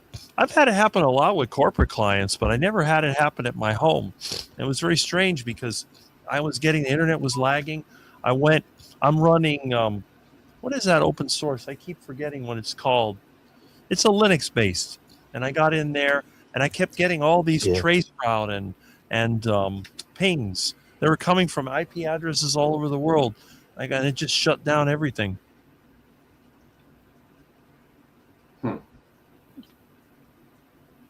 Yeah, Joe's a very good singer. I'm not someone that sits there and enjoys music for the most part, but waking up, someone singing in the shower, upbeat, I can't get over that. So what was that one, Rick? I just missed that one. So Rick from Thomas. So Rick would have a little house in the prairie. Yeah, that'd be ideal. Little Laura Ingalls. It's one of the top 10 things I want in this world. Definitely. Mm-hmm. Yep. Car shows. Yep. Maybe one day my car will be in drivable, good condition instead of rusting with a possum living in it. Thank you. Loves golf. Yep. Somebody, I think it was Barry, made a video about my van with possums in it. I thought that was pretty funny. I think I saw that. That was pretty funny. That and then the lizard queen ordering the lizard blizzard from the van. Lizard blizzard. I seem to be the subject of a lot of those funny videos.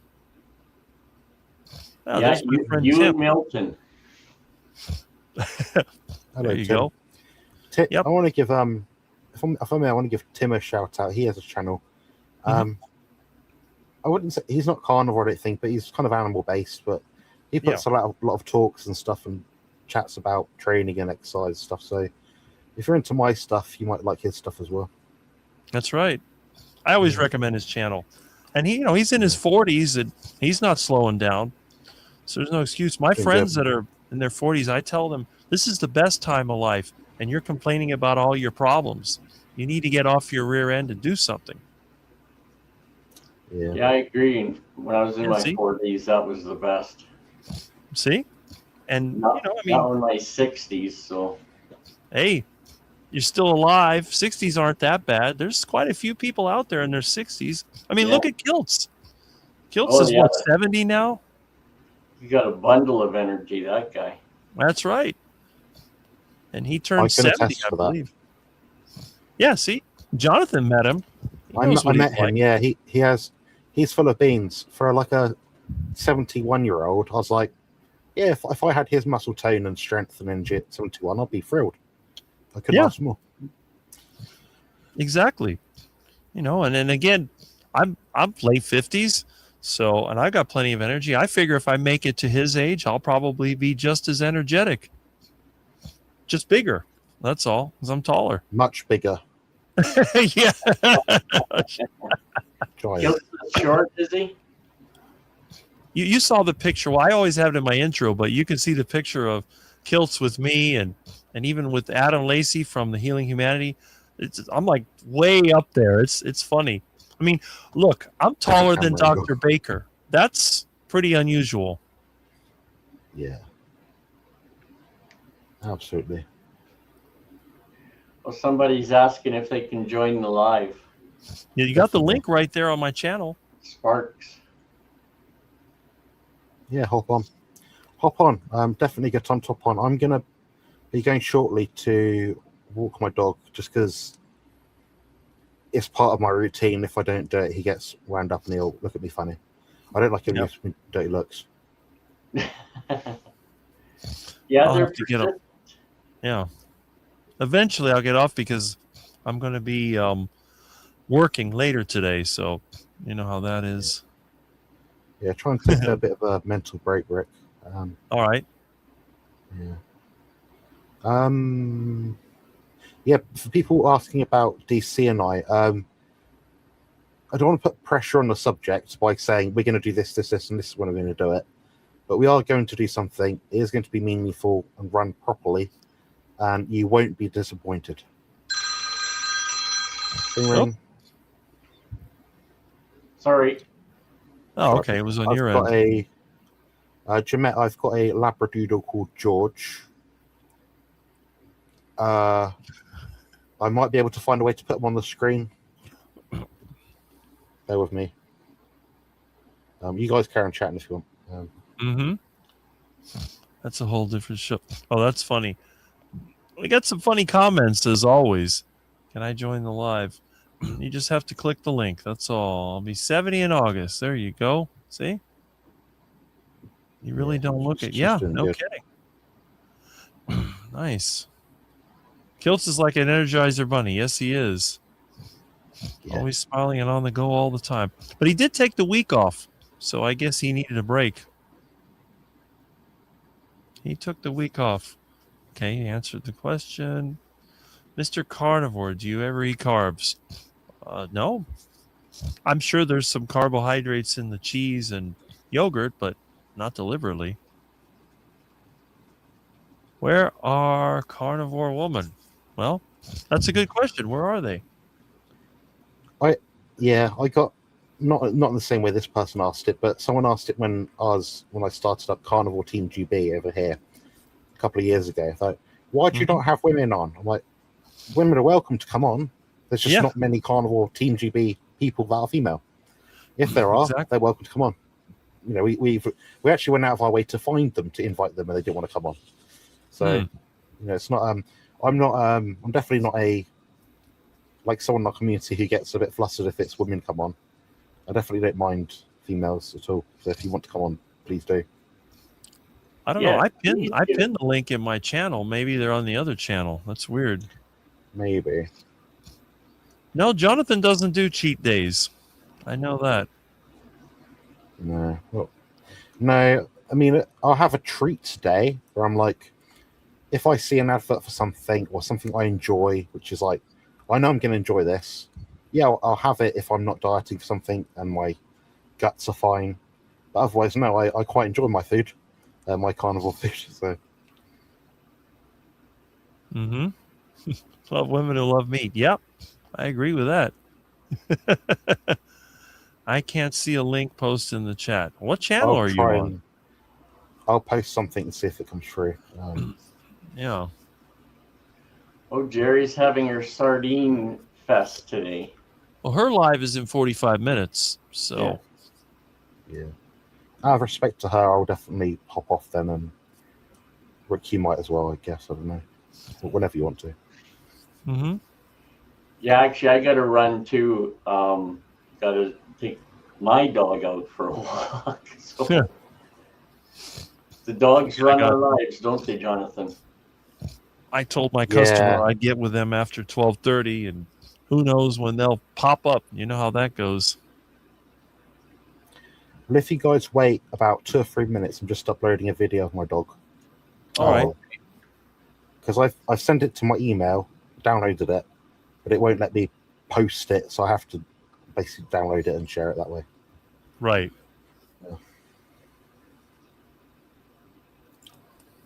Yeah, those songs are so good. So I want to make another shout out today, my second shout out. Grandma's Crochet Corner. She makes very good AI assisted music based on what people like, the preferences, their story, unique stuff on a channel. And she has a playlist called something like Jonathan's Bodybuilding Tracks, something like that. Definitely worth listening if you like rock music and stuff like that. I know she's made several songs about me and Mr. Milton. The one that I think is Rick, Don't Eat Duck Food. Yeah, there's some good songs. She did one for my dad and one for my son that were just very endearing. All right, there we go. I've just posted the link. It says Rick posted it, but Rick and I are sharing the same StreamYard, so I posted it, but it's from both of us. Right. Yeah.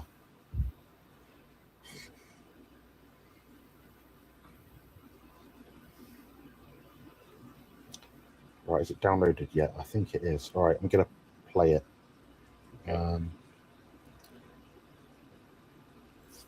There we go. Aw. He's a 8.5-year-old Labradoodle called George. This is what he's like before I walk him. So this will be a duplication of what happens in about 10 minutes time, probably. Take me out for a walk, Dad. Yeah, he loves it. That's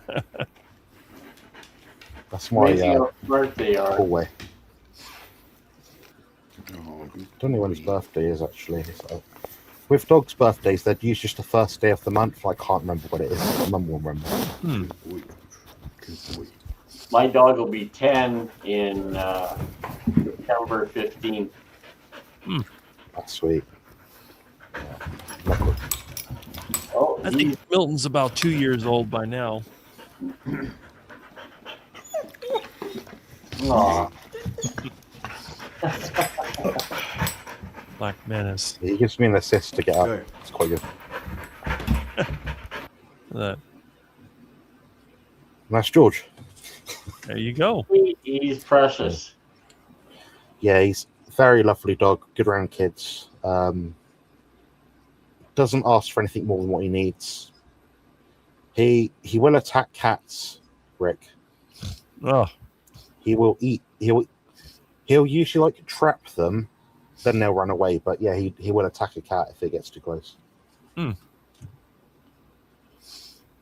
don't know why they attack cats. Cats are so friendly. Well, except when Milton's mad. Yeah, when he's attacking you there, Rick, that's pretty funny. There we go. This could be a troll. We'll see. Hello. Hello. They may need to turn their microphone and camera on if they haven't already. Interesting. Hello, darlings. Hello. Hello, can you hear me? No, we can't see your face. Oh, I prefer not to. I've got like a severe burn on my face, which I'm quite self-conscious about. That's not so bad. How are you doing today, anyway? Yeah, not too bad, yeah? Yeah, I'm all right. My tailbone's getting a bit sore. We always see me when I'm doing these live streams. Is I start like here, and end up about here. So I'm at the edge of my chair now, so I'm going to hop off shortly. But yeah, whereabouts? I'm guessing you're from the UK. Who's like who's?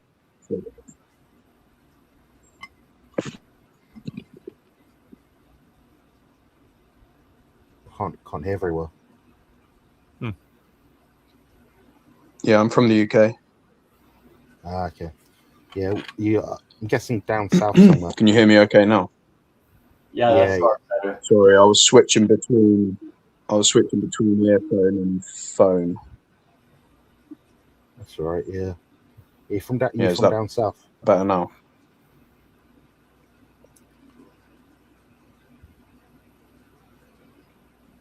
I think there's a lag in there. Mm-hmm. Yeah, I'm from down south, yeah. Do you know Watford? Yeah, I went there in October on the 19th and 20th.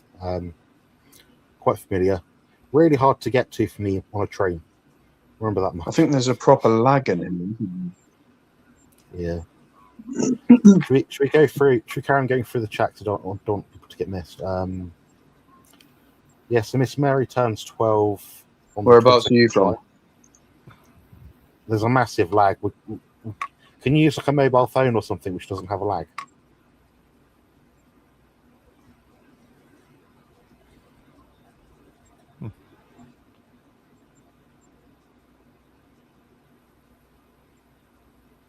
And there was silence. No, I guess not. I think it's just my phone, to be fair. Yeah, there's about a 15-second delay in you responding to what we're saying.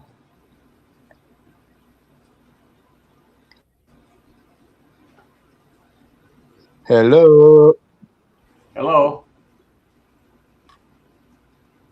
Big batty girl, come on, pun me. Oh, I don't think these guys can hear me. Right, should we have sex, darling? Yeah, let's fuck.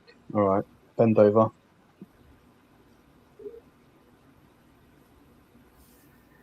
Oh my goodness. That must be a first time, Rick. That was interesting.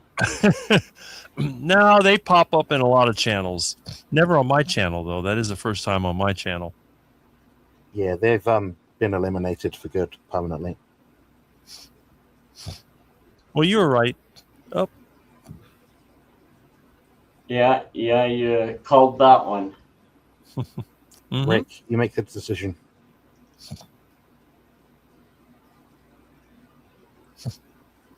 They're covering the camera. And, okay. Thumbs down. Let's carry on, shall we? Oh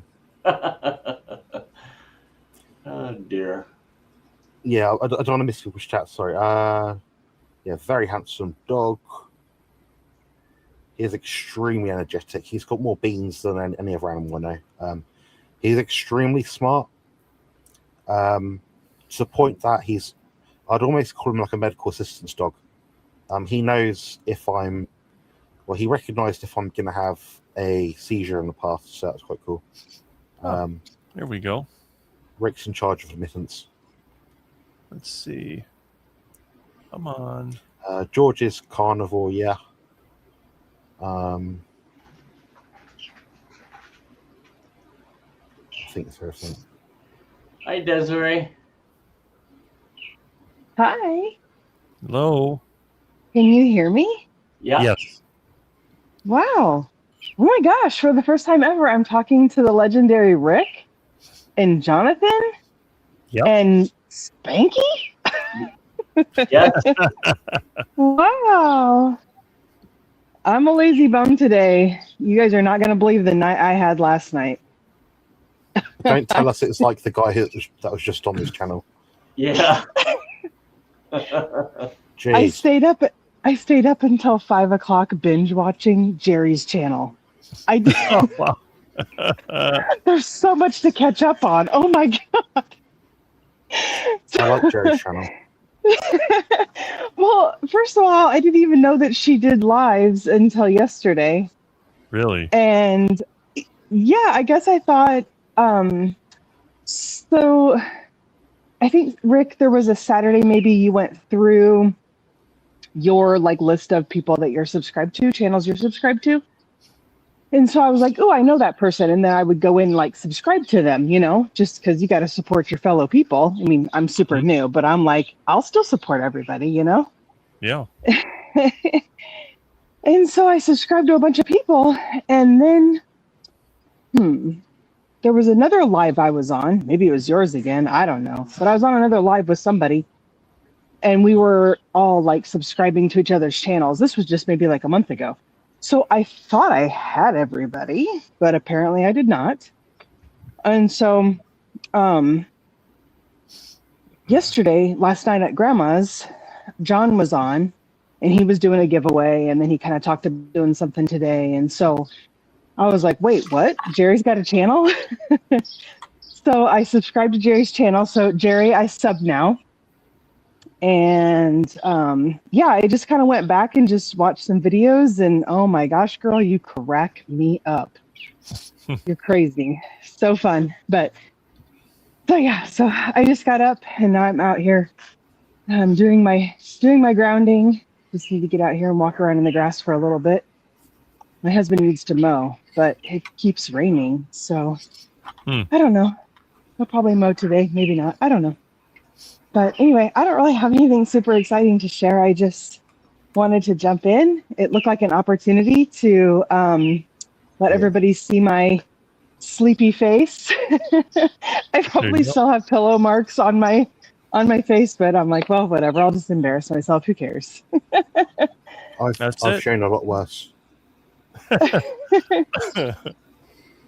We've heard a lot worse as well, just prior to you coming on. So Yeah, that was scary. Yeah, so, well, first of all, I don't know who it was that wanted to join. I think Spanky was like, hey, somebody, wants to join. And then Rick was like, well, the link is right there. And I thought, that's weird. I don't see a link. And so I went looking, because it wasn't me that was asking. So I went looking for the link, and I'm like, there is no link. I even like backed out of it. I mean, I'm on an Android phone, and so who freaking knows? But I backed out of it, went to like your description. Nope, no link there. Because sometimes you'll have like the phone number where you can call.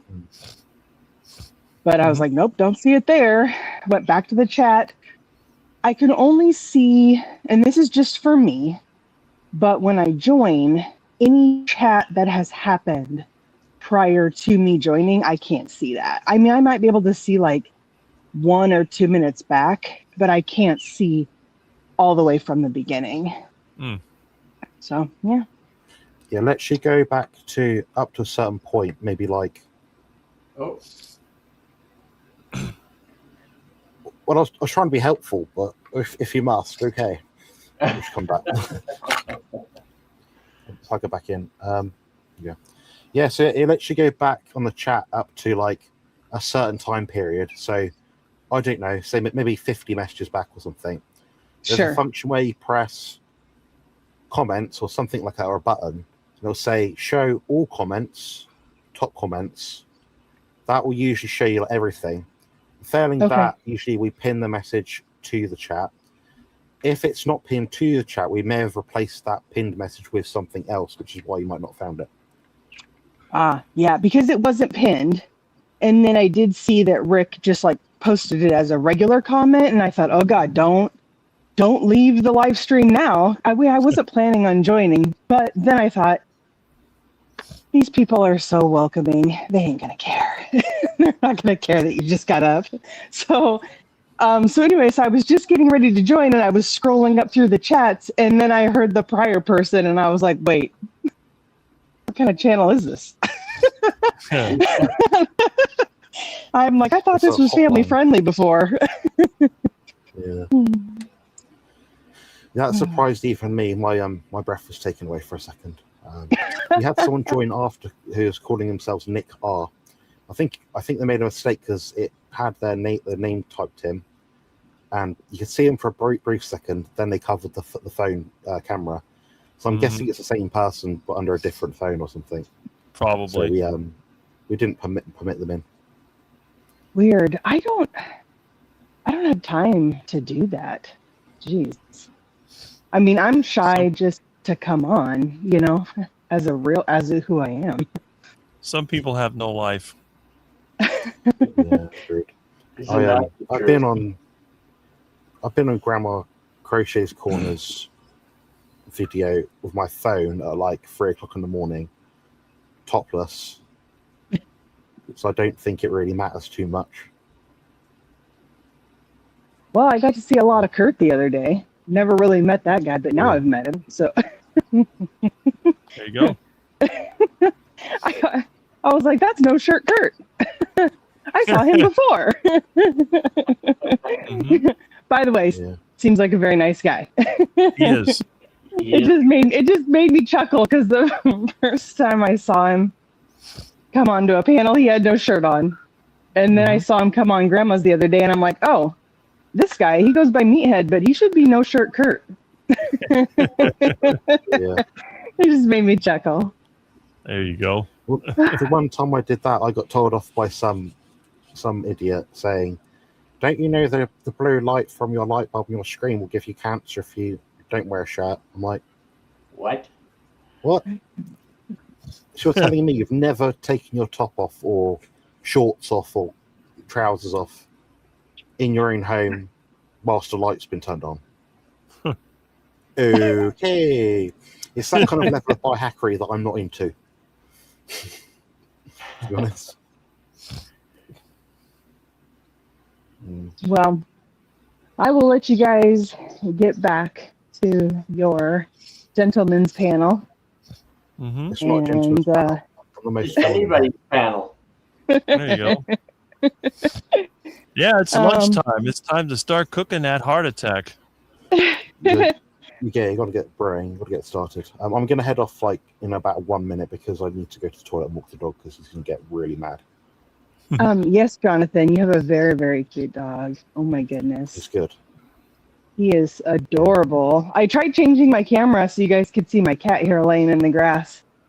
But it like closed off everything, so I don't know what the heck happened. So I was like, okay, never mind. I'll just yeah, you'll just have to look at me, I guess, because I can't reverse the camera. But well, anyway, it was nice to have a chance to show my face. I'm a real person. And thank you, everyone in the community, for always being so kind to us newbies and so welcoming. I really appreciate it. So you guys all have a wonderful day. Well, thanks for coming on. We're all newbies and we'll start somewhere. My advice is whatever Rick says. So. Well, yes, he is the legend. He is the legend. The All right, legend. guys. Have a wonderful day. Have a good Thank day. you. Have a good one. Weekend. You too. Enjoy. All right. Yeah. Thanks, lady. My spiritual chronic illness pain video meeting starts in a second, so I'm going to tune into that and do a walk and talk on my phone with my dog. Yeah. Yeah, Right, I guys. got Nice to see you both. Nice to see you, Rick, and I'll be in touch in due course. All right. Thank you for being right. here. We'll see you guys My later. pleasure. Yes. Right. Take care. Okay. Bye-bye. Cheers. All right. All right. So we're going to be ending this. If you want to catch another live, Jerry's on at 1. If you like watching someone drive around Wisconsin and give you a little wisdom, I'd go for that. What I'm going to do, I'm going to go ahead and try to get my heart attack going before my friend comes over here, because I promised him I'd give him a hand. And I do have his chainsaw over there. You can see right here.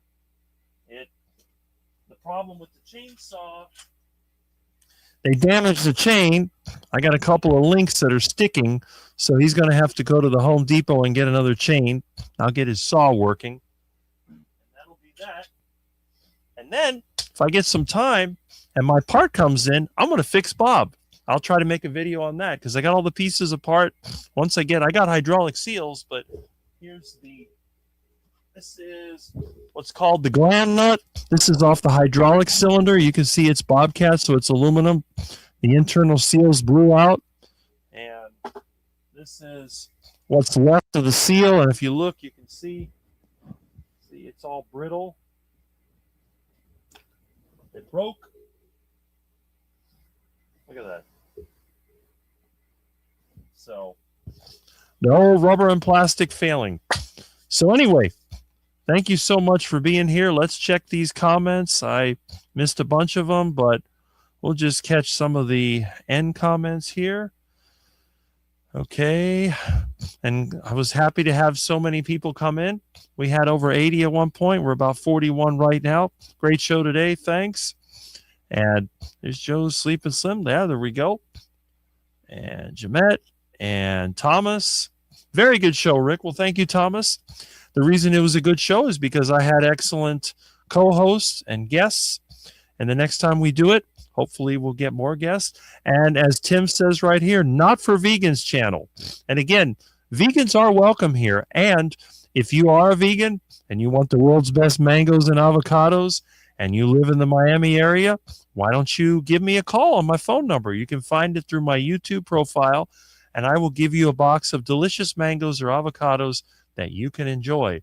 And even if you're not a vegan and you're my friend, you got access to it. Spanky says, bye, have a super weekend. Show us the kittens this week. I always do. And hopefully they'll be indoors pretty soon. I'm looking forward to that. Rick has a phone line and people can call in. That is correct. My rotary phone is always over here. And as you can see, it's a real phone with no bug in the phone. See, it's got the little mouthpiece in there, just like the old days. So when you call me, it's like you're calling the radio station up till the 80s or whenever they were taking it. All right. And we have the happy belated birthday. Yes, it was last week, but it was awesome. Everyone have a great day. Eat meat. Today is different. I hope that you're feeling better, by the way. Rick, you're the best. Always easy on the ears. Well, thank you. Thank you, because I have the best subscribers. She was cool. Have a great day from Terry Girl. And Ivy Wynette by the Spanky. And have a great weekend, all. Well, thank you, man. I appreciate that. And I'll be seeing you next week. Now, there are several options. Tuesday night is my time to be on the Keto Cookout. You want to join in, you can do that there, 8:30 Eastern Standard Time. I was scheduled Wednesday morning at 6 a.m. for the Dr. Kiltz live stream. I really don't know. He was off this week if they're going to reschedule it. But as far as I know, I'm on there. And you never know who might invite me. I was invited on Liz's channel last week. I may be invited again to another channel. So keep your eyes open. Whenever I get a link, I post it on my channel. So if you like watching me, I'm not sure why anybody would want to watch me, but if you do like watching me, just drop in and I'm there for you. And again, thank you so much for being here, for participating.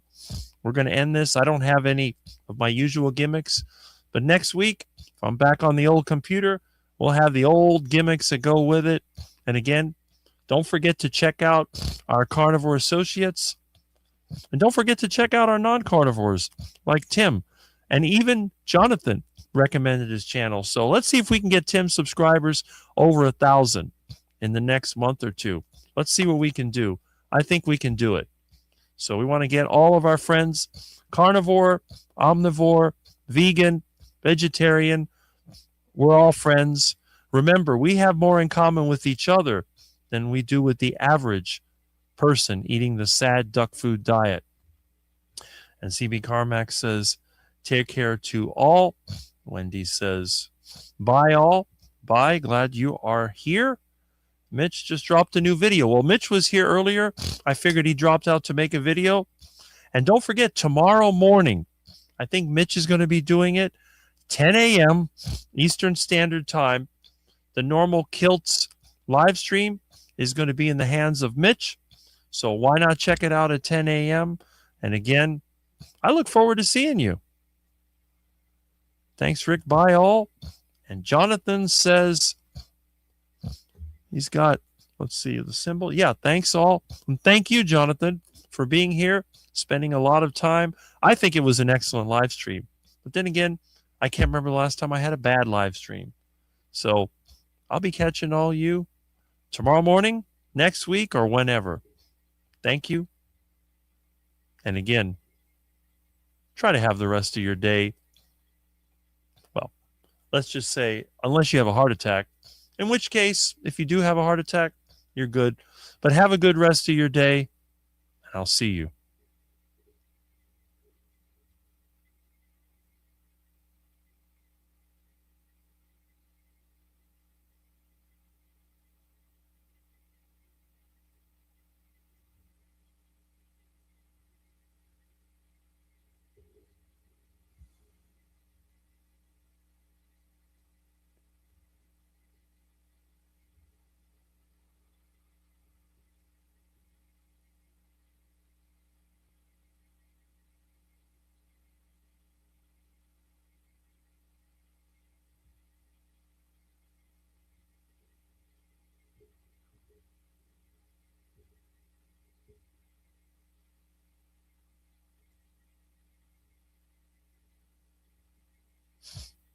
Why is this not ending?